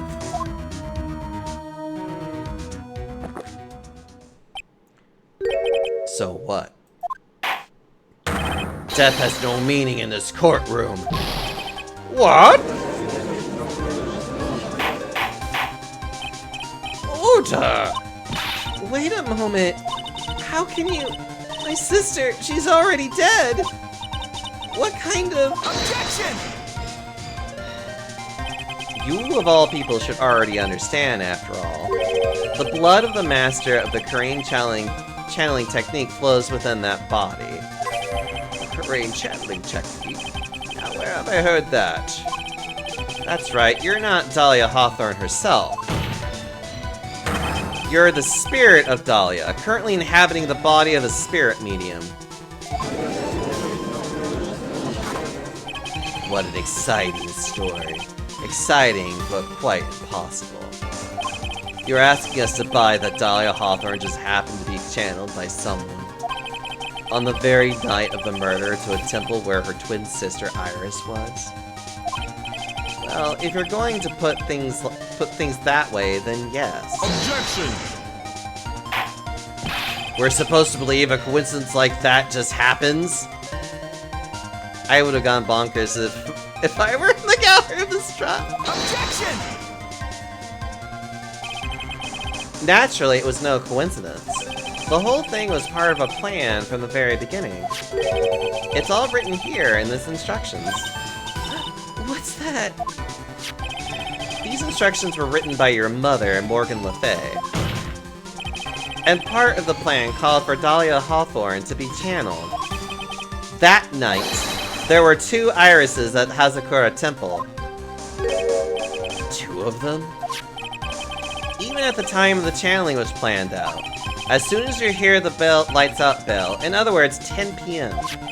However, Iris was seen before dinner time. That means that Iris that was at dinner was the real Iris.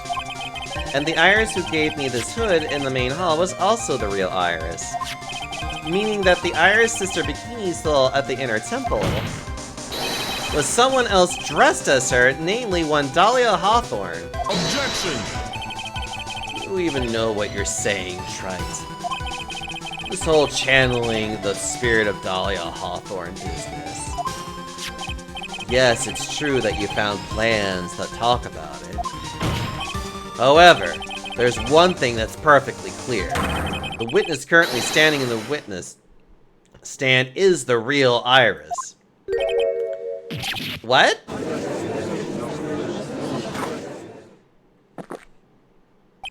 Calm down and remember what you know about the night of the crime.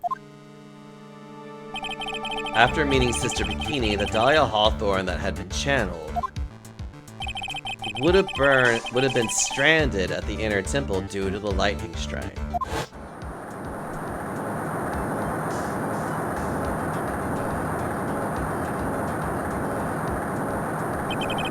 It was later that the body was moved by pendulum.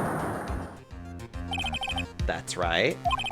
Naturally, that would mean that the Iris that received the body was the real Iris. Are you with me so far? Yes. After being notified of what happened, the police came to Hazakura Temple's main hall. There, they found Iris in her room and arrested her. And ever since, she's been under police supervision at the detention center. Yes, I suppose. I can't deny any of that. Oh, thank goodness. It looks like he's finally convinced. But something still seems off. Way off. I'm still not convinced that the Iris here is the same one from the other night. I suppose you're about to say something really ridiculous.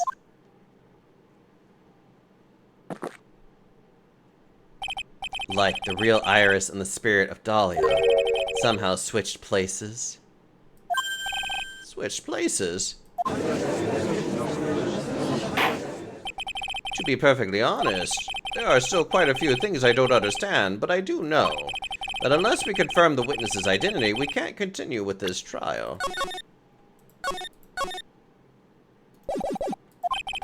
Iris doesn't have the spiritual power needed to channel Dahlia. Which means they must have switched places somewhere.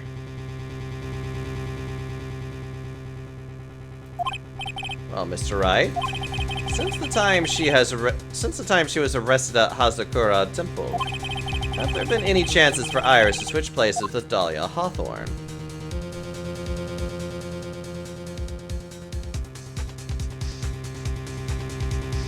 Yes. Your Honor, I think there might have been one chance. Oh, explain yourself. Yesterday for a few minutes, Iris' whereabouts were unknown. Unknown? What do you mean?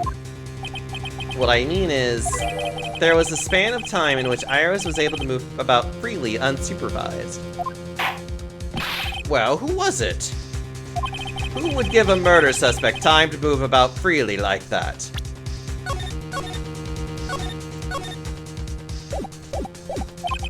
I'm sorry. I know you didn't mean to. It wasn't your fault. The person who gave Iris a chance to move freely was Miles Edgeworth, unfortunately. Take that! This is Mr. Edgeworth, isn't it? 'Cause he passed out during the earthquake. Your Honor, there was a fairly large earthquake yesterday, was there not? An earthquake? Earthquake! Oh my goodness, the inner temple! This kind of tremor might...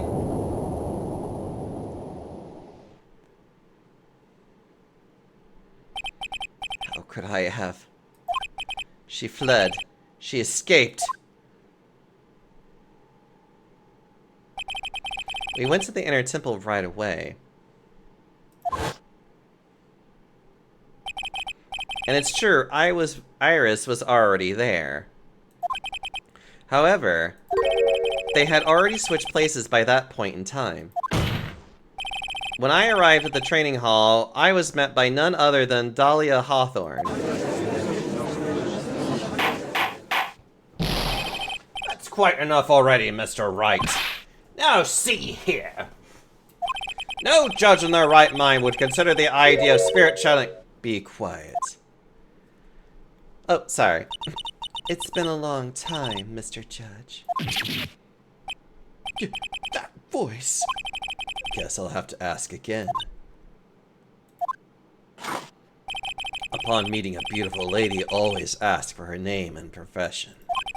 That's one of my rules. Dahlia Hawthorne. In my current profession, permanently retired. Ha! So you're not going to bother hiding your identity anymore? Why should I? After all, I'm dead. There's really nothing you can do to punish me. What is going on here? Dahlia Hawthorne. I never thought we'd meet again, and I never thought we'd meet like this. But this time, I'll end it. For her and for myself.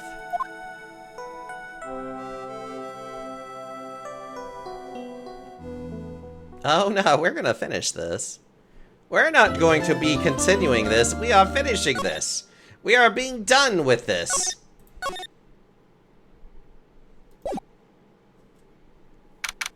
February 10th, 1:06 p.m.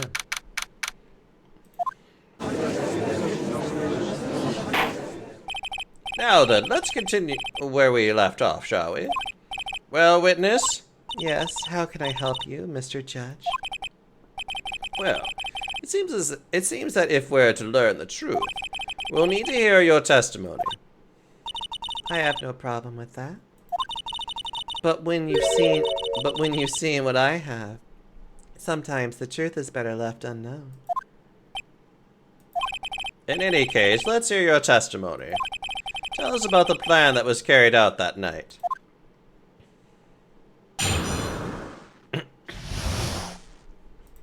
The whole plan began with my death. A stupid plan hatched by Morgan Fay to install her own daughter as the next master. But for it to work, Maya Fay would first have to die.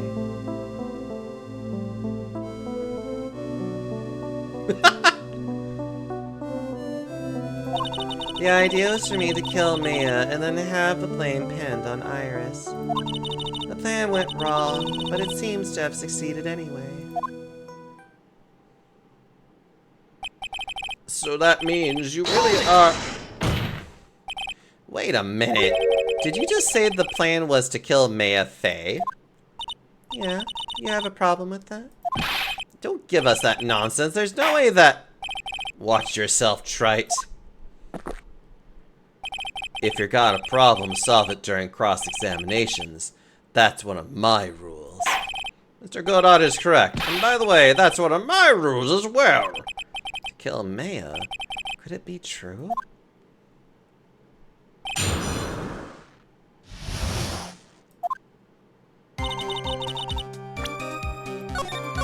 We gotta keep on moving. Fuck your rules, you sexist pig. You were executed last month, correct? Yes, I was hanged. It wasn't exactly pleasant. How did you manage to discuss the plan? When did you talk with Morgan Fay? Last year, she was transferred to the same detention center as me. Since I was on death row and she was my mother, it was actually pretty easy to meet with her. I see. So that's when you discussed the plan. Are you crazy? At first, that woman was planning to kill me as well, even though I'm her own daughter. All to make Pearl Fey the master of Karain. But she's a cold, twisted woman. She thought she could finally regain her lost honor. The honor she lost when her younger sister, Missy, took her place as the master. Ever since that day, she's been working on this plan. A plan, huh? Stupid plan hatched by her. You're talking about Pearl Fey, is that correct? Yes, though at first she had high hopes for the two of us. You and your twin sister, Iris. That's correct. Fortunately, neither of us had much spiritual power. That's why we were abandoned by her, along with our father. Abandoned? The only person I ever really cared about in life was myself. My sister was a nuisance, so I convinced my father to leave her at an old temple. You mean Iris? Yeah, my father remarried a woman who also had a daughter. The less children you have, the more money there is to go around, right? And on top of that, my father had absolutely no interest in children in general. How horrible. The real horrible one was that woman, that bitter, vengeful woman. It was her stubbornness that gave birth to that child, Pearl Fey. She was born with an abundance of spiritual power, unfortunately for her. Morgan Fey heaped all of her broken hopes and dreams onto that poor child's back. All because of her pathetic dreams of having her bloodline become the main family.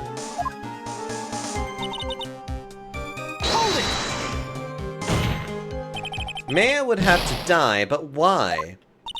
For our bloodline to succeed as the main family, thus making Pearl the new master. The remaining descendants of the current master had to be taken care of. Objection! But Pearls would never agree to a plan like that. She adores Maya. How sad. You still don't get it, do you? What Pearl wanted had nothing to do with it. Morgan didn't care one bit about Pearl. The only thing she cared about was the position of the master, that's all. That's ridiculous! She was willing to sacrifice anything and anyone to achieve her goal. The life of her daughter, and naturally the life of Maya Fey as well. How could anyone do that?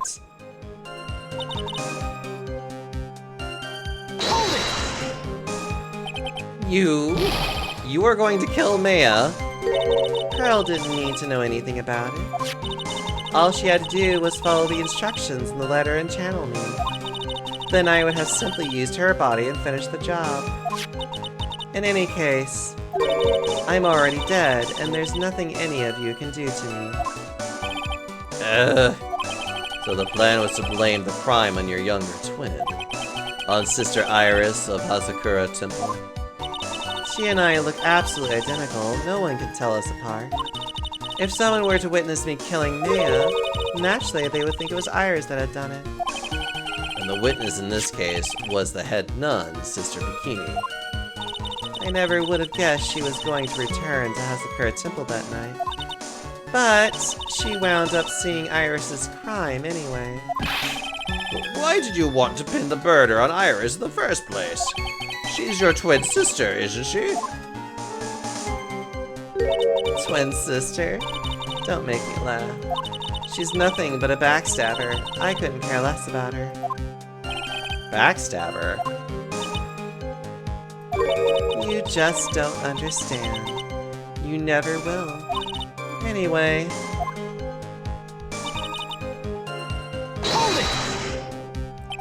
You think the plan was a success? You heard me. Just as that woman had hoped, Maya Fey is dead. Now the title of the master will pass on to Pearl Fey. Objection! That's absurd! Maya is just... she's just trapped inside of the sacred cavern. Really? You're as foolishly optimistic as ever, aren't you, my darling Finny? Do you want to know the truth? Ever since we met, I've despised you. You sniveling naivete, and your pathetic faith in other people. I just want to know one thing. What did you personally think of Morgan Fay's plan? I told you already, didn't I? It was a stupid plan. At no point, no value other than fulfilling her own greedy desires. Yes, it was certainly nothing to be proud of. If that's how you feel, why did you help her carry it out? Why would you do it? Why would you kill Maya? You may not understand it, being the kind and gentle soul that you are. You may not be able to appreciate why someone like me would help a woman like that. So then tell me, why? Isn't it obvious? I'm not like that woman. I only act in my own self-interest. The real reason I helped her was for myself. For my own personal satisfaction. What did you say? So this woman, Dahlia Hawthorne, She had her own reason for wanting Maya dead?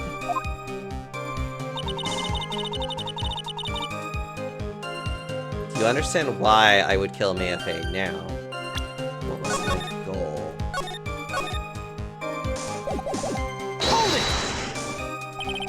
Obviously, it's because you were helping Morgan Fay. helping? Don't make me laugh. From the day I was born to the day I died, I never helped anyone. I lived for myself, and in the end, I died for myself. I thought that was obvious. So she wasn't actually cooperating with Morgan. She was just using Morgan and her plan so she could accomplish her own goal. All I wanted to do was kill Maya Fey. That was the only way I could think of to get revenge. Revenge. Looks like I have no choice but to present that piece of evidence. I can't believe it. She meant to kill Maya. I have to keep a cool head. And I need to get more information out of her.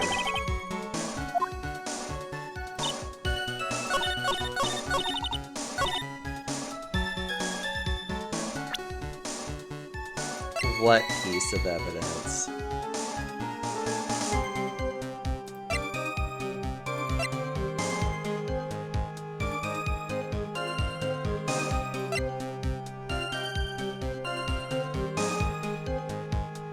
Do you understand why I would kill Maya Fey now?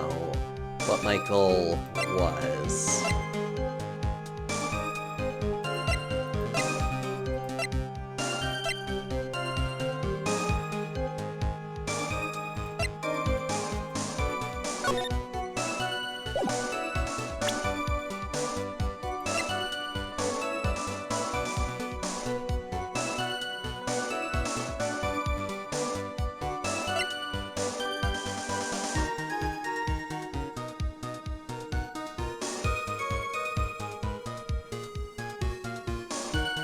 You understand why I would kill Maya Fey now? What my goal was. But you didn't kill Maya Fey, you killed...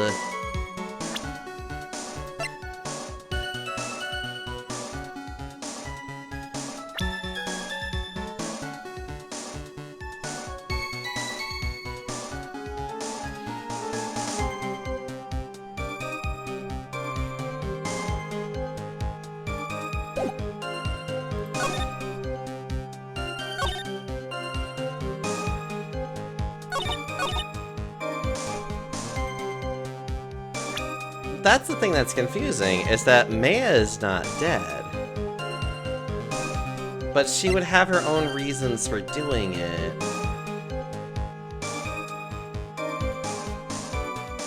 What would be her reason for doing it?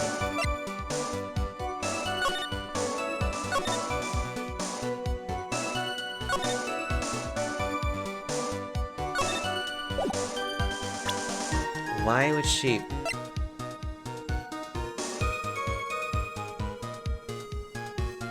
He said to present that piece of evidence, like that means something.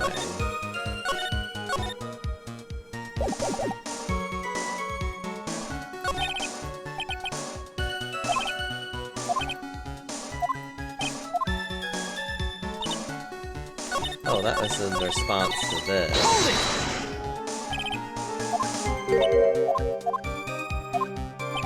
So she wasn't actually cooperating with Mart. She was just using Morgan in her plan. All I wanted was to kill Maya. That was the only thing I could revenge. Revenge? It looks like I have no choice but to present that piece of evidence. Revenge.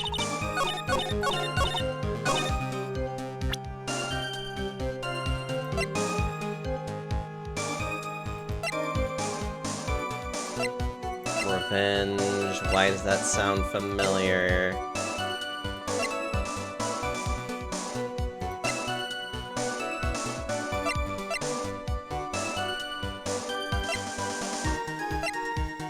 I mean, yeah, that was part of the burnt out letter, but... Objection! Ow.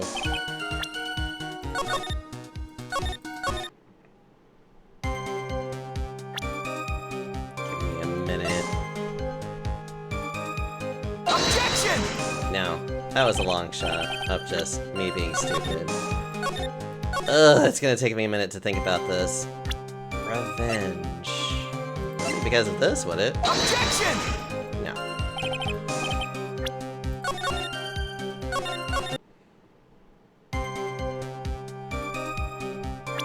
What my goal was. Objection!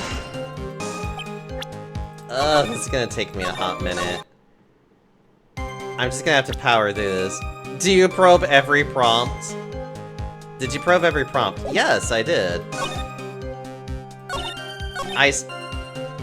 Oh. I probed every single prompt. The whole plan began with my death. A hint. Oh, if I'm just stuck, you could just say it outright at this point. Like, I don't want to be here 30 minutes trying to figure this out. I don't find that fun. Because she's the reason of Dahlia's death.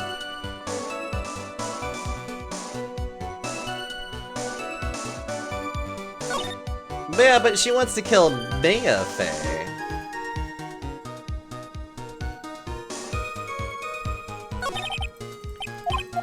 Oh wait. But Mia's not part of the... Oh yeah, she is.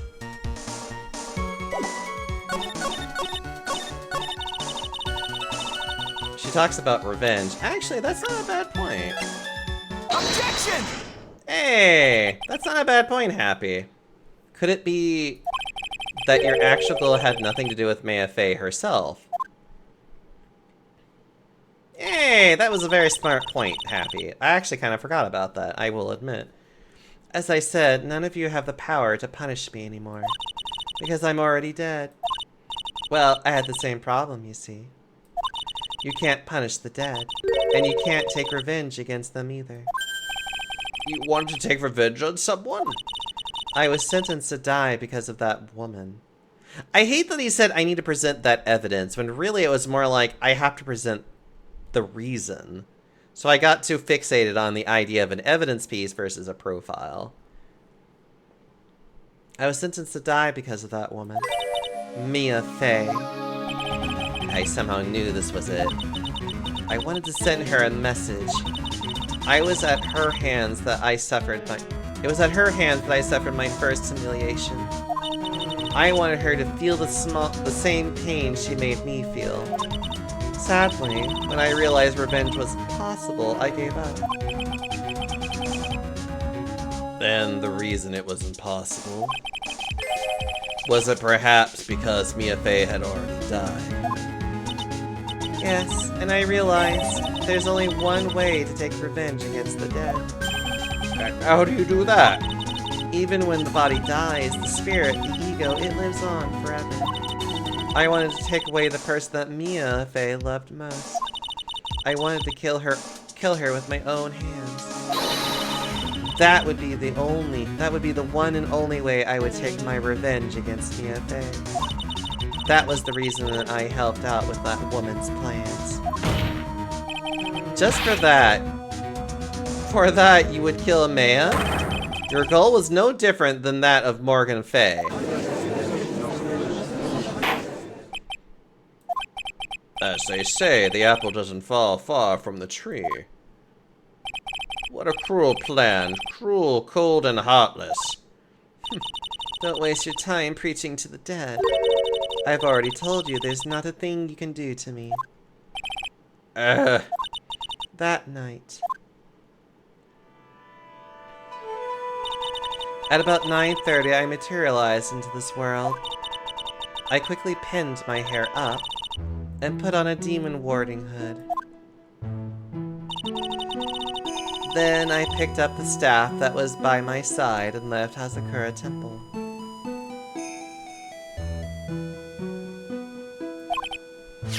So it was Elise Dunham who channeled her after all. That ridiculous head nun never noticed a thing. She left me a fey at the inner temple. I wobbled back, clutching her poor old back. What did you do then? That kid was easier to handle than I had hoped. I caught up with her in front of the stone lantern. Then I took out the dagger I got from the storeroom and...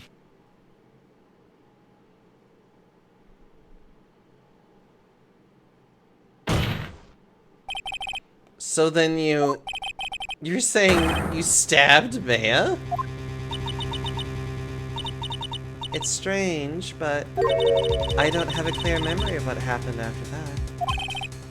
What does that mean, no clear memory? I don't know. I think I was stabbed. You were stabbed? At the last minute, Maya Fey must have stabbed me, I'm sure of it. Objection! That's not like her at all. Maya wouldn't stab a French fry with a plastic fork. Anyway, I suddenly lost consciousness. They stabbed me, girl, what? Yeah. I also hiked her. I suddenly lost... But before I did, I scrawled her name on the lantern.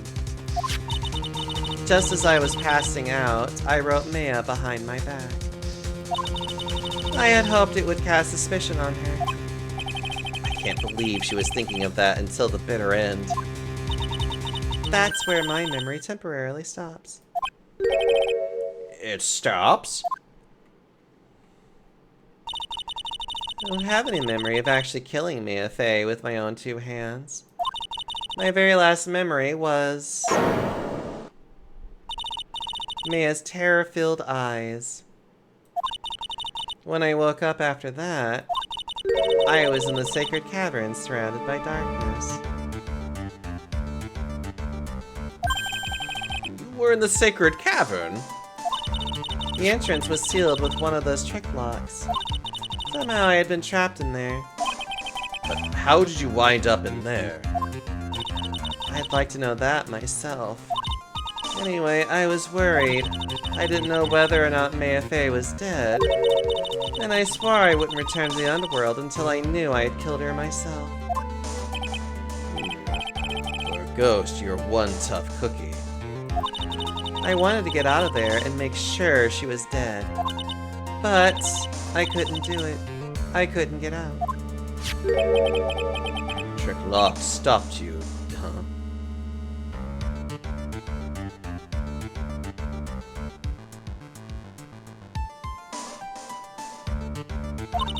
I didn't know how to remove it.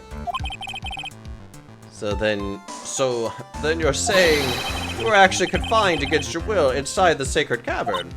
Yes, I wanted to get rid of that annoying lock as soon as possible. But it wasn't easy. I kept getting interrupted while I was working on it. Interrupted? It was early in the morning, and someone came into the training hall. What? Who? Could it have been Maya? I thought the same thing, but I couldn't see. Why not? If someone had spotted me, I would have lost my chance to take revenge. So I made sure to hide myself well at the back of the sacred cavern. That morning, only 2 people could have gone into the training hall. Maya and Pearls. Pearls went there to cover the hanging scroll and gravy. Still, I finally managed to remove the lock. But I was too late. What do you mean by that? The flies had already started to gather. The bridge had been fixed and the police had started their investigation, correct? Naturally, I couldn't go out. So instead, I returned to the cavern and put the lock back on myself. I realized I wouldn't get a chance to see Maya's corpse as I had hoped. But just then, Lady Luck showed up. Lady Luck? After that big earthquake, she showed up all by herself. The real Iris? She said she'd come to make sure the sacred cavern was alright, stupid girl. I came out from the sacred cavern and got a feel for the situation.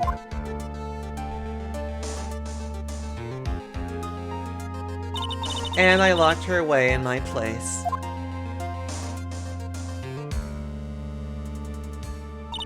I had finally learned exactly what had happened.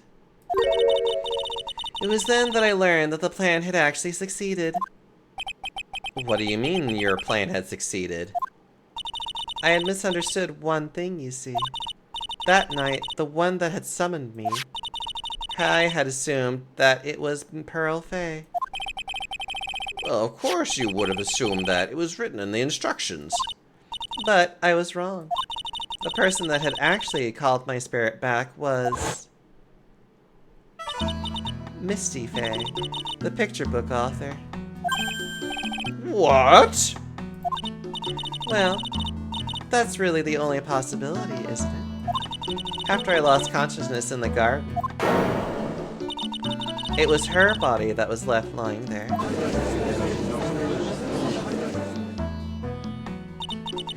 Maya Fay, I wasn't able to kill her with my own hands after all. But even so, I made her commit the most vile sin a human can commit. And that is... Matricide. The sin of killing her own mother. Ugh. No way! Order in the court! What is the meaning of this? It's true that I was the one who attacked Maya Fay.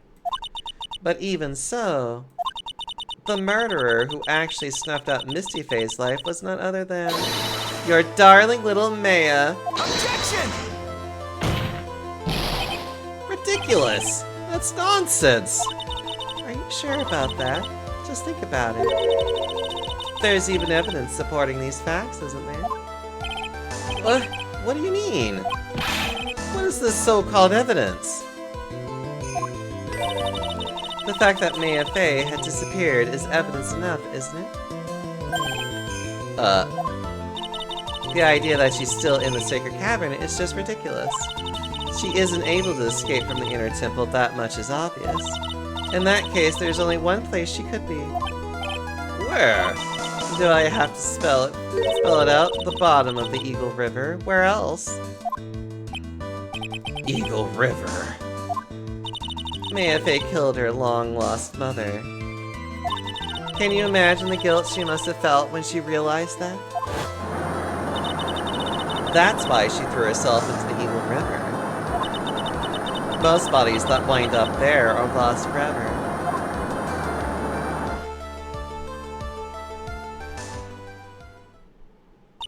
So, what do you have to say now, Finny?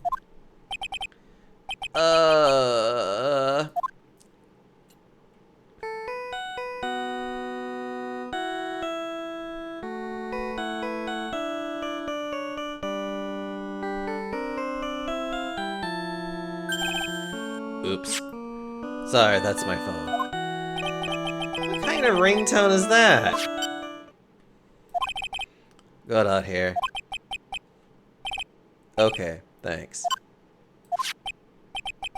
Was it something important? They just finished removing the locks from the sacred cavern. That's great!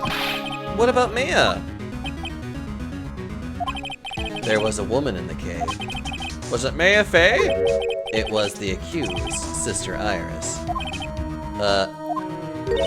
Don't look so surprised. I locked her in there yesterday. I just finished telling you that. So, what about Maya? Where is she?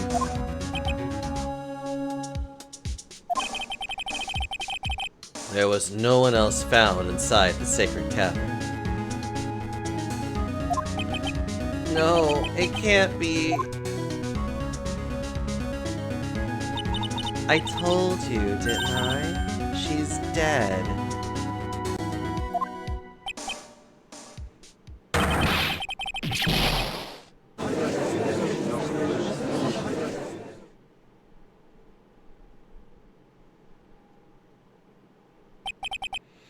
It seems that this case has come to an end, a tragic end. Sadly, it appears the killer of Elise Dunham, also known as Misty Faye, was her own daughter, Maya Faye. Overcome with guilt for what she had done, Maya Faye jumped to her death into the raging waters of the Eagle River. It can't be. Huh.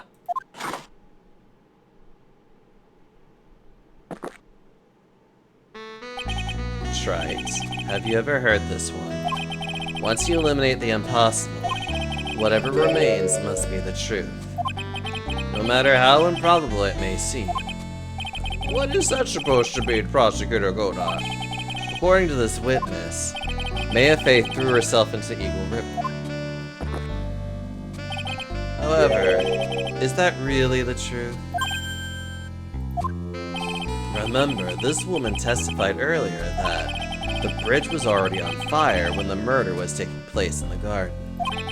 Which means if Maya had thrown herself into the river, it must have been from the inner temple side near the bridge. That's right. That's where she jumped from. But that's impossible. That's impossible to jump. It's impossible to jump into the river from there. What? Don't get your panties all twisted up, Trite. Just relax and think through the whole thing again. So it's impossible. Maya couldn't have thrown herself into Eagle River? Well, Mr. Wright. Miss Hawthorne claims Miss Faye threw herself into the river from the inner temple side. Do you have any evidence that refutes this claim?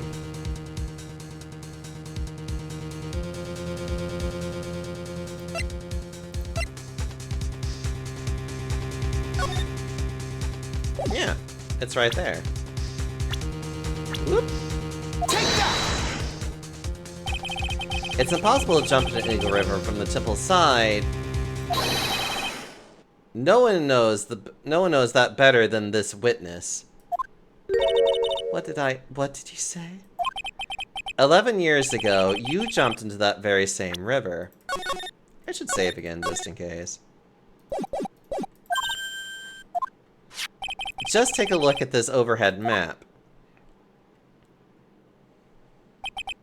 As you can see, below the cliff on the inner temple side is a big rock shelf. Oh, you're right. She wouldn't have reached the river if she had jumped off from there. In other words, if she had jumped, we should be able to see her body in this photo.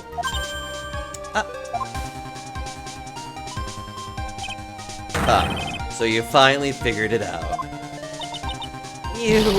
No! Order! You're just playing with me. Maya Faye's body is at the bottom of the Eagle River. There's nowhere else she could possibly be hiding. Miss Hawthorne, have you ever heard this one before? Once you eliminate the impossible, whatever remains must be the truth. Yes, just a few minutes ago. Maya Faye wasn't inside the sacred cavern. We now know that she didn't throw herself into the Eagle River. Correct. That eliminates all the most likely possibilities. Now, although it seems improbable, there's still one other place she could be. What? What is this one possibility you're talking about?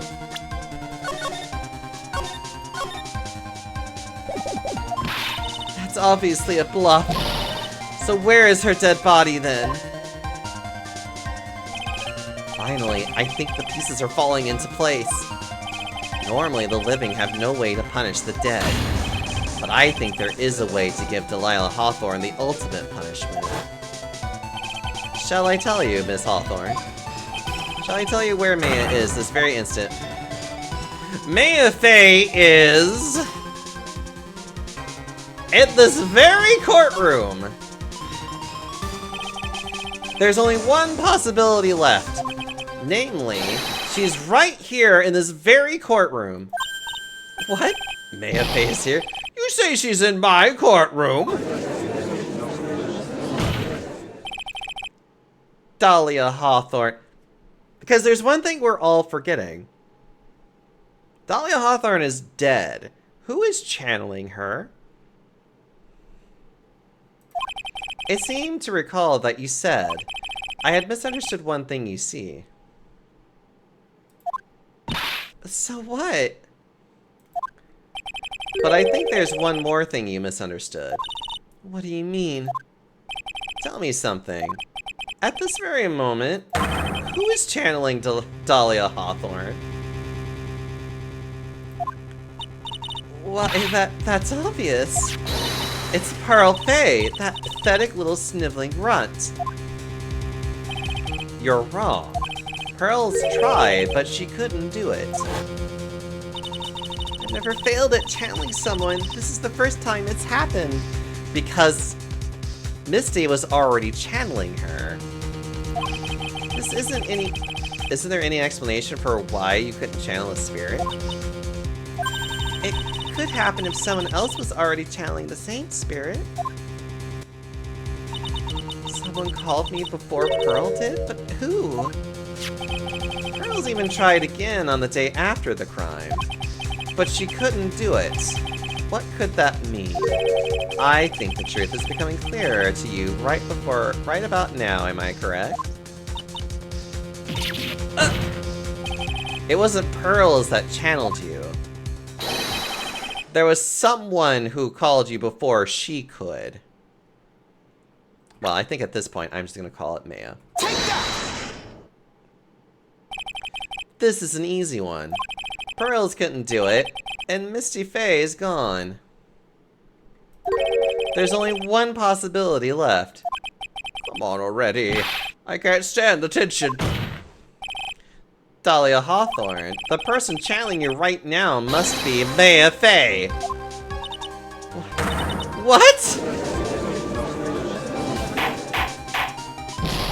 But how could that be? Remember what this witness Dahlia Hawthorne said about her goal. She said that her goal was to kill Maya Fey. Yes, that's right. But if Maya channeled the spirit of someone that was trying to kill her... Huh. Well, Gramps, what would happen? Could it be? It looks like you finally understand, Your Honor. Well, I don't. What are you going on about? What I'm going on about is the reason Maya channeled you. And there's only one reason. To protect herself from you. To protect herself? From me? Yes. On the night of the crime, you were only interested in one thing. Killing Maya Fey. The path back to Hazakura was closed off, and there was nowhere for her to run. So then the problem became, where would be the safest place to hide?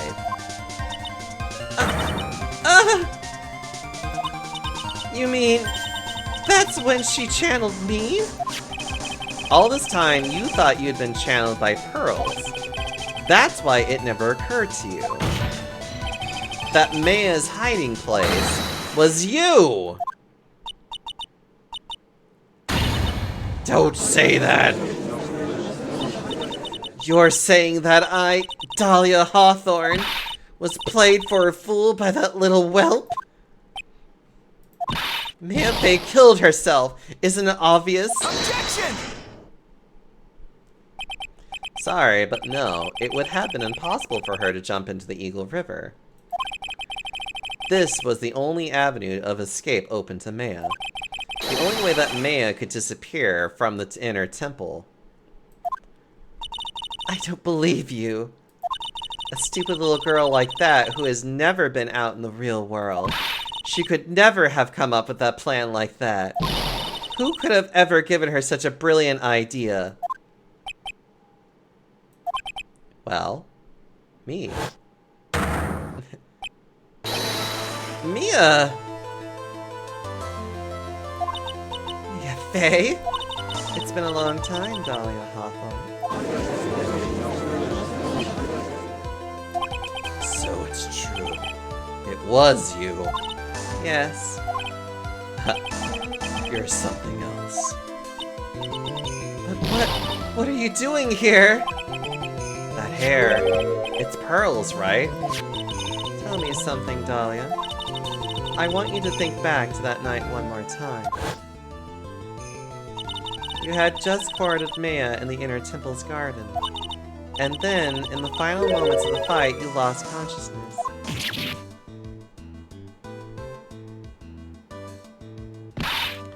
I was stabbed by Maya Faye. Actually, Maya lost consciousness at the same time as you. She did? Terribly surprising, since she was about to be killed. When she woke up, she was in the training hall. That's when Maya decided she needed help. So she channeled me. She explained in a memo the situation she was in. She asked me what I thought she should do. She did that? I can't believe it! Of course, I didn't have all the details. But one thing was perfectly clear. And that was, I knew that you couldn't be allowed to wander free. Free? What do you mean? It was a race against time, so I wrote down 2 things that Maya had to do. Channel Dahlia Hawthorne as soon as possible, and lock herself in the sacred cavern until help arrived. So it was Maya who put that lock on there. Yes, but why did you order her to do those 2 things? If she hadn't done it, Dahlia Hawthorne would have been channeled by someone else. By one Pearl Faye. Pearls? Yes, Pearl didn't properly understand the plan. So all she was trying to do was follow her mother, Morgan Faye's instructions. If she had succeeded in channeling Dahlia Hawthorne's spirit, things would have turned out very badly, to put it mildly. So that's how it was. Dahlia Hawthorne would have used the body of Pearl Faye to kill Maya at all costs. Yes, it certainly sounds like this was the intent all along. How dare you! I won't forgive this! Why not just admit it? Dahlia Hawthorne, your little plan was nothing but a big failure. Yes, another failure to add to the pile of shame, wouldn't you say? What do you mean by another? Think about it, Dahlia. Remember all your past crimes? Yeah, the 2 that you have? Not a single one of them was a success. They all ended in failures. What? How dare you? 11 years ago. The fake kidnapping. Your very first crime.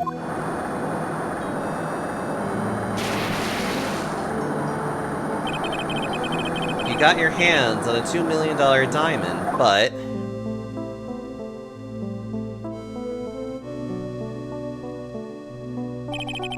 after Terry Falls escaped and went to meet with Valerie Hawthorne, the truth was exposed.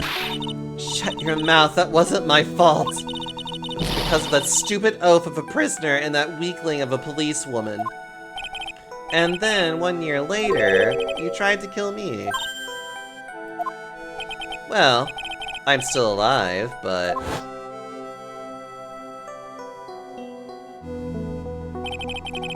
you wound up killing someone else.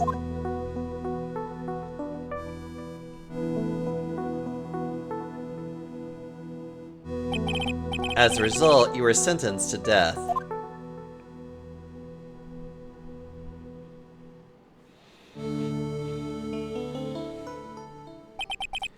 It's one stupid move after another for you, but it's no longer funny. You wipe that smug, happy-go-lucky smile off your face. And now this. You've messed up again. You let Maya Fey escape, even though she was right there in front of you.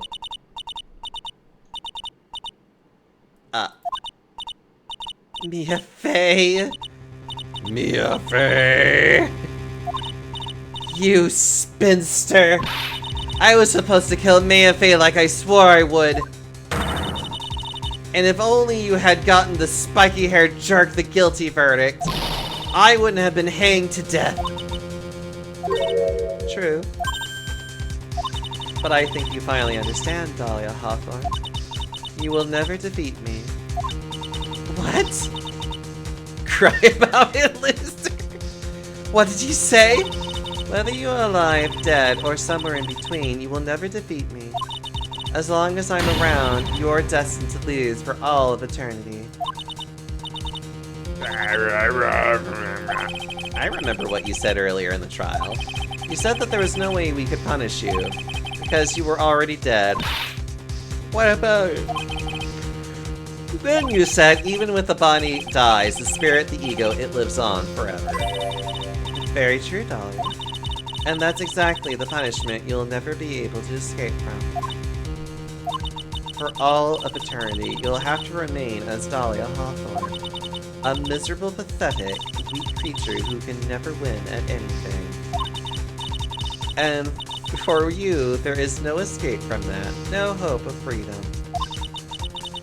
Since the day you were executed, the narrow bridge that once stretched out in front of you has burnt to a crisp. You're wrong. It can't be. How could I lose to the likes of you? It no longer matters. I don't care whether you win or lose anymore. The only thing I want is for you to come out of Maya's body right now.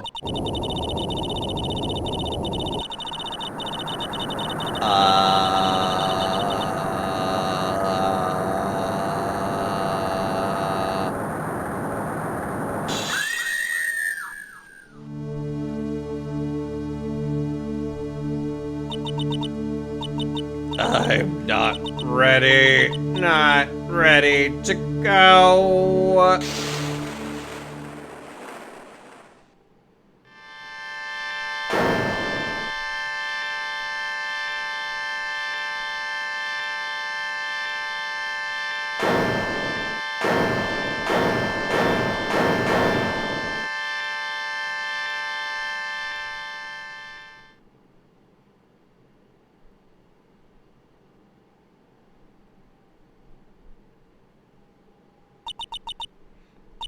Nick?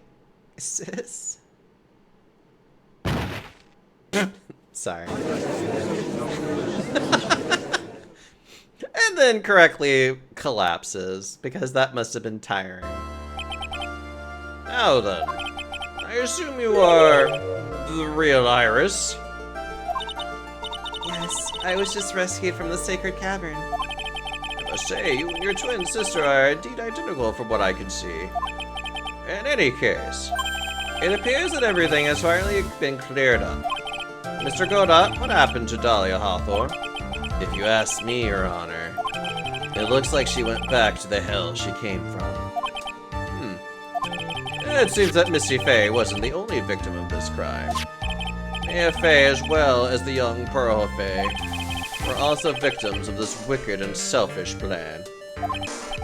Yes, Your Honor. Where'd she go? Back to hell! The tragedy of Medium Valley has finally come to an end, it seems. It would be best for everyone if no further attempt was made to channel that spirit again. Your Honor? Yes, what is it? About this whole spirit medium thing? It's almost weird how comfortable you seem to be with the concept now. Well, to be frank, my younger brother is quite judgmental. He often criticizes me for not studying hard enough. That's why I made a concerted effort to study up on the Korean channeling technique. But who killed Misty? That's not important anymore. Hey, this isn't the New Year issue of the Old Cult. Hey, I've seen quite a few things in my many years on the bench. And in all that time, I finally learned this one thing. Each case is different and takes place in its own world, if you will. In order to fully understand that world, first we have to immerse ourselves in it completely. And that's where my brother and I used to differ. Never thought of it that way. At any rate, it's time to pass judgment in the case of the Iris of Hazakura Temple. Objection!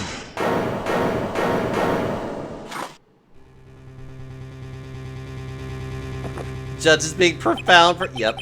You're a little too fast with that gavel, Your Honor.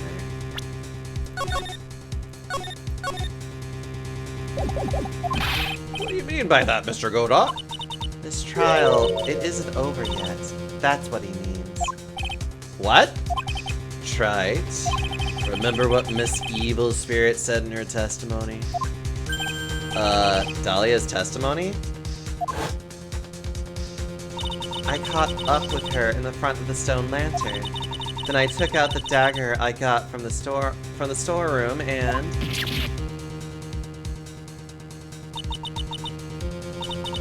It's strange, but I don't have a clear memory of what happened after that. I think I was stabbed. Just as Dahlia Hawthorne was about to attack Maya, she was stabbed and killed by someone.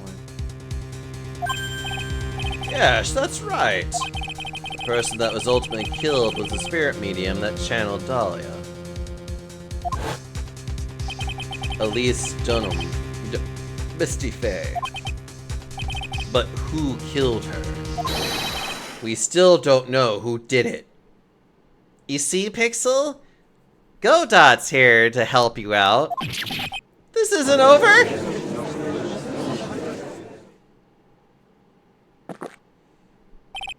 Unless someone else is found guilty, the accused is still on trial. We can't let her walk until there is evidence that proves her innocence. No way! But this court isn't prepared for any further investigation, for any further testimony. Prosecution is ready to call our final witness. Final witness? This one will clear up the whole mystery. The mystery of who killed Misty Faye. Indeed. Is it really alright, Mr. Prosecutor? Of course it's alright, Madam Attorney. Very well then. Who is this final witness? Isn't it obvious? There's one person who saw the whole event and will put the final dagger in this case. Someone who saw the murder take place. The very person who saw her mother killed in front of her own eyes. You mean Maya? You can't. She can't testify after what she'd just been through. We need to find the truth. The prosecution calls Maya Fey to the witness stand. Very well. First, we'll take a brief recess. We'll have to wait for Miss Fey to recover before summoning her. Once we receive the doctor's permission, we will proceed with the trial. Hey, Trite, I got something to say to you, so listen up. What is it? I don't think much of you as a lawyer. It's always the same with you. You somehow manage to just squeak by without even a feint of understanding of the case. Some beautiful woman always seems to come dashing in at the very last minute to save you. You've got some nerve, even though it's true. But that's not going to happen this time. This time, you're going to have to do this by yourself. That's enough. This court is now at recess.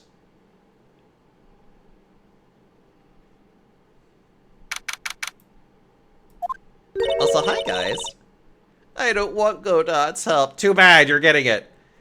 I'm truly sorry about everything. You were working so hard to defend me. But I was missing all day, and we didn't even have a chance to talk. I mean, I'm really close to finishing this case, I think. She's right. When I met Iris at the training hall yesterday, they had already switched places, and Iris was inside the sacred cavern. I wanted to at least be in the defendant's box today to root for you. Well, it wasn't your fault. You were locked up this whole time. There's something more important than that, though. I have to ask you, why did you help your sister out as much as you did? Save just in case. If you had tried to get help at the Sacred Cavern yesterday, you wouldn't have spent an entire day locked up in there. A little busy bee. My sister, I felt sorry for her. She was abandoned by her mother and never got any love from our father either. Yes, but it was the same for you too, wasn't it? Well, yeah, but at least I had Sister Bikini, who was like a mother to me. If only Dahlia had come with me to Hazakura Temple, she probably would have killed us both. I always loved her. Dahlia was always so smart, strong, and never complained about a thing. That's why I promised her that I would help her. Iris, your sister was a sociopath. Look, this girl just can't accept the truth. This happens more often than one would think. Are you talking about the fake kidnapping case 11 years ago? Yes. I wanted to be useful to her in some way.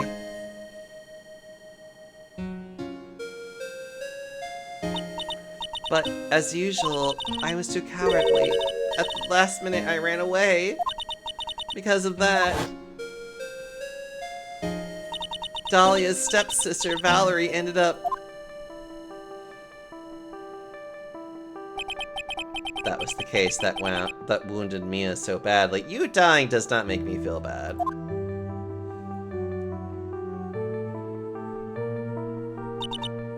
But things didn't end there, of course. Some people suspected that my sister was involved in the murder. Some people? You must mean... Yes, 2 defense attorneys. Mia Fey and Diego Armando. Doesn't he look familiar? After poisoning Mr. Armando, who was getting too close to learning the truth, Dahlia even tried to kill the person who had unknowingly hid the poison for her. You. That's right. Iris, there's one more thing that I have to ask you. Yes, what is it? On the night of the murder, the person that cleaned up the corpse of the victim, Elise Dunham, was it really you? Yes, it was me. That night after I rang the lights out bell, I went back to my room. At around 10:30, I received a call on my cell phone. There's a problem. Come to the inner temple right away. I got on the snowmobile and headed for the inner temple. But the path to the inner temple was cut off. The path to the inner temple was cut off, right? Exactly. You can't just leave the body here. So you've got to do this exactly as I say, got it?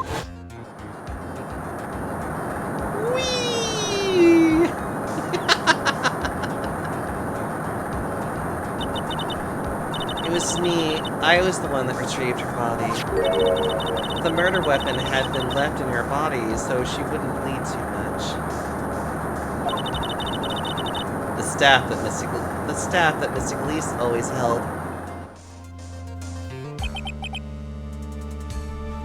Excuse me. I knew it. So the actual murder weapon was the staff. Yes, that's right. I brought the body back to Hazakura Temple on the snowmobile.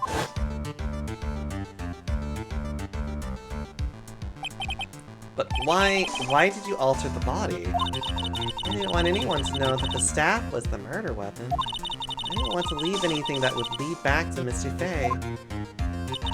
So I dressed her in a robe and stabbed her with this. I wiped the blood off the staff blade and left it next to her on the ground. Iris, just tell me one last thing. Tell me the name of the person that called your cell phone. The real killer. I'm sorry, Mr. Wright. I can't do it. I can't say who did it. I see.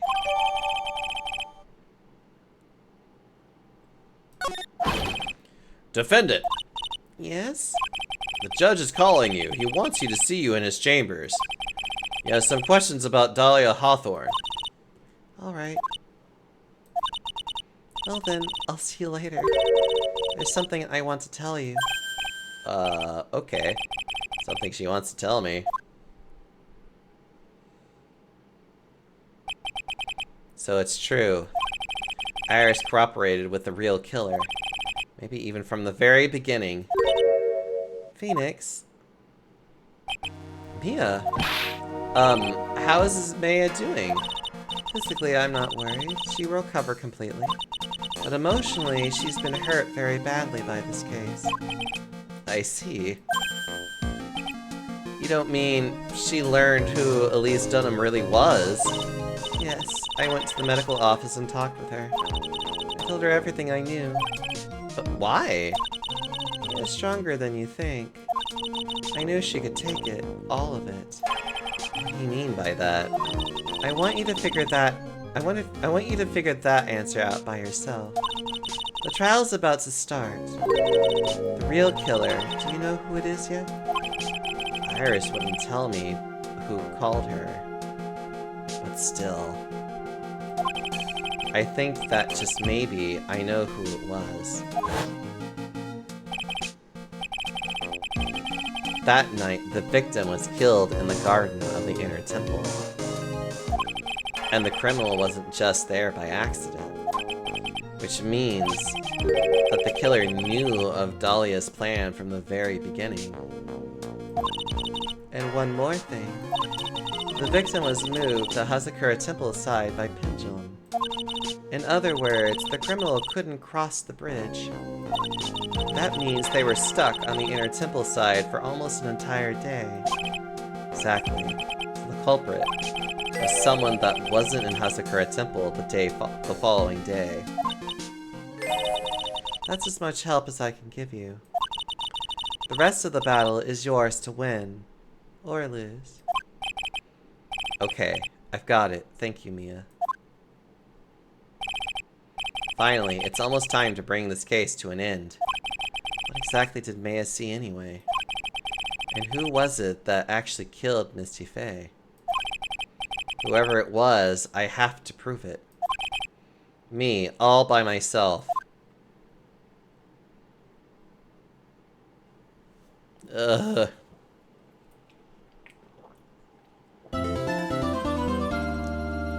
We got this, chat. We got it. I can do it.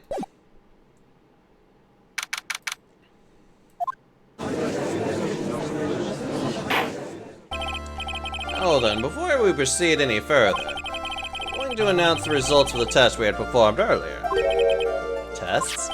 Yes, tests on the bloody dagger that was found stuck in the pine tree. Oh yeah, that. I totally forgot about it. That's the weapon that Maya Faye used when she fought with the victim.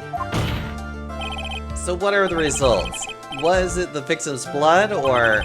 Due to the time constraints, a full test was impossible. However, there's one thing we can say with certainty. The blood that was on the dagger was not the victim's blood.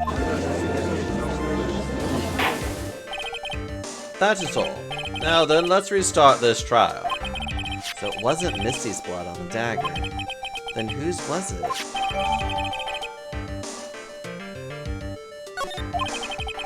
I'm sure both the defense and the prosecution know this, but this trial is rapidly coming to a close. Both sides will need to show some firm evidence with their claims.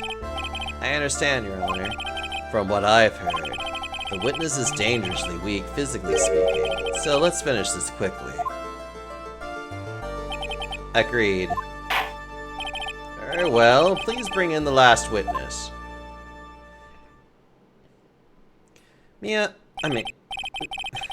Sorry, not Mia. Maya, why the fuck do you always somehow get involved in... whatever. Witness, please tell us your name and profession.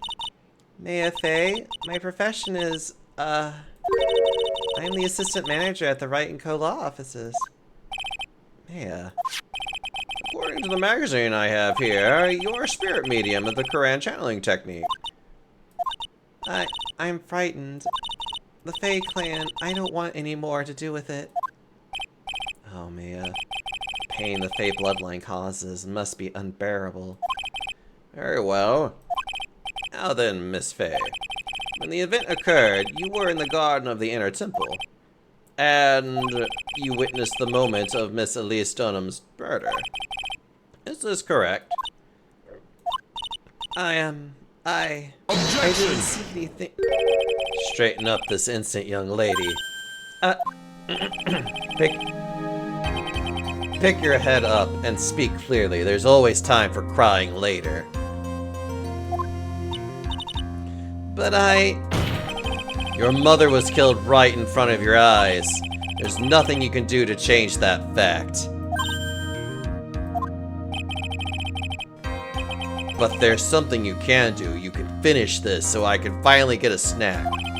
You've been watching the whole thing, right? You've seen the witness come out, and you've seen us squeeze the truth out of them.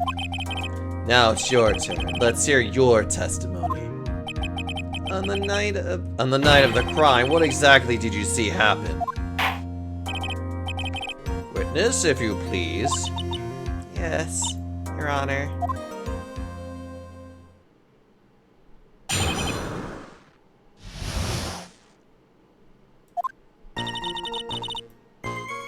I was passing through the garden on the way to the spare prep room when it happened. Suddenly, someone struck me over the head. I stumbled and ended up against the stone lantern. I think I screamed, "Help me!" Then something warm splashed over me. That's when I lost consciousness. So you were struck on the head. I suppose it must have been the staff. Yeah, the person who hit you. It was Dahlia Hawthorne, wasn't it? I'm sorry, Nick. I couldn't see. I don't know who it was. Yeah, think hard. Sorry, Nick, but I really couldn't. Huh. Can't say it was an especially good night for a young lady to be walking around alone. It seems that it will be hard to determine the criminal through testimony alone. Very well then, Mr. Wright, please begin your cross-examination. Yeah, hang in there. She doesn't look well at all. At the Inner Temple.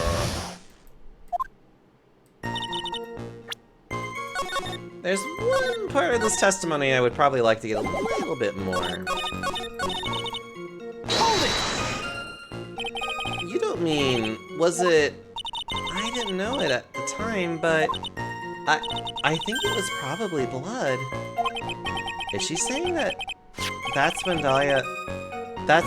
Miss Deneau, who was channeling Dahlia, was stabbed in the back by the killer? At that moment, I was paralyzed with fear. I was just sitting there in the snow. I'm sure blood got on me, got on everything around me.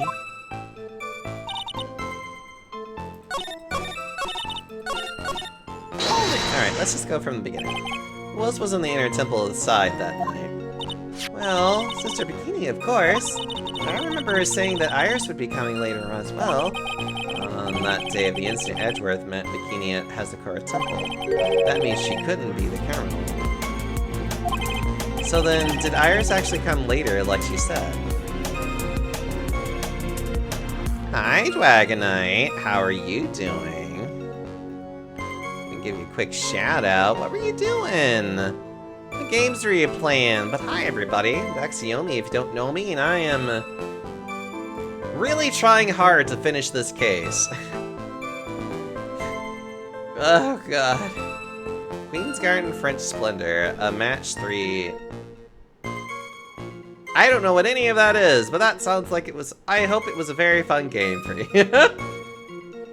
So then, did Iris actually come later like she said? Well, let me think. She seems confused. It's probably because she's so tired. No, I'm sure I didn't see her. She must have come while I was preparing for the training. Suddenly, someone struck me over the head. Who did it? Who hit you?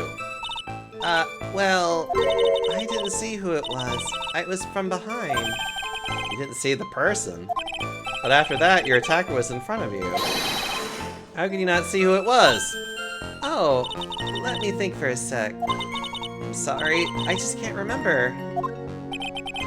Maybe Maya's having a... What should I do? Press her harder. Come on, Maya, this isn't making sense. Why didn't you see this person? Well, let me think. It was, oh yeah, that's right. It was dark, that's it. It was dark? Like this? Exactly! It's not good to have too much light around when someone is undergoing spiritual training. To think of it, there was earlier testimony to that effect as well. So it was dark in the garden on the night of the crime, which is why she didn't see her attacker. I thought maybe she was trying to hide something, but I guess not. Judging by the testimony thus far, the identity of the attacker was most likely the spirit that was channeled by Elise Dunham, Dahlia Hawthorne. Very well, please continue with your testimony. What happened after you were struck in the head? What happened afterwards? My attacker was in front of me, blocking off my escape, I think. You think? After getting hit like that, I was in a state of panic. There was only two things rolling around in my mind at the time. Well now, this is beginning to get interesting. So what were the two things rolling around in your mind? My name is Maya Fei. 1 + 1 = 2. You see, for some crazy reason, I was afraid I was going to lose my memory. I know it's odd considering my life was in danger, but that's how it was. It's not odd at all. Your actions are understandable given the circumstances. So, what did you do then? You think you screamed, but you're not sure. Listen, I was a complete wreck. It was dark and I couldn't see my attacker. Was it a man, a woman, an adult, a child? I had no idea. I was scared out of my wits. Believe me, my dear, I certainly would have soiled my robes. I thought this person might attack me, anyway, I'm pretty sure I screamed. I thought that it was my last hope. Wow, sounds like poor little Maya really was out of her mind. I wonder what she meant by a last hope. What do I do? Do I press her for more details?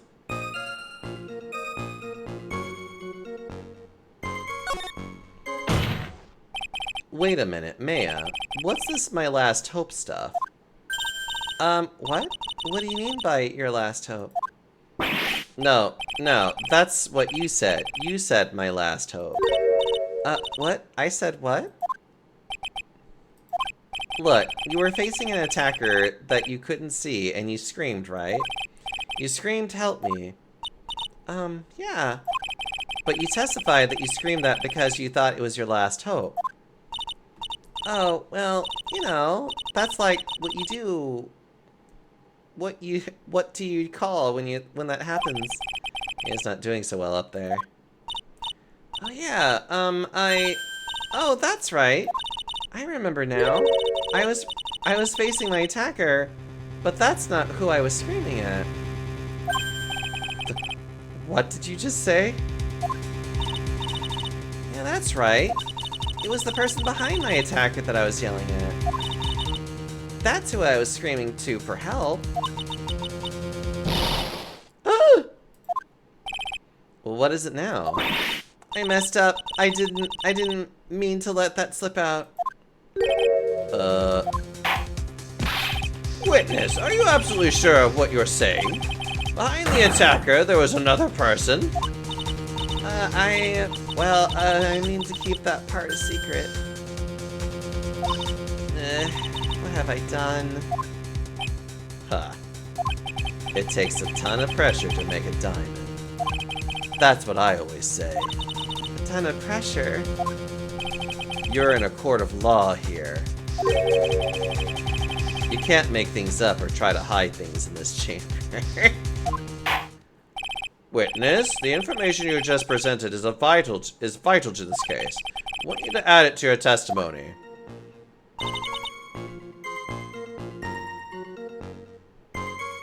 A man?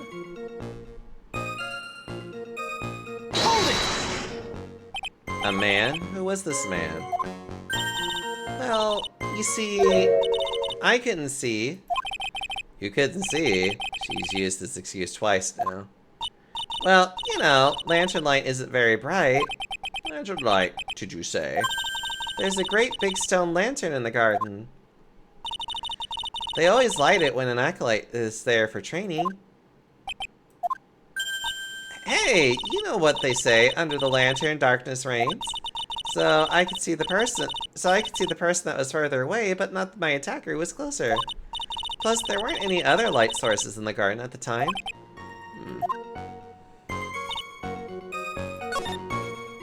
Okay.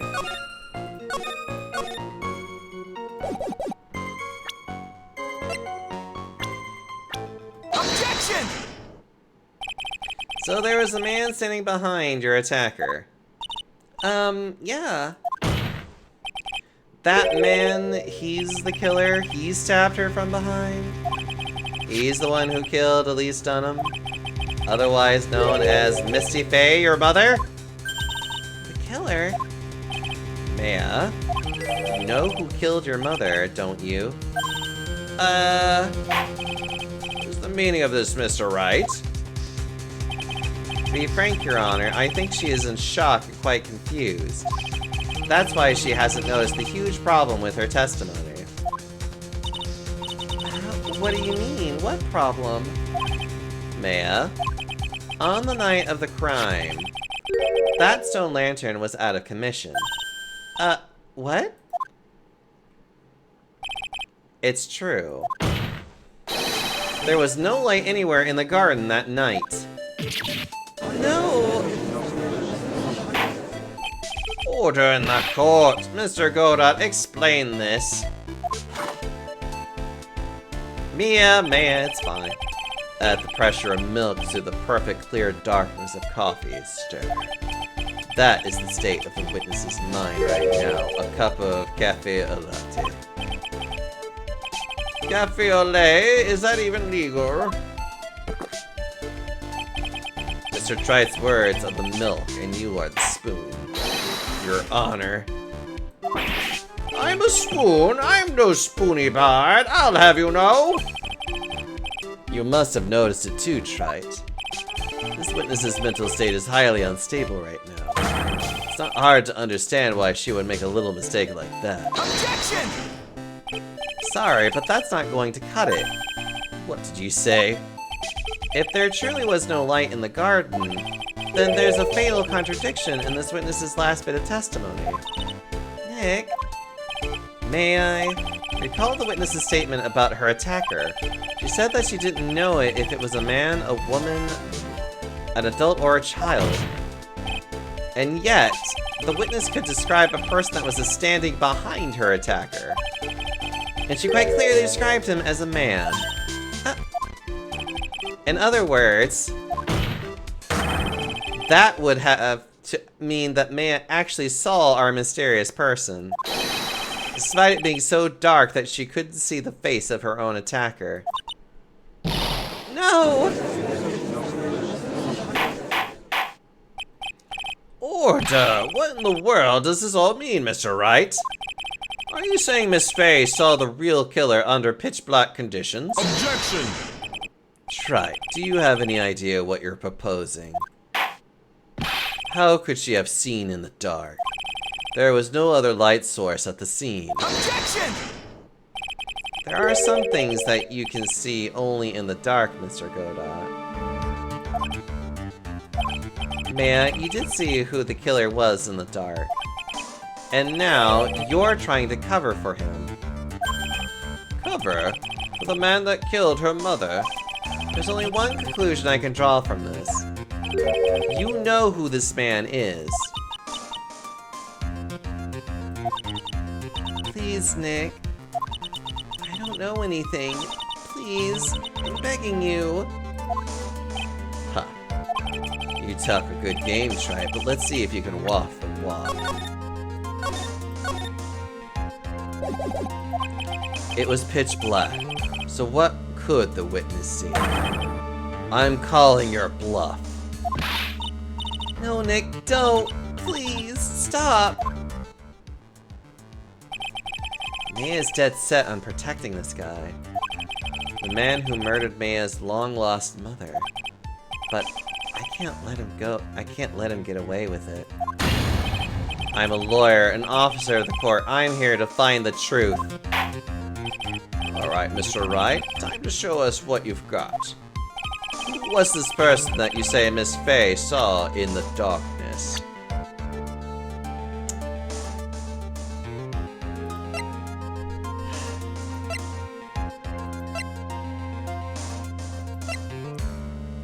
There's only one person you could probably see in the dark that is a man.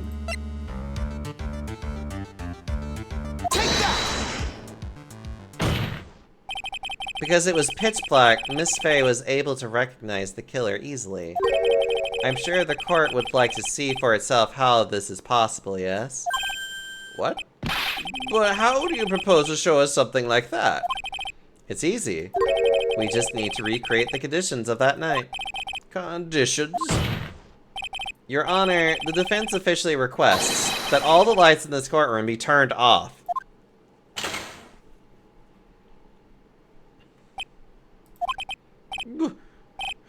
This is... but it can't be. Huh.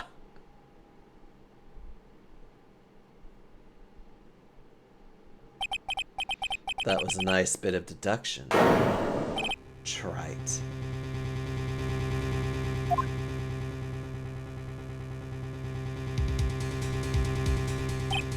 Well, everyone, this is the man Maya saw on the night of the murder.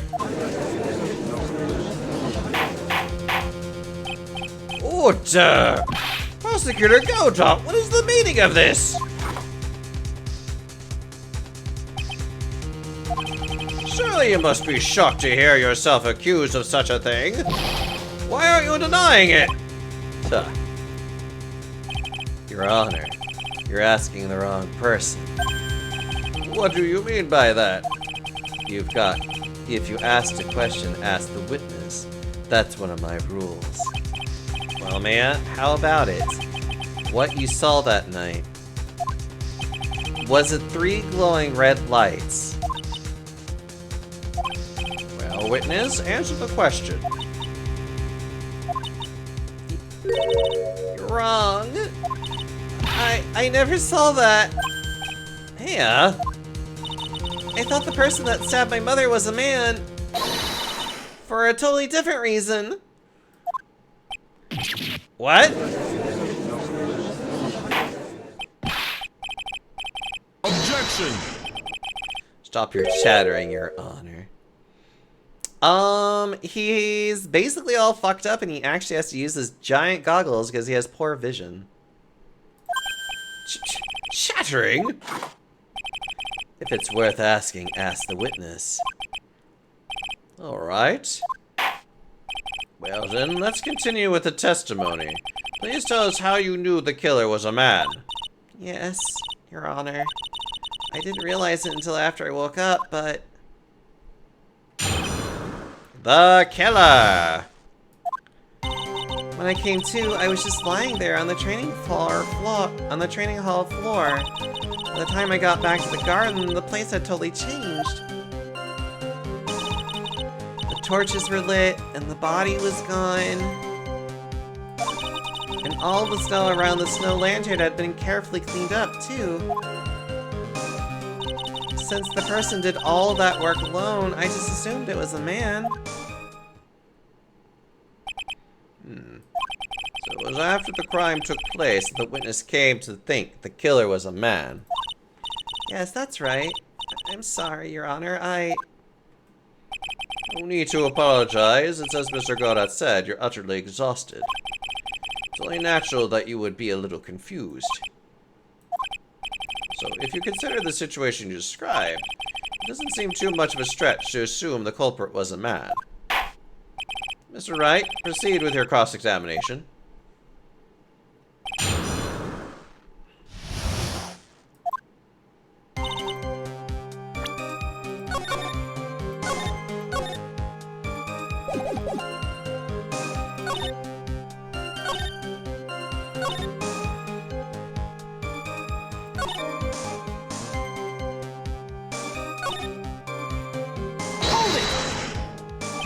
So you're saying the killer cleaned up the snow? It did look really odd. The snow was removed in an unnatural-looking rectangle shape around the lantern. There were a lot of shovels around the inner temple, but they're all really heavy, way too heavy for me to use. An odd fellow indeed, this killer. Why on earth would anyone want to take snow anyway? Oh, there's one thing I can think of. Didn't you say that there was a lot of victims' blood sprayed onto the snow? Yeah. The area I collapsed in ended up being splattered. In other words, the killer purpose was to hide the bloody snow. I think that's the most reasonable explanation. Perhaps. However, there's something that's bothering me. The killer just wanted to hide the snow with blood on it. There is no need to remove that amount. That's true. You could have scooped up with just snow that was stained with blood. Looks like there are some mysteries behind this issue. But I think this will help explain them.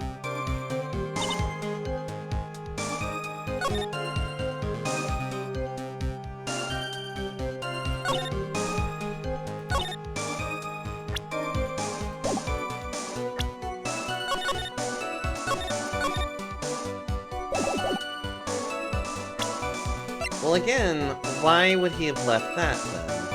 Objection! Okay. I have the right idea. I think I just need to... Okay. So you lost consciousness when you were in the garden, is that right? Yes, I think it happened when the victim was stabbed. So the person that carried you into the inner temple Could have only been the killer. That's what I think, too. The killer carried me into the inner temple. Naturally, the killer must have done it, right? Yes, I think so. But why would the killer tamper with a crime scene like that? There must have been something that the killer just desperately wanted to hide.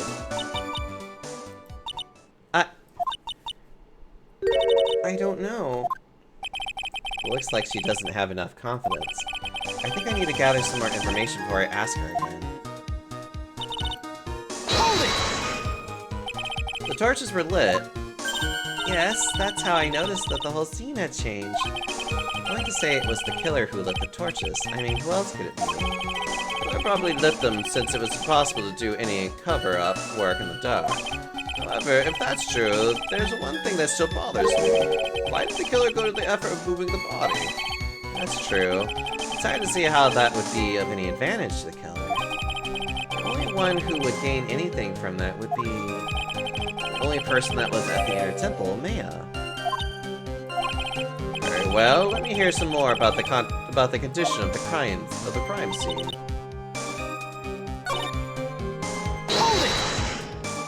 So, you're saying that you never saw the killer, right? Yes. But earlier, you very clearly stated that you saw a man behind your attacker. Nick, I'm sorry. The killer certainly went through a lot of trouble. But what? How can I do all that?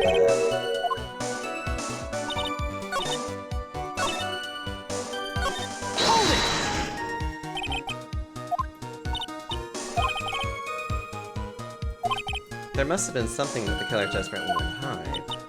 The truth is, when I saw the crime scene, I felt something. You did? Yes. I felt like the killer was hiding the evidence for me, for my sake. What? Hiding it from you? Everyone knew that I was the only one at the inner temple that night. If Sister Bikini had come back and looked at the garden, She may have thought that you had done it. oh, she definitely would have thought it so. And you're saying that's why the killer cleaned up the crime scene to make it look like nothing had happened? Yes, I'm sure of it. Well, that's certainly an important piece of information. I want you to add that to your testimony. Yes, Your Honor.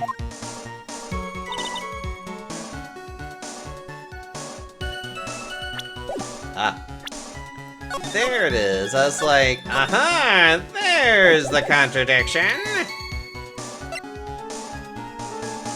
Objection!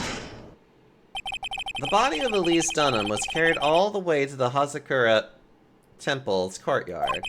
Then at the garden, the real scene of the crime, the snow that we suspect was covered in blood, was scooped up and removed. It's reasonable to believe all this was done in an attempt to hide the true crime scene. However, there's still one matter that seems somewhat odd. oh, and what would that be? You must have figured it out by now, Mr. Godot. It's the message written in blood on the lantern. It was written very clearly on the white stone lantern. Maya. If the killer was so motivated to protect Maya from suspicion, then why didn't they wipe the writing off the lantern? Ah, you're right! Order! But, Mr. Wright, isn't it a fact that the killer was trying to cover up the crime scene?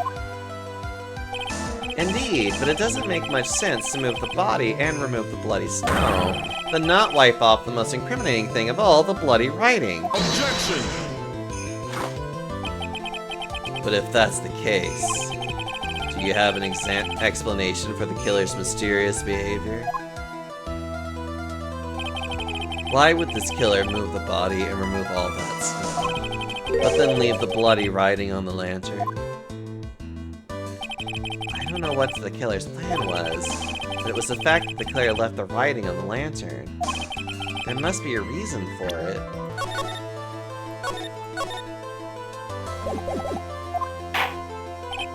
Oh, then, Miss Wright, let's hear your opinion. Why did the killer leave the message written in the blood on the lantern? The killer didn't notice it. The prosecutor Goda, early in this trial, you gave me some good advice. Once you eliminate the impossible, whatever remains must be the truth. Maybe you're not as dumb as I thought. The real killer wanted to disguise the fact that a crime had occurred there. If that's the case, they wouldn't have left the bloody writing on the stone lantern on purpose. Therefore, it must mean that they didn't notice it. But that doesn't make any sense. The torches were all lit and everything. There's no way any normal person would miss something as glaring as that. You're right. There's no way any normal person would. What are you trying to say, Mr. Wright?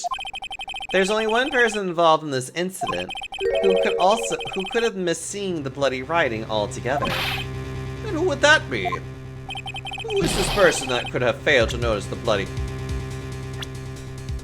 Take that! Mr. Godot, this is what you said yesterday. My eyesight is pretty messed up. Even with these huge goggles on my head, I still can't see everything. You can't see everything. Is that correct, Mr. Godot? The lantern was submitted as evidence today. I would like the court to think back to the moment it was first presented. This lantern. There's something written on it. Why? It's written in blood. Nonsense. This lantern is as clean as a whistle. Mr. Godot, just admit, Just admit it. There are certain colors you can't see, correct? You can't see red on a white background, can you? That's right. We went through this once before. During the poisoning case at Tresmien. This is the apron the delightful Miss Bright was wearing at the time. And somehow spilled coffee on it. There's something still bothering me, Mr. Godot. Why have you not explained the bloodstain on the court to the court? Bloodstain? What bloodstain would that be? Don't play games, prosecutor. The blood-colored stain that's smeared all over the apron. That's ridiculous. No one told me anything about a bloodstain. You could see the coffee on the white apron, but you couldn't see the ketchup because it was red. Huh. It's strange. In a black and white photo, those letters would have appeared black to me. I wonder, why am I the only one that can't see them? So then, Mr. Godot, are you admitting it? Are you admitting that you can't see the red writing on the lantern?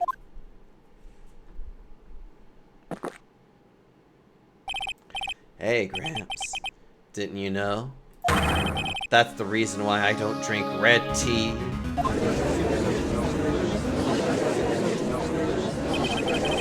wasn't sure about it until now, but I just can't believe it. Prosecutor Godot is the murderer. But there's no going back now. I finally figured out the truth.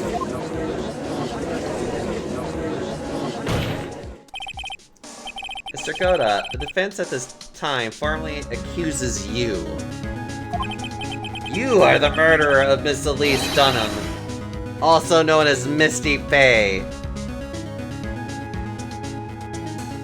See, Pixel is excited. It's hard to believe this may be true, however, once again Mr. Wright has brought up a disquieting fact about you. Ha. Just make sure you don't fill out the indictment in red ink, Gramps. Come on, how does a little graffiti make me into the killer? Besides, it's not like it's my name that's written there. Objection! I'm certain that the killer wasn't able to see the color red. This is rich. Do go on, try. The answer is right there at the crime scene. In the snow. Snow? How so? Well, for example, why did the killer move all that snow? Your Honor, you said it yourself. If he wanted to hide the bloody snow, why not just take out just that area? Yes, why didn't he just take that area? Could it be... Hi, Leon. Yes, the killer couldn't see the red blood that had seeped into the snow, and so he had to remove all of the snow. He couldn't be sure of where the blood had landed, so he removed the whole area. Objection! Isn't it more likely that the killer couldn't see the blood because it was dark? Not a chance. Torches were all lit. He would have been able to see it just fine. It seems that once again this trial has taken an unexpected turn, to say the least. Can you explain this, Mr. Godot?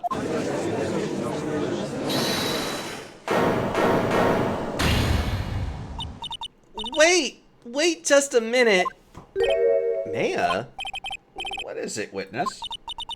Mr. Godot isn't the killer. After all, he didn't even come to the inner temple until 2 days after the murder took place. He didn't show up until after that old bridge had gotten fixed up. Objection! Maya. You can't testify to something like that. What do you mean? I may not look it, but After the murder happened, you didn't even exist. She didn't? I'm afraid I don't follow. Are you senile, old man? We established this just a while ago. After the murder, this witness was unconscious for a long time. Because she was channeling Dahlia Hawthorne. Oh, that's right. Please, Your Honor, let me add to my testimony. Nick, please listen to me. Man, do you plan to cover for Godot no matter what the cost?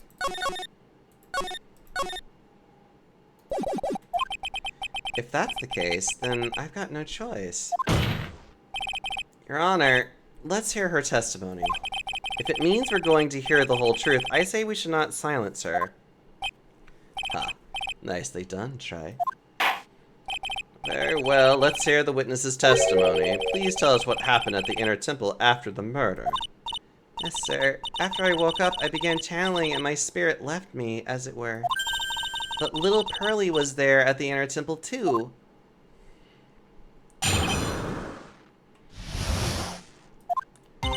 Pearly was also stuck on the Inner Temple side that night. The next morning, she looked around but couldn't find anyone.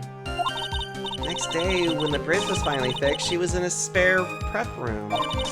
That's when Mr. Godot arrived at the Inner Temple for the first time.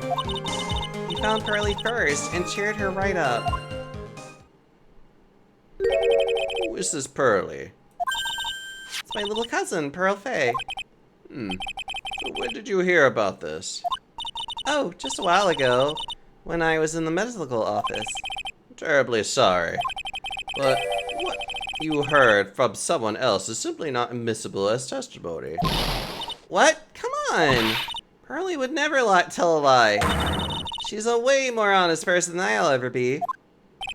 Real smart, man. You always know the best things to say when you're under oath. Huh.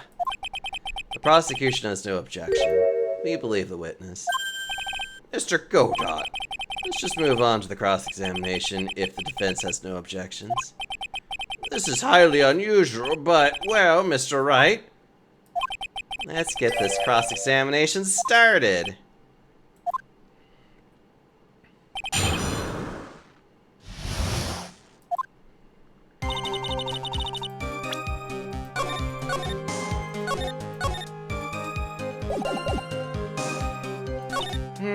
She looked around but couldn't find anyone. The bridge was fixed. She was in a spare prep room. That's when Mr. arrived in the temple for the first time.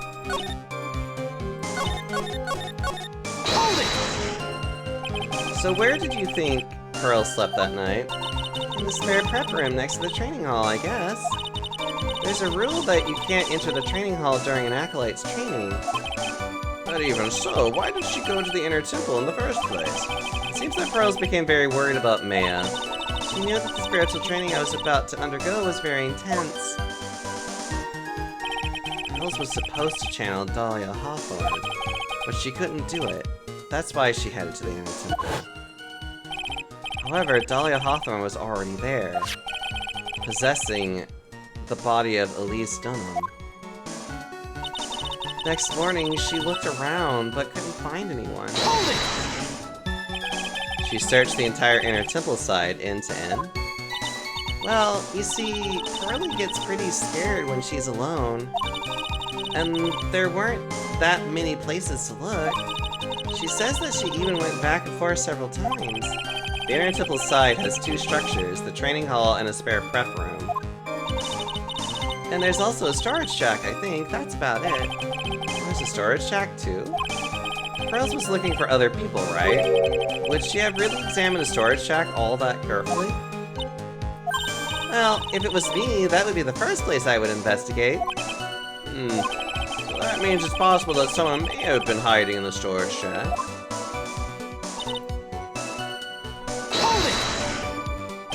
Pearls didn't hear the sound of them working on the bridge. What do you mean? I was just wondering why she would stay in the prep room. If it was me, I'd at least go out and wait at the foot of the bridge. Oh, well, Pearly said she was sleeping at the time. She said she was so scared during the night that she couldn't sleep well and woke up a bunch of times. Poor little girl, all alone like that. Well, we know that she at least had one friend in the sacred cavern. Dahlia Hawthorne, who was busy battling with the trick lock. She couldn't let anyone see her, so she wouldn't have shown herself to Pearls. What happens after the bridge was finally fixed? That was when Mr. Goda arrived at the Inner Temple for the first time. So it was your first time on the Inner Temple side, Mr. Goda? That's funny. Am I imagining things, or did the defense ask me a question? Mr. Wright, please save your questions for the witness. What you heard from someone else is simply not admissible as testimony. Those are your words, Your Honor. Touché, Mr. Wright. Oh, well. What do you have to say, Mr. Goda? Hot nights and even hotter coffee. That's what I always say. If it hadn't been for this case, I would never have visited there. A freezing cold temple in the mountains, I think I'll pass. So we had never visited a Hasakura temple or the Inner Temple, huh? Huh. You want to say something, Trey? In any case, I have to find a crack in Godat's armor. While I cross-examine Maya, that is. Very well, please go on with your testimony. After fixing the bridge, the policeman came over the Inner Temple side, right? Yes. Then Mr. Godat, he found Pearly first and cheered her right up. He cheered her up. That's what Pearly said. She said he was a very nice older gentleman. Thank you for looking after my cousin, Mr. Godat. And here I was thinking you were nothing more than a coffee addict. Ha. Cut it out. You're making me blush. This guy is really beginning to get on my nerves in more ways than one. The truth is, there aren't many places to look on the Inner Temple side. The policemen were all busy going over the garden with fine-tooth combs, so I decided to carry out an investigation in my own way. Godat style. The same way, I like to hand out verdicts in my own way, judge style. Maybe I should ask him Phoenix style. So, you cheered Pearls up. When I found that little girl, the first thing she asked about was her cousin, Maya Fey. Really?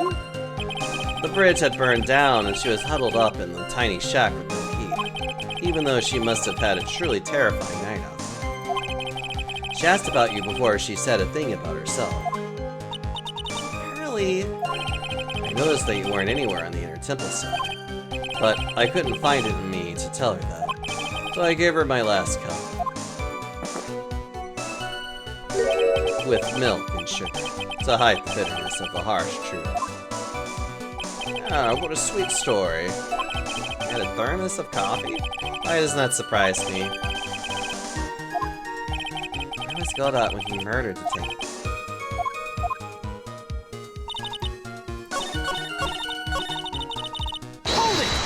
Alright, let's try this again.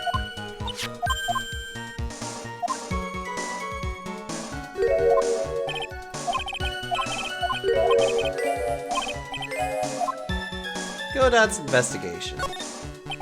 You said that you conducted an investigation of your own. Did you find anything? It looks like my investigation went about as well as yours, Trey. After all, I did miss the bloody writing on the lantern. Well, I did miss it, so speak for yourself, Goggles. The only odd thing I discovered was the beauty in the training hall. Beauty? Misty Fey, naturally. Clad in her stunning Japanese scarf, surrounded by the hue and aroma of Western taste. Western taste? Could he be a stranger? Could he find a stranger way to describe gravy? So, from there you headed for the prep room. Wait a sec. What did Godat just say now? I think I just found his proverbial weak spot. There's only one thing in...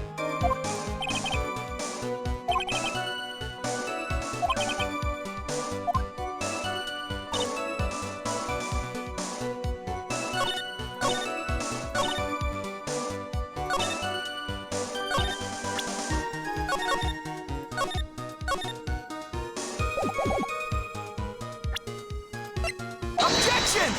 Haha! chat, did you poop today? I did poop today. Hi, Ford. The first time you crossed Dusky Bridge and went into the inner temple. Sorry, you talk about poop and I'm just kind of like...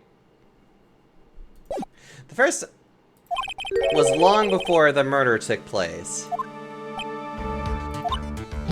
Why do you say that? Because he just made one fatal slip-up. The hanging scroll in the training hall? Hanging scroll? But Mr. Godot is right. That scroll shows the picture of my mother. Maya, I know you know who it is, but here's something you didn't know. By the time the bridge had been repaired 2 days after the murder, the hanging scroll in the training hall looked like this.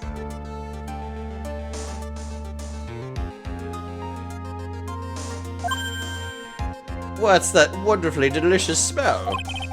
The morning after the crime, someone covered it with gravy. Gravy? But why gravy, Nick?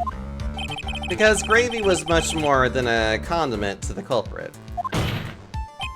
Well, Mr. Godot, if you really hadn't seen the hanging scroll until after the murder, you wouldn't have had any way of knowing that it was Misty Faye.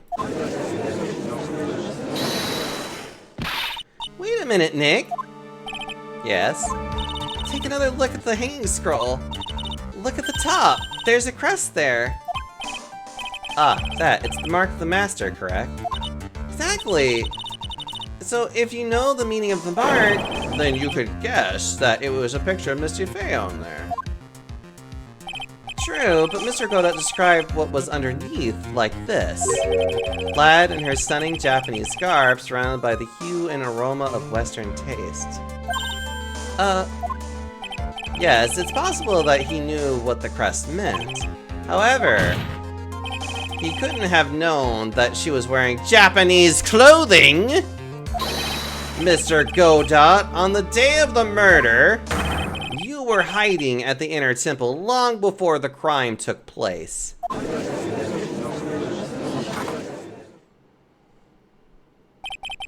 Can I ask you just one little thing, Trite? What is it?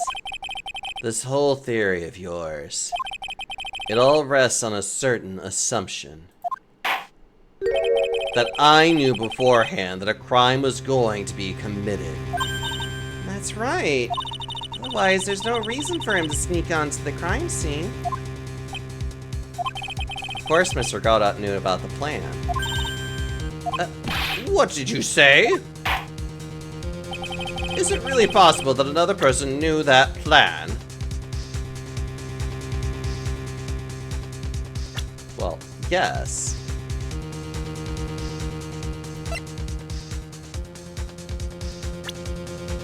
Hold on. Let me make sure I'm not, like, overlooking anything too much. Yeah, opened once before. So let's try the burnt letter. This crime was actually planned over a year ago.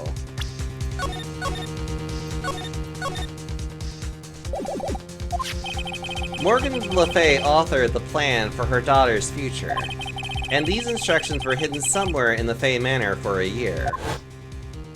However, by the time little Pearls found these instructions, they had already been unsealed. Unsealed?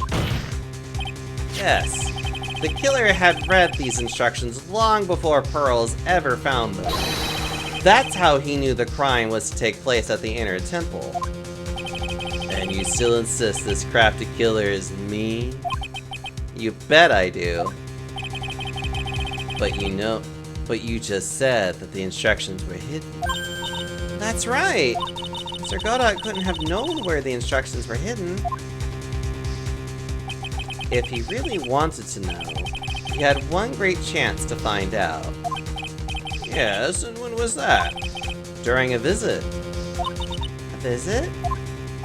Morgan Fay told her daughter, Pearl, about where the instructions were hidden.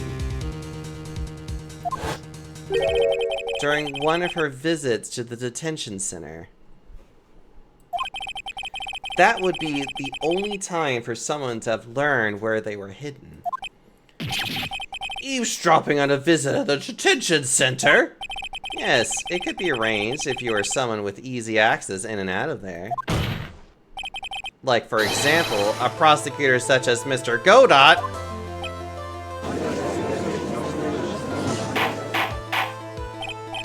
Order!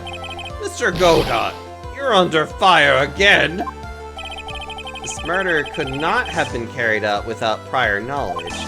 And you were the only one that could have acquired this information before the murder.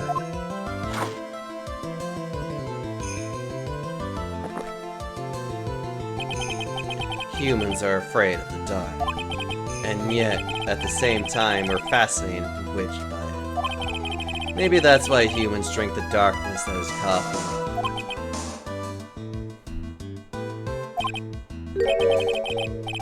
Sorry for always asking, but what does that mean?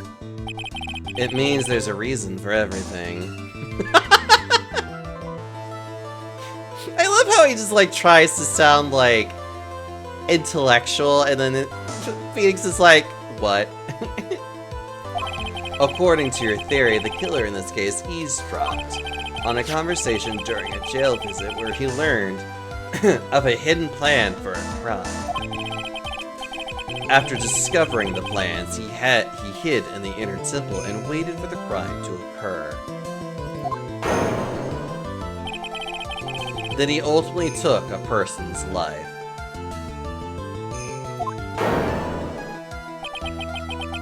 And he did all of that just to protect this witness? That's right.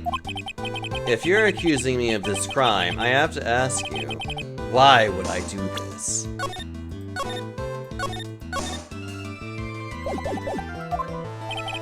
This girl is nothing but a stranger to me. I've got no reason to go through the kind of trouble to protect her. I am what you see. I am certainly not the type to rescue the damsel in distress. The killer's behavior is certainly extreme, for lack of a better word. Considering that the killer wanted to protect this witness's life, his behavior is still a little too unnatural. Objection! However, you had a good reason, didn't you, Mr. Godot? An unshakable reason that forced you to protect this witness at all costs. I knew it. You figured it out, haven't you, Nick? Maya, I guess you were doing your best to cover for Godot. For the same reason, huh?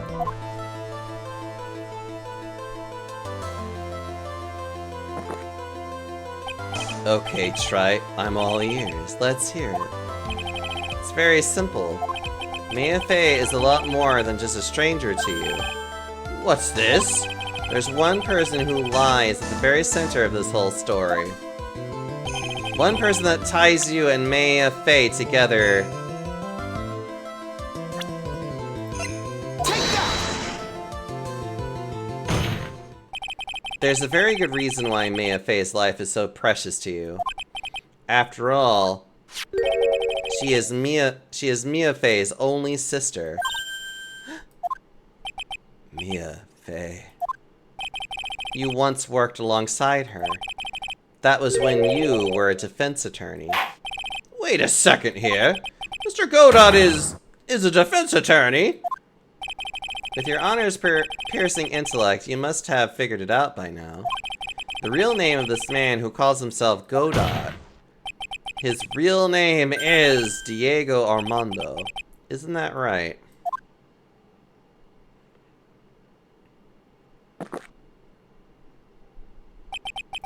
The last time someone called me by that name was over 6 years ago. Diego Armando? That name rings a bell. It should, Your Honor. All of this is related to a single case. A case in which a convict named Terry Falls killed himself. Rightly so, because he was basically a pedophile. Mia Fey's first time in court, the tragic outcome left a deep wound in her heart.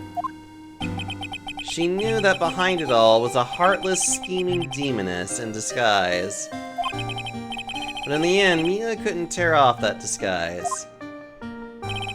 However, there was one man who reached out to help her. Diego Armando, a senior defense attorney at the office where Mia worked. It's my fault. It's all my fault that Mr. Falls killed himself, and I'm not actually really upset about that. Mia, you can't cry yet.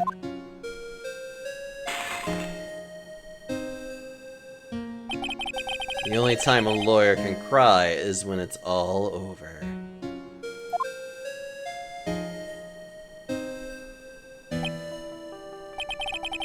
I was moved by her.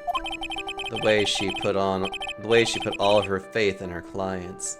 That pure, sweet heart of hers. That's why I could never forgive Dahlia Hawthorne. Mia and I thoroughly investigated that fake kidnapping incident. Then one fateful day, Dahlia wanted to meet with me. It had been 6 months since the trial. We met in the courthouse cafeteria. I just remembered. 6 years ago, right here in this courtroom, you were poisoned. Even I didn't see it coming. Dahlia Hawthorne slipped some poison into my coffee. Some newspapers at the time called it a murder. But very little information about the case was released to the press. Now I can't see anything ever again. But you weren't dead at all. No official reports ever actually called it a murder. I was just in a deep, deep coma. I see. My body shut down, and my life became nothing but a long, deep sleep. That woman's poison did a real number on my central nervous system. I lost my sight, and all of my hair turned white due to the damage it caused. That's terrible. Well, actually, the white hair is kind of neat. Apparently, it was a miracle that I even ever regained consciousness. 5 years had passed since I drank that poison brew. Then one morning, my eyes flew open from the smell of a doctor's cup of coffee. 5 years? You were asleep for 5 years? And the worst possible news was waiting for me. Mia Fey was dead. From the very moment I opened my eyes, I had already lost everything I thought I had. The woman I loved had been murdered. And the woman I loathed had been sentenced to death. The woman you loathed? The woman who had spiked my scalding hot coffee, Dahlia Hawthorne. The first thing I did was yell at him and told him that he was an asshole for drinking slop.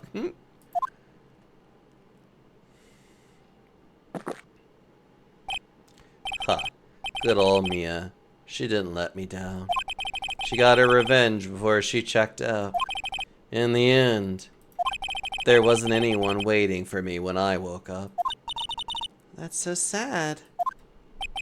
For someone like me, for someone who has slept away their best days, there were only 2 reasons left to live. And it was for those 2 reasons that I decided to become a prosecutor. If I may ask, what were your 2 reasons to live? The first was you, trite. Me? If I hadn't drank that stupid poison, Mia Fey never would have died, much less the way she did. You were the only one who was there to protect her. But you let her die. It was all your fault. It wasn't like that. I wanted to see for myself what kind of a man you really were.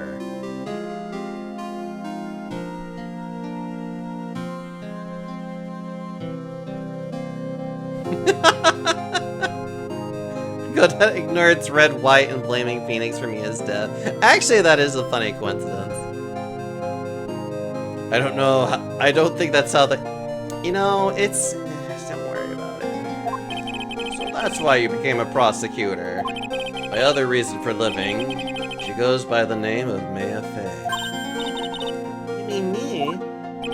You were the only way I could make up for the sin of not saving Mia.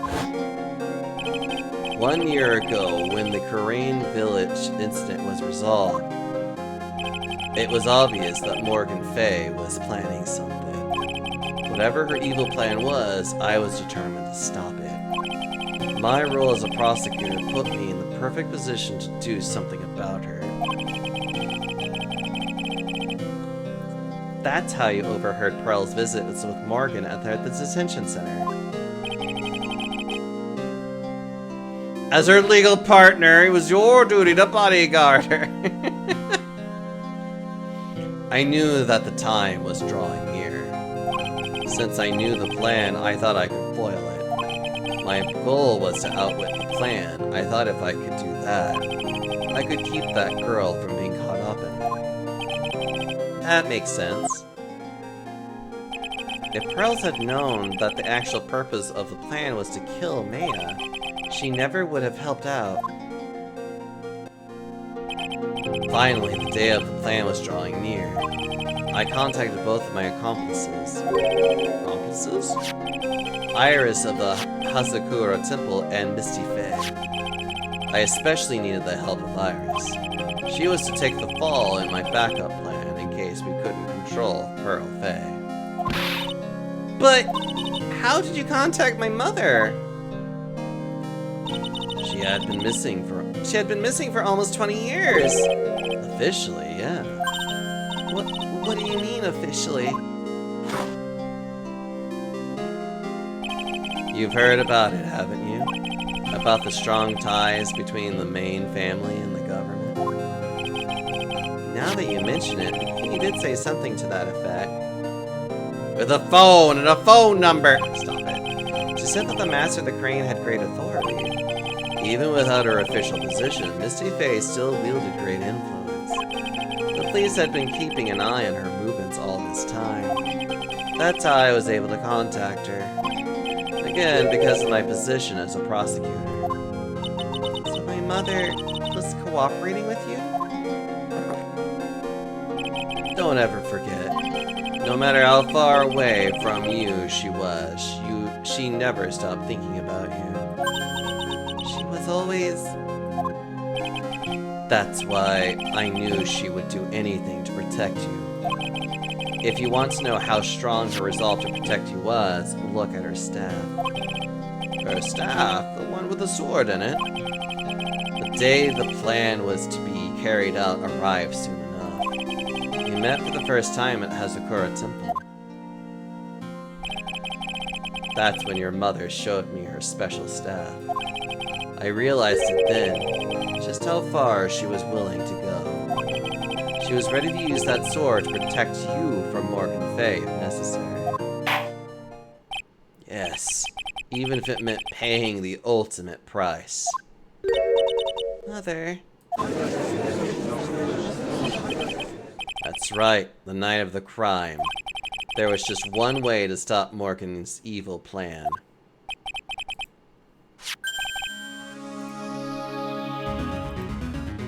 Hold on. You mean Pearls, don't you? We had to make sure she didn't channel Dahlia Hawthorne. Pearl, what are you going to do tonight? Well, if you'd like, you can come to my room. Perhaps we can read some books together. We thought we could prevent her from playing her part in Morgan's plan, but she never showed up. She was worried and followed me to the inner temple. That was the thing we were most afraid of, and that's why Misty Faye had to do the channeling herself. She channeled Dahlia Hawthorne into her own body. What do you mean? If she channeled the spirit first, then Pearls wouldn't be able to do it herself. As Master of Terrain, Misty Faye's power was supreme, so that's how it went down. She channeled Dahlia Hawthorne so that Pearl Faye wouldn't be able to.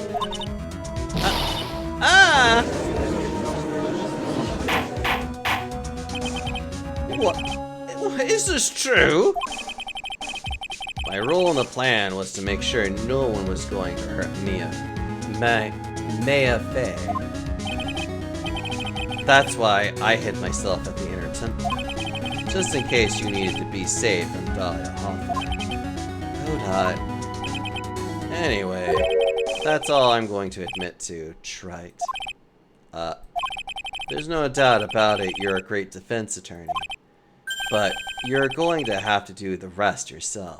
The background leading up to this incident has been laid bare. There's just one question remaining, Mr. Wright. Who killed the victim? There are only two possible suspects right now. AFA, and I'm sad to say, you, Mr. Godot.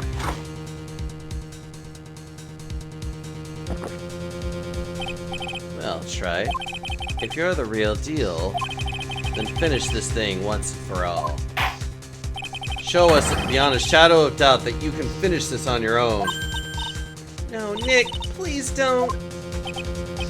Maya, I heard the whole thing from my sister in the medical office. That's why I have to protect Mr. Godot. I can't do it. I can't testify against him. After all, he's the man who put his life on the line to protect Mia, and me too. Maya, I know that. Nick. But even so, it doesn't absolve him of his crime. Please, Maya, testify. Miss Faye, your testimony, please. This is the final testimony. Don't bother trying to hide anything, because I'll know. I want to hear the truth from your own lips. I understand. I'm sure they're right. I'm sure you're right. I'm ready now, Nick. Alright, young lady. Tell us about the moments before you lost consciousness. What exactly happened at the time of the murder?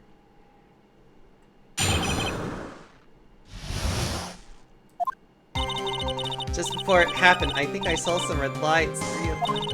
I thought I'd ask for help, but just then I was splattered with blood. She wasn't dead though, and she struck back at the enemy behind her. Suddenly, the red lights went out, and the whole area was dark. Just at that moment, there was a horrible scream. Right after that, Dahlia collapsed and I lost consciousness. Red lights? I thought you said you don't remember seeing them. I'm sorry. I thought I saw them, but they just disappeared all of a sudden. Huh. Things break, Trite, even the best of theories. Who was it that stabbed Misty Faye? It looks like you still can't prove it. He is telling the truth this time, I know it. The rest is up to me. Proceed with your final cross-examination of the witness. Ugh.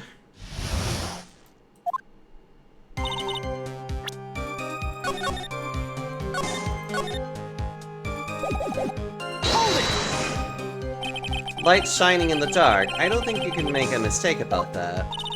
Yeah, you're right. I think I saw them, but I can't say for certain.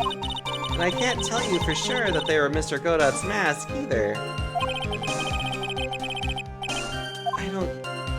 I don't get the feeling she's covering for him anymore, but just after that, you turned towards the light and called for help. Not because you thought the lights were coming from Mr. Godot's mask. Yeah, I guess so. Maybe that's what I was thinking at the time. But I can't remember, after all. There was a person I couldn't identify in front of me. His life was in terrible danger at the time. There's no way she can remember the details of the scene perfectly. Alright then, let's go on to the testimony. What else did you see with the red lights? I thought I'd ask for help. Hold it! Splattered in blood. The blood? That blood, was it Dahlia Hawthorne's blood? I think so, probably, just at that moment. I heard a soft scream that seemed to be so close. It was a woman's voice. So that was when the killer stabbed the victim from behind with the murder weapon. Is that right? Without a doubt, Maya was in the middle of a really dangerous situation. Anyway, the victim was stabbed by the murder weapon. What happened after that? She wasn't dead though, and she struck back at the enemy behind her. Hold it! Struck back? How do you know that? Well, you're right. I didn't see it exactly. But I could tell by the sound of their breathing and movement. And also the smell of blood. You have witnessed more horror than any young lady should ever have in one lifetime. So then, what did you do at that point? I couldn't move. I just barely make out their shadows moving in the dark, but I had no idea what to do. Could you still see the red lights you mentioned earlier? Yes, I think so. But... Hold it! They went out. Yeah, suddenly I couldn't see them at all. What could it mean? Red lights were coming from Godot's mask, and they went out right in the middle of the fight. Maybe the mask was damaged. Or maybe it was knocked off. Or maybe the batteries ran out, right, Trey?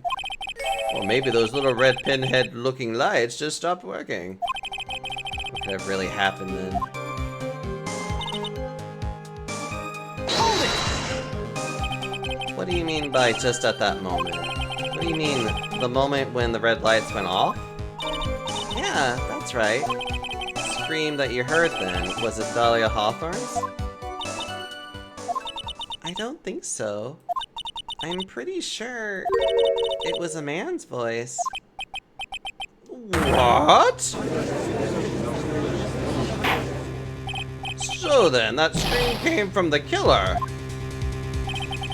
That's got to be it.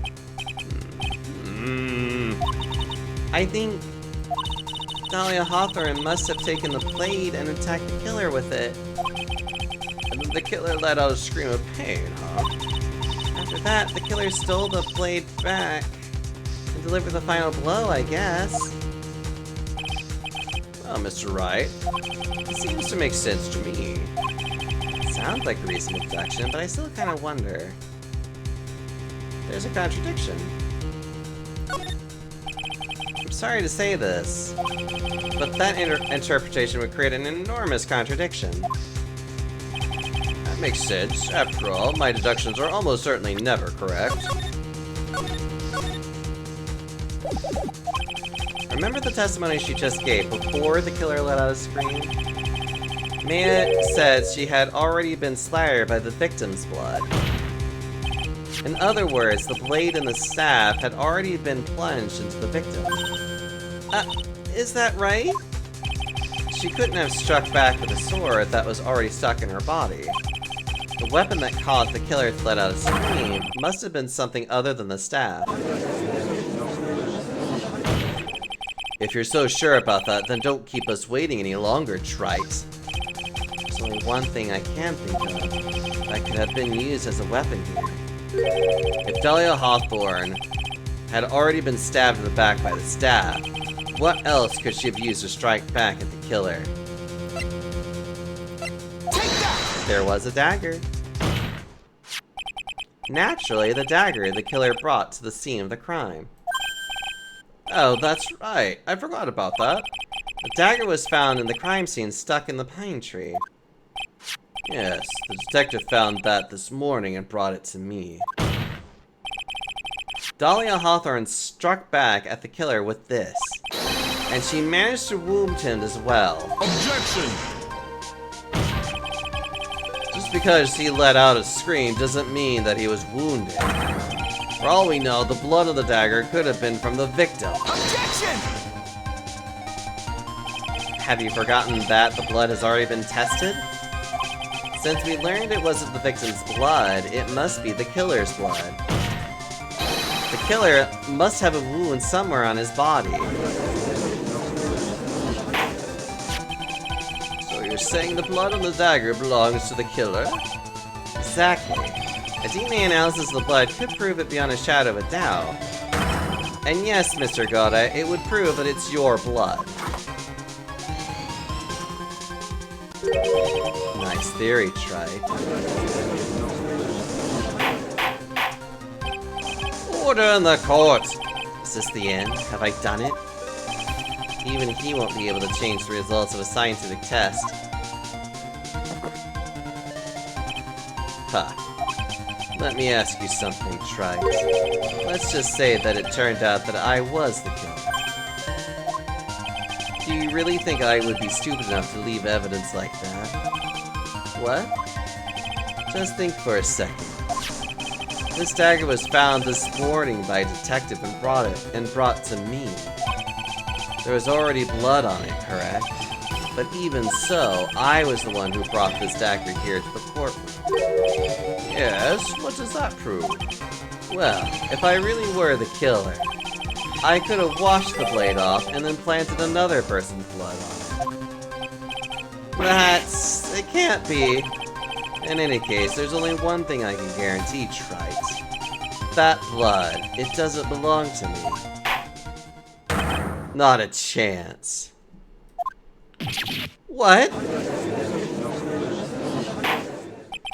In any event, it seems to be established that the killer was wounded. Alright then, witness, continue your Wait a minute. What's the problem? I know I probably shouldn't say this, but there's a big contradiction in Nick's explanation. Maya? This dagger, you said it wounded the killer. That's right. But, if Mr. Goda had really been cut with the dagger, his clothes should be bloody or have a rip in them, right?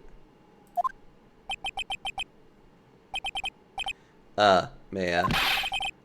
Maybe he just changed his clothes. That solved the contradiction pretty easily. What are you talking about? It's not that simple at all. Remember back in the day of the murder? Everyone that was on the inner temple side got trapped there. Ah, that's right. And once the bridge was fixed, the police headed for the inner temple. Mr. Godot was already there, waiting for them. He never had a chance to change his clothes. Gah! Order in the court. What the witness says is... Well, maybe he brought a change of clothes with him. But no one could have predicted the lightning strike that shot down the bridge. Why would anyone have brought a change of clothes? Did you take smart pills during the last recess? Well then, maybe the killer took off his clothes before he committed the murder. That way he wouldn't get any blood on them. Objection! That's impossible, Trite. You know how cold it gets up there late at night? After a few minutes with no clothes on, you'd be frozen solid.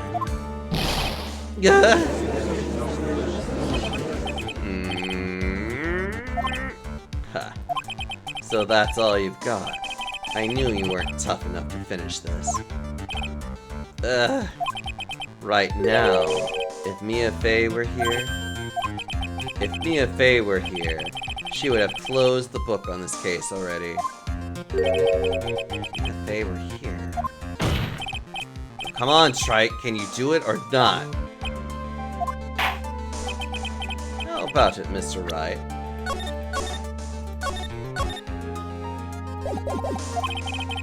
You accused Mr. Godot of being the killer, but can you prove it? Have you got even one piece of evidence? The question isn't whether I can prove it or not. The fact is, I have to prove it. That's the only choice I have. I was taught that it's one of the rules of being a lawyer.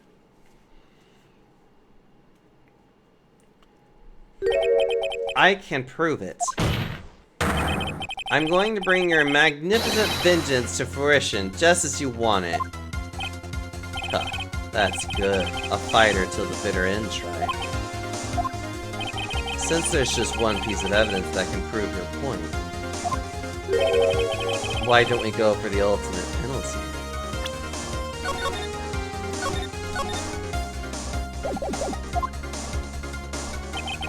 Are you trying to pressure me, Mr. Godot? Because it doesn't matter to me. I got the one piece of evidence I need. Give me a break. You've got nothing, Trite. What do I do at a time like this? simple. I gotta think outside the box and approach this from a different angle.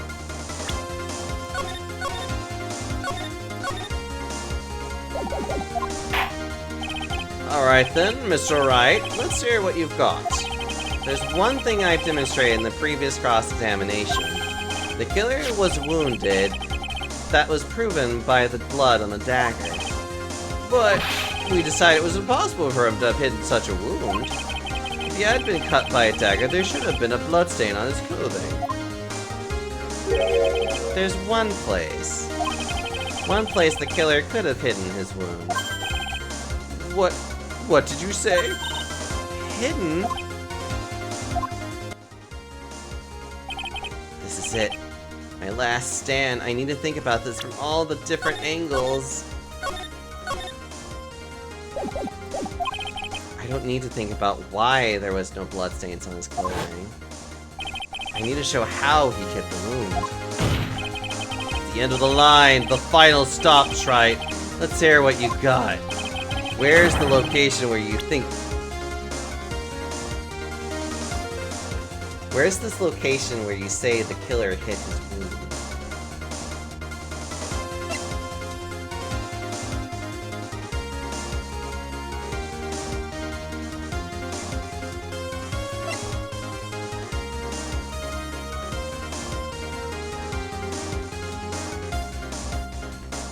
Would it be the talisman? Take that!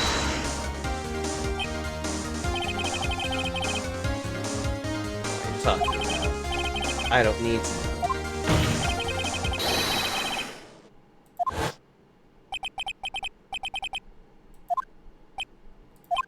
Well, it looks like you've proven one thing. That you're nothing but a fake. Oh, did I actually do the wrong... Wait a minute. Give me one more chance. Oh, really? Come on. Oh, come on. Hold on. I think I know what I need to... Oh, come on! You're kidding me. Okay. That was me being cute. Oh, fuck off. Now you're being rude. You're being rude!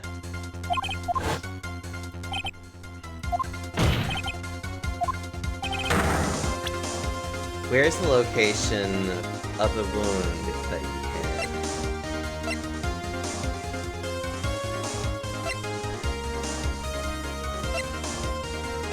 Okay, give me a second.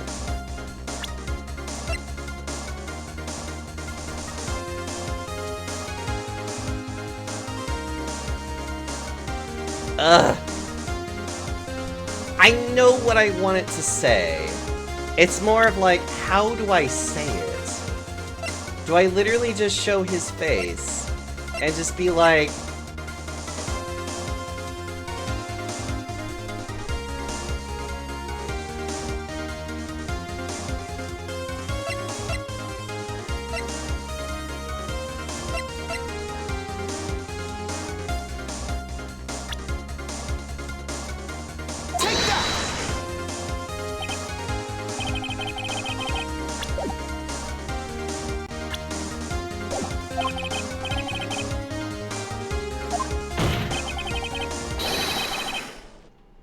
Oh, for God's sakes. Oh. Oh, wait, no, that was it. What was that just now? Mia? It can't be. You're living on through him. Even as we speak, you're still hiding the wound. Okay. It's beneath your mask! Yeah, that's what I wanted to say. During the fight, the red lights given off by the killer suddenly disappeared. Seconds later, the killer let out a scream. That's right, your mask went flying off your face. Mr. Goda, would you mind removing your mask? If you have a dagger wound under there somewhere, then I'd say this whole case is solved.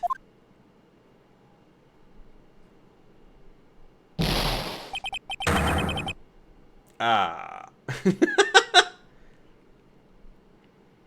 Okay, I was being silly with the first one.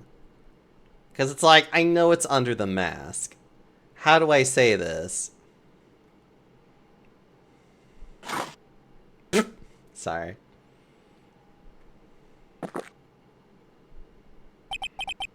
Just now, I saw her spirit in you.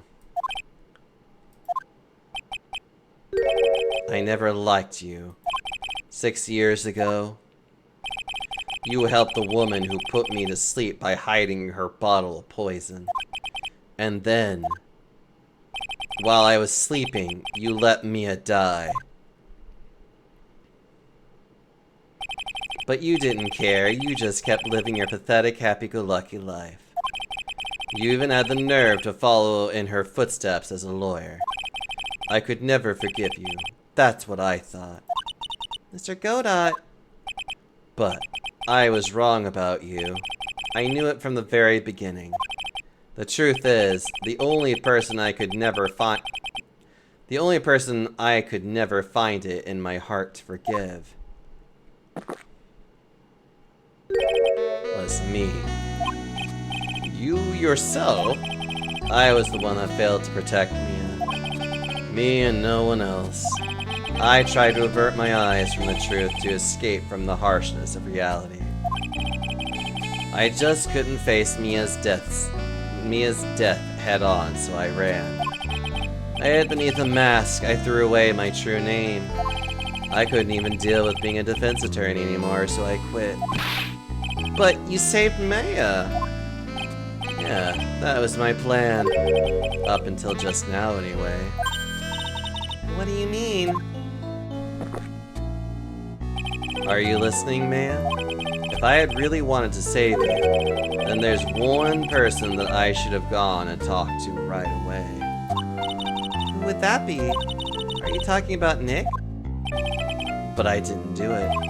I tried to get the help of Iris and your mother. But I closed my eyes to the most important man involved. Do you know why? The real reason? No, why? I suppose I wasn't really interested in saving you at all. I think I was just trying to salvage what's left of my own broken soul. I was trying to make up for the fact that I couldn't save Mia, nothing more. That's why I let you walk right into a situation that I knew was dangerous. Forgive me. You're wrong! You put your life on the line to save Maya! Was it really for Maya's sake? Even I'm not really sure. What do you mean by that? That night in the darkness of the garden when I saw her silhouette? A part of me must have known the truth. The truth that it wasn't really Dahlia Hawthorne standing there in front of me. It could have been Misty Faye, or even that little girl. But I still picked up this blade. It was like I was dreaming.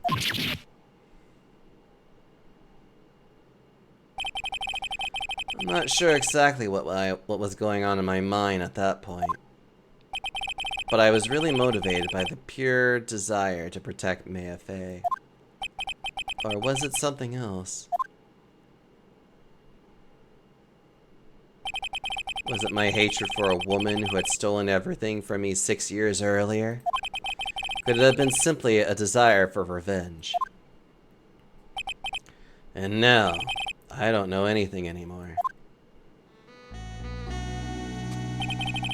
I did learn something today, however. I finally realized that I was the arrogant one.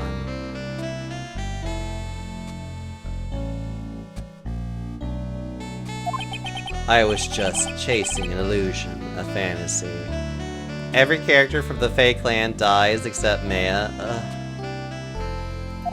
The stupid fantasy of defeating you in the courtroom. You were the one who made me realize my folly. You never ran away from Mia's death. Instead, you picked up where she left off, as a true defender of the people. In that moment, I understood everything. Mr. Godot.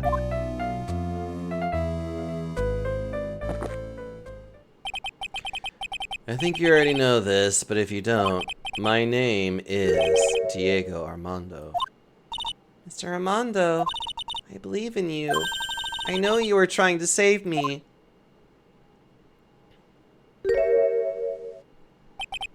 Huh. Thanks.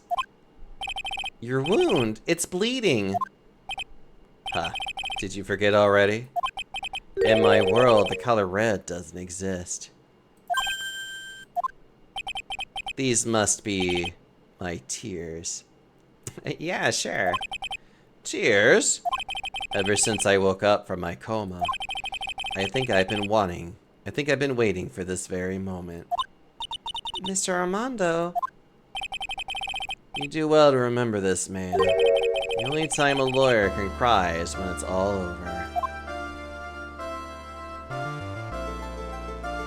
Bailiff, the prosecution is dying.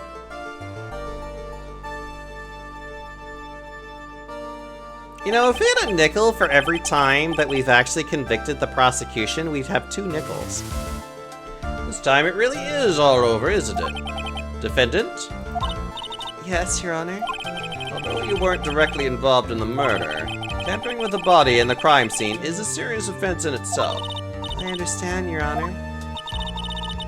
Mr. Armando explained that to me very carefully.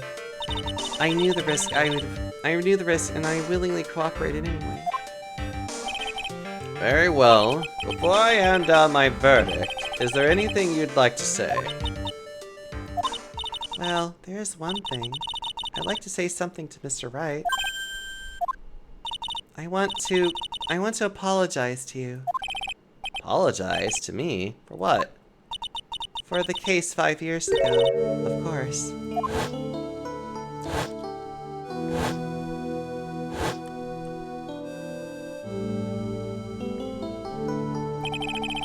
I just remembered. Were you poisoned by your own lover? Not exactly, but yeah, something like that. Even now, 5 years later, I can hardly believe it. She was going to do it. She was planning to kill me.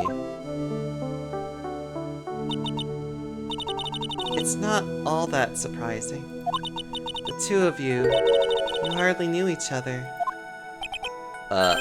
What do you mean? You and my sister, you only met twice.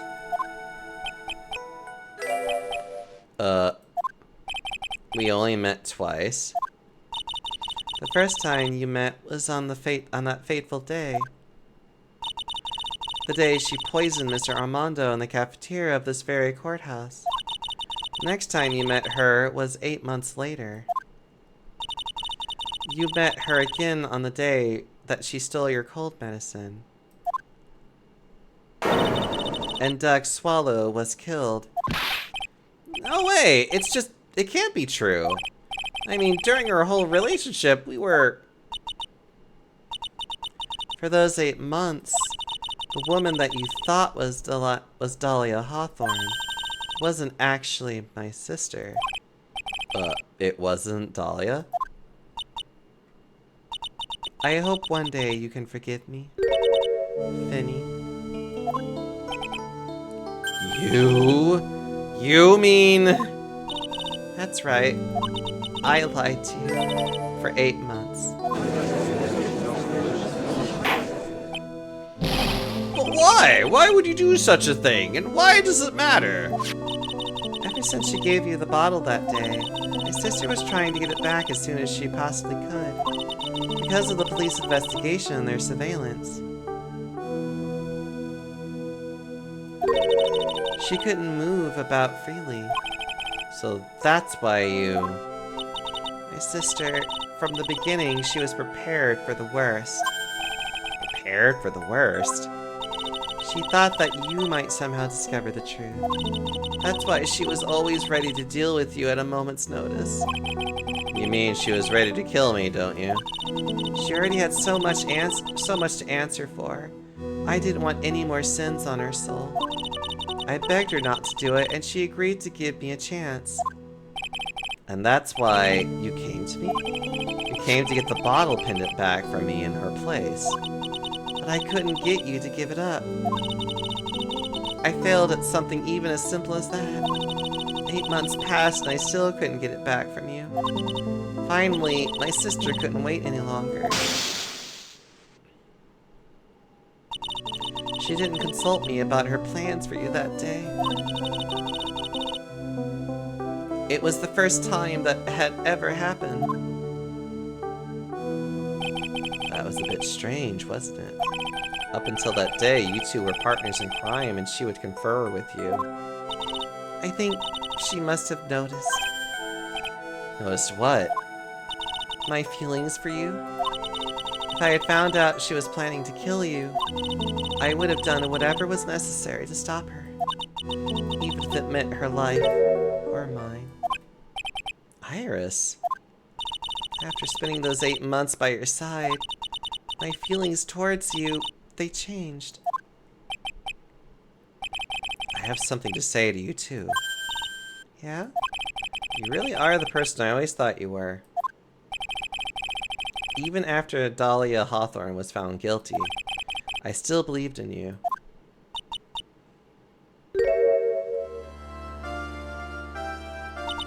Thank you.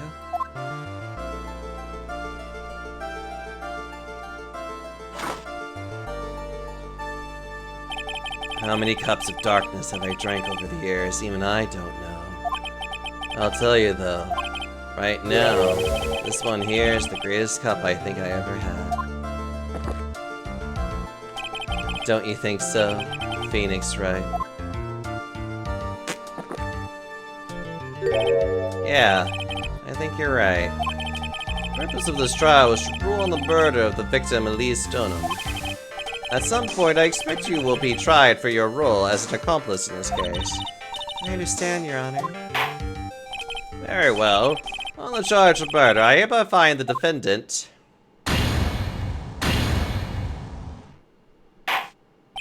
Court is now adjourned.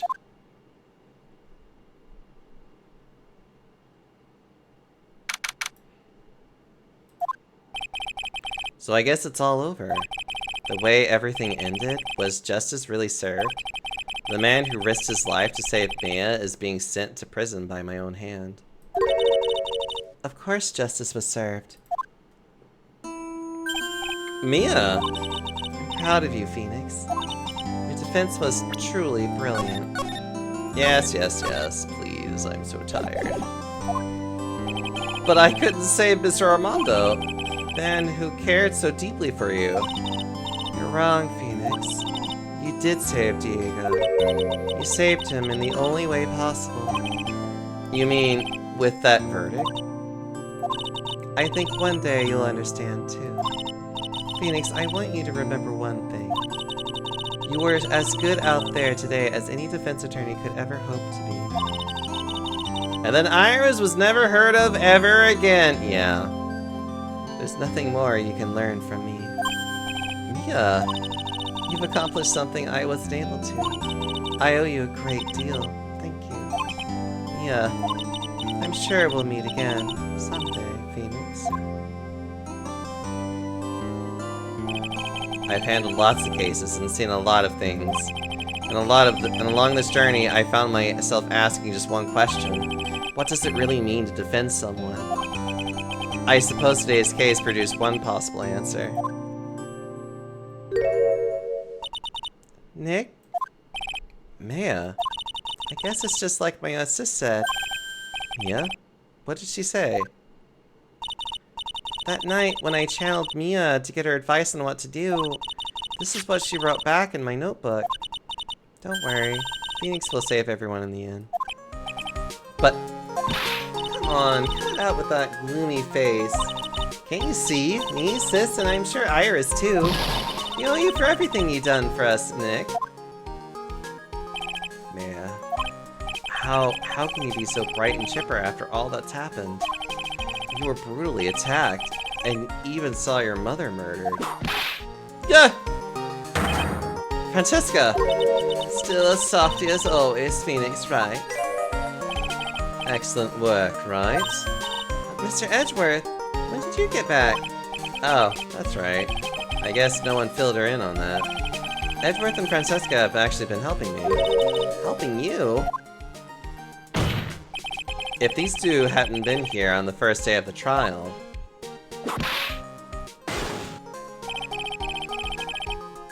the defense wouldn't have gotten anywhere. We only deserve Larry as our constant side character. No!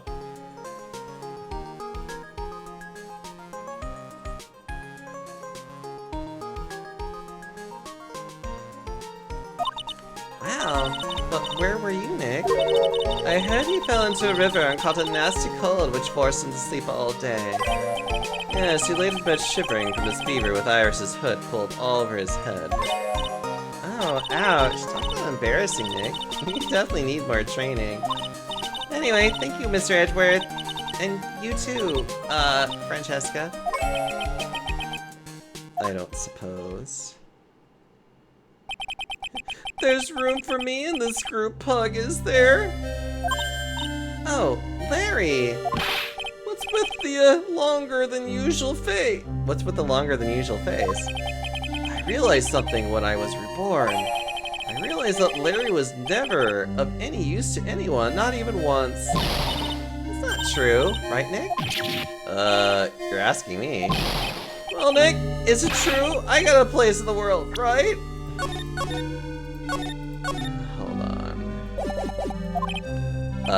Hold on. Yeah, of course. I knew it. Everyone would be better off if I were gone for good. Yeah. No, oh yeah. Those portraits you painted, they were really good. Isn't that right, Edgeworth? What? Me? Why are you making that face, huh, Edgy? Oh, well, yes, indeed. I certainly can't say they lack resemblance. You really mean it? What about you, Franzi? Did I draw you well, too? My beauty can't possibly be captured by a mere crayon. Nevertheless, I recognize the effort you put into it, and that's worth something.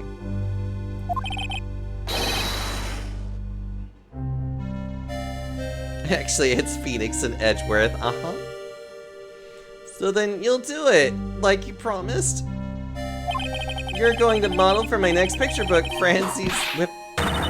Don't get carried away. Well, how about that? I guess painting portraits is the only thing I'm good at. The painting of Pearl was pretty darn good too, if you ask me. Huh? Now that you mention it, I haven't seen her around. Pearls? Where could she have gone? Normally she would have made a beeline for Maya. Oh, I'll go look for her. I'll be right back. Hey, Pearly! Right. You seem to be uncharacteristically puzzled. I suspect you're wondering how Maya could be so cheerful despite all this happened. Yeah? To be honest, I can't understand it either. Francesca. That's right, she lost her father fairly recently as well. It's really fucked up how, like, this is all within a really, like, short period of time of, like, over a year or two. I think I understand how she feels. Maya's a much wiser person than she appears. And I think she realizes something. Now is exactly the time when she needs to be as strong as she can. What do you mean by now is exactly the time? Maya wasn't the only one that was badly wounded by this incident. In fact, there was someone that was hurt far more deeply than she. I believe it's for that person that Maya is trying her best not to cry. Someone who is hurt more deeply than Maya? Edgeworth, I think I'm starting to understand too. Tell me then, Phoenix Wright, who is Maya Fey being strong for? Isn't it for Goda? Take that! Why did you just show me that, Phoenix Wright? I have no idea what purpose that was supposed to serve. Oh?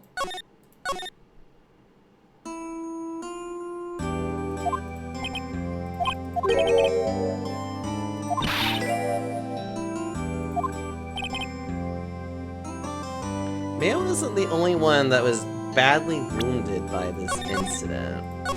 It wasn't Godot. There was someone else that was hurt far more deeply than she. I believe it's for that person that Maya is trying her best not to cry.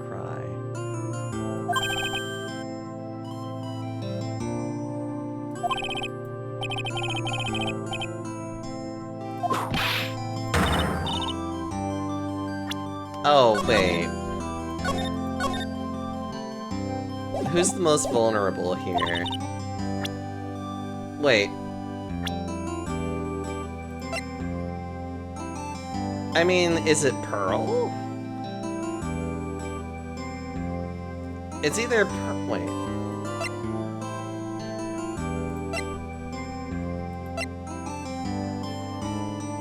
Is she trying to be strong for Pearl? Take that! Pearl Faye? Poor kid. After all, the reason that she worked so hard to follow the instructions was because she loved and believed in her mother, Morgan. It's for the good of the Faye clan. I'm sure she believed in every last word. She thought she was doing it for Maya. That's why she was so happy. It showed how truly devoted she is to Maya. But it's a cruel irony that it was her exuberance that led to this tragedy. Maya Faye's mother was killed, and Maya herself was put into the deepest peril imaginable. And that's exactly why Maya is putting on a brave face. She's doing it for Pearl's sake, until she can see her smile again. Oh, hey! So this is where you all were. Wow, looks like we all got quite the butt. Ugh. What was that for, sir? Sorry about that, Scruffy. My whip just seems to have a mind of its own. What's up? What's up, Detective Gumshoe? Oh, you know, this and that.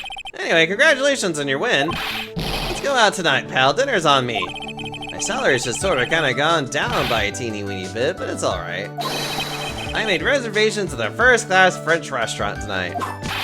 Yeah. Pretty good work, Scruffy. That whip was your reward. Detective Gumshoe, you said a first-class French restaurant. You don't mean... Très bien! Where else? I knew it. We're doomed. Come on, let's go, everyone. We can't keep Maggie waiting, pal. Hey. Hey, you crybaby, you're invited too. Forget about me. Earl and I will be at the loser's shack eating potatoes. You know, Maya is taking an awfully long time to get back. She's still out looking for pearls. Oh, Maya, what's wrong? Nick, what do I do? Pearlie, I can't find her anywhere. I bet she just went back home. That's all. I thought so too, so I called the village, but no one has heard from her. This has never happened before. As I figured, she has been badly hurt by this incident. She feels responsible for the tragedy that has befallen you, Maya. But none of this was her fault. What should I do? Detective Gumshoe. Yeah, what is it, pal? Could you guys go on ahead? But what about yourself? Maya and I we'll join you guys once we find pearls. Nick, don't worry about us, Detective Gumshoe. We may be a little late, but we'll definitely be there. We have a lot of celebrating to do tonight, and I wouldn't miss it for the world. Yeah, but you're the... Very well, Phoenix Wright. We'll go on ahead. Don't keep us waiting, right? We won't. But where should we be looking? Where could Pearlie have gone? Let's go, Maya. There's only one place I can think of that pearls might have gone to. I'll go ahead and just say it again, just in case.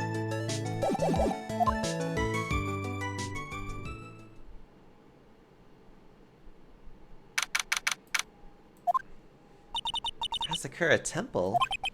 For pearls, I bet this is a very important place. After all, it's where this whole incident started. What's this? You're all back again so soon? Sister Bikini. I thought we'd be eating mashed potatoes alone tonight.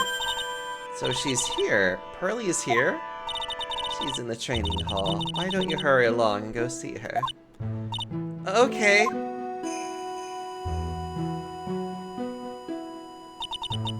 Pearly's not here. Maya, the hanging scroll. Someone cleaned it off. It's got to be Pearl. Ah! Mystic Maya! Pearly! What? Why did you just leave like that? Mystic Maya!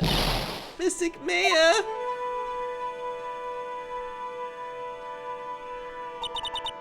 I swore that I would never trouble the two of you ever again.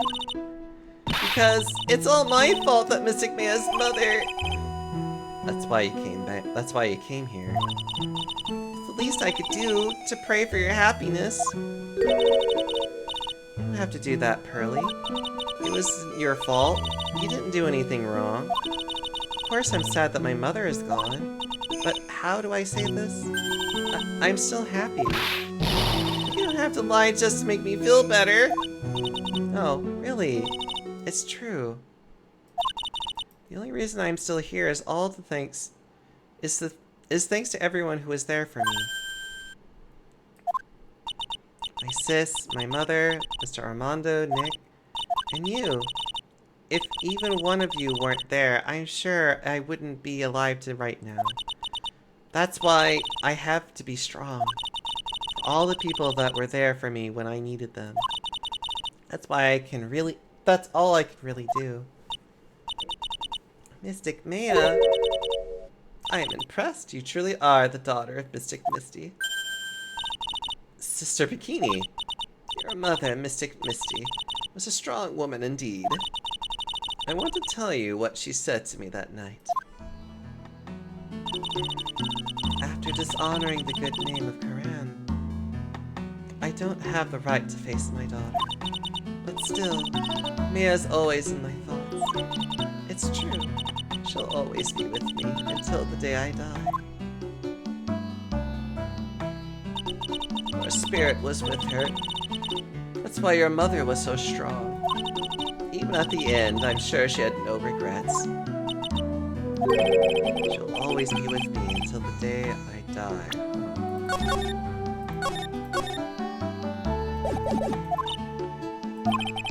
There's a rule or something all masters are to follow, isn't there? To never take the charm off until the day you die. That's the master's talisman! The thing that Misty kept by her heart and would never take off. It wasn't the container that was important, rather it was the contents. That's... a photo! Mother... It's only natural for living creatures to fight to protect their own lives. But what makes us human is that we fight for others. But who do you fight for? How long must you fight? That's the true measure of what human life is worth. We defense attorneys are warriors who are constantly challenged by that question.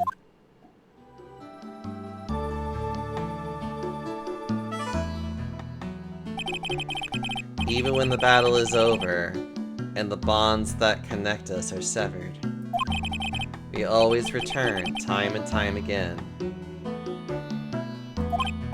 Mia, Maya, Pearls, Mr. Armando.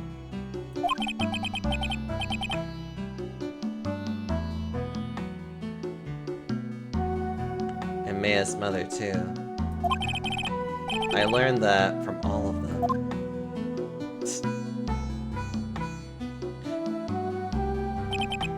Well, shall we get going? Everyone is waiting.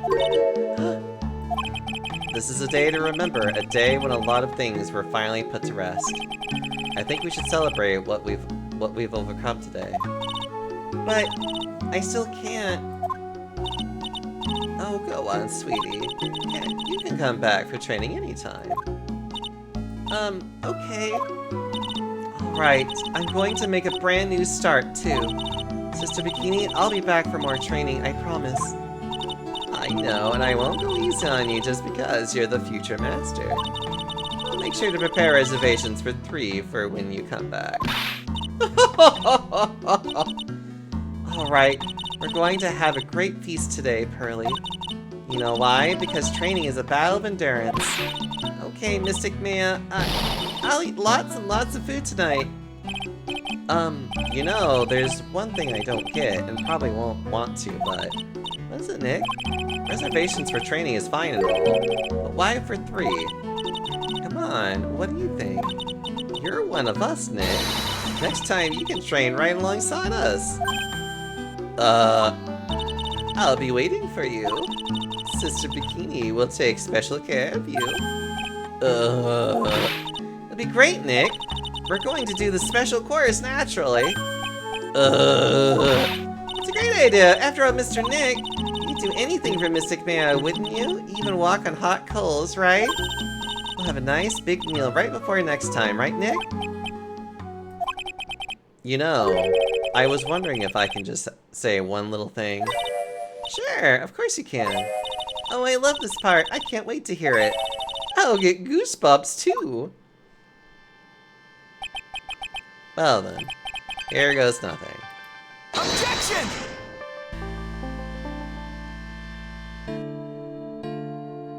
Wow, that took a lot longer than I thought it would. Oh, I really have to work extra hard now. Master Crane and the office master are right in co-offices, and I'll have a good big sister Pearly and Nick too. Well, as long as I'm not locked up or captured or something like that. Which happens a lot to you. Actually, Maya.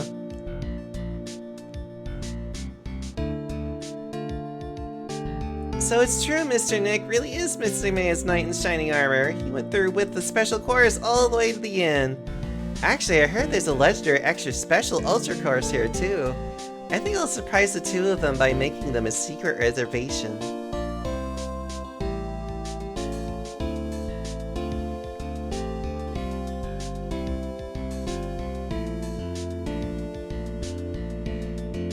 Maggie brought me a brand new coat as a present, pal. I feel 10 years younger. I'll never take it off.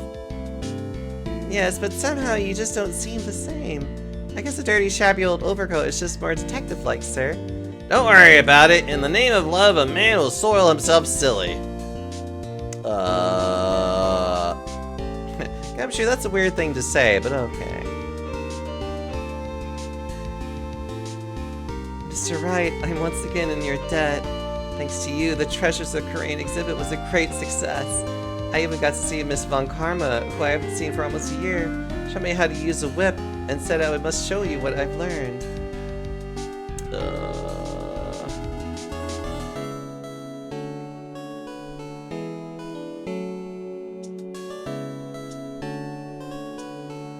Dusty and I started a company called Master Mass Consulting.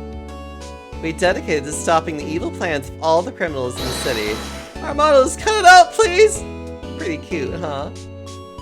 Well, we also sell plans to criminals as a kind of side business. I wonder if that's okay. Sometimes I think maybe we're on the worst criminals. Playing both sides of it, I find that funny. I wanted to show my appreciation to Mr. Wright for exterminating Don Integrity. So I lent him $500,000 and a tea set. A special thick tea, one I mixed with my own 2 hands. I bet he's drinking it now. Win through compromise.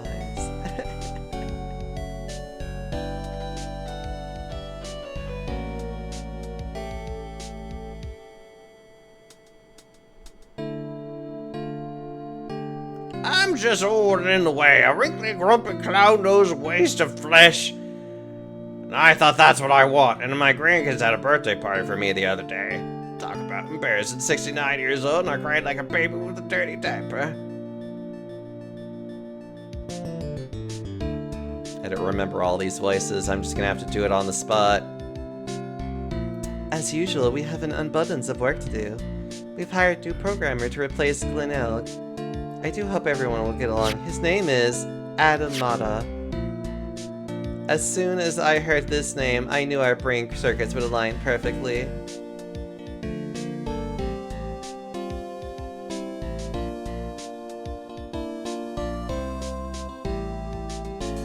My, more reporters. Since the murder, we've made so much money I hardly know what to do. I think the magazines like us because I provide such a nice visual, especially in spring. I can hardly wait for Iris to come back.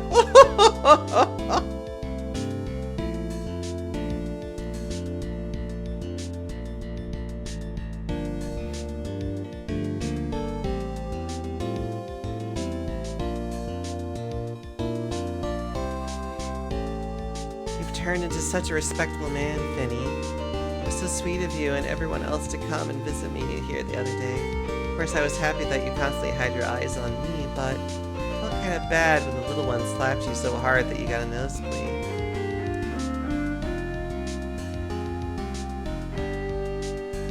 Objection!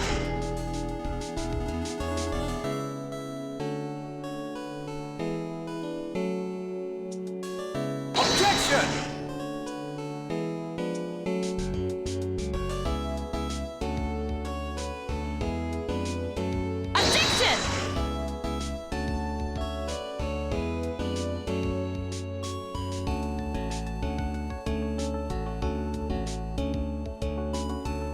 Objection!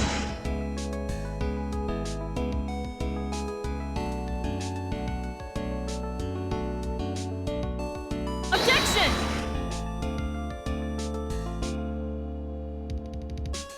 All the different little objections.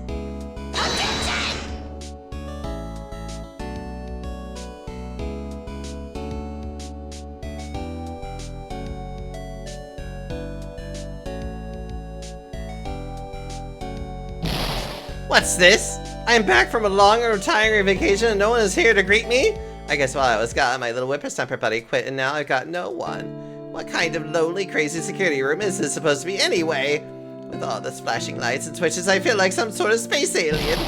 And now what am I going to do with all these macadamia nuts and I bought from back and I got a bit of edgy poo? I really can't accept these, I'm afraid. I can't go hard. Oh, well, I like legitimately looked up. Ugh.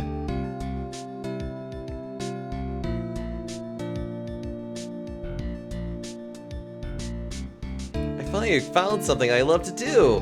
Franny's Whippity Whip trip is gonna turn the art world on its head. I should have realized it sooner. Self-centered, lazy, antisocial. I'm an artist, a real good portrait artist. I'm not a loser after all.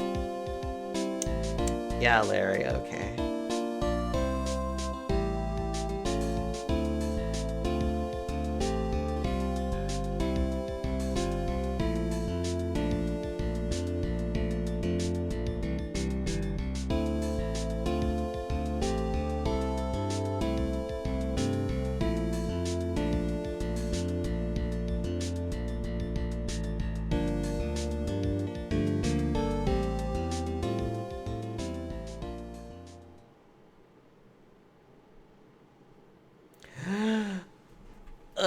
That took so long.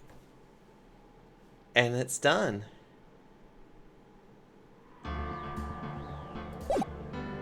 We completed the trilogy. A Phoenix Wright, finally.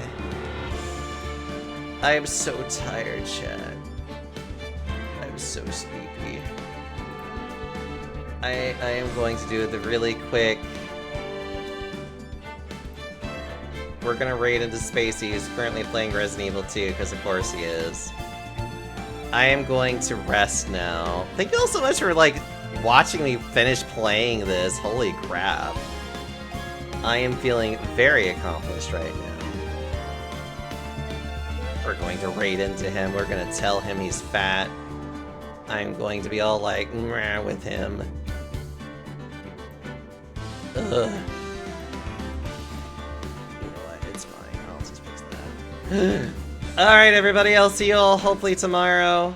Have a good day, everybody. I love you all. Until next time, take care. All the smooches to you. I'm gonna go die for a minute.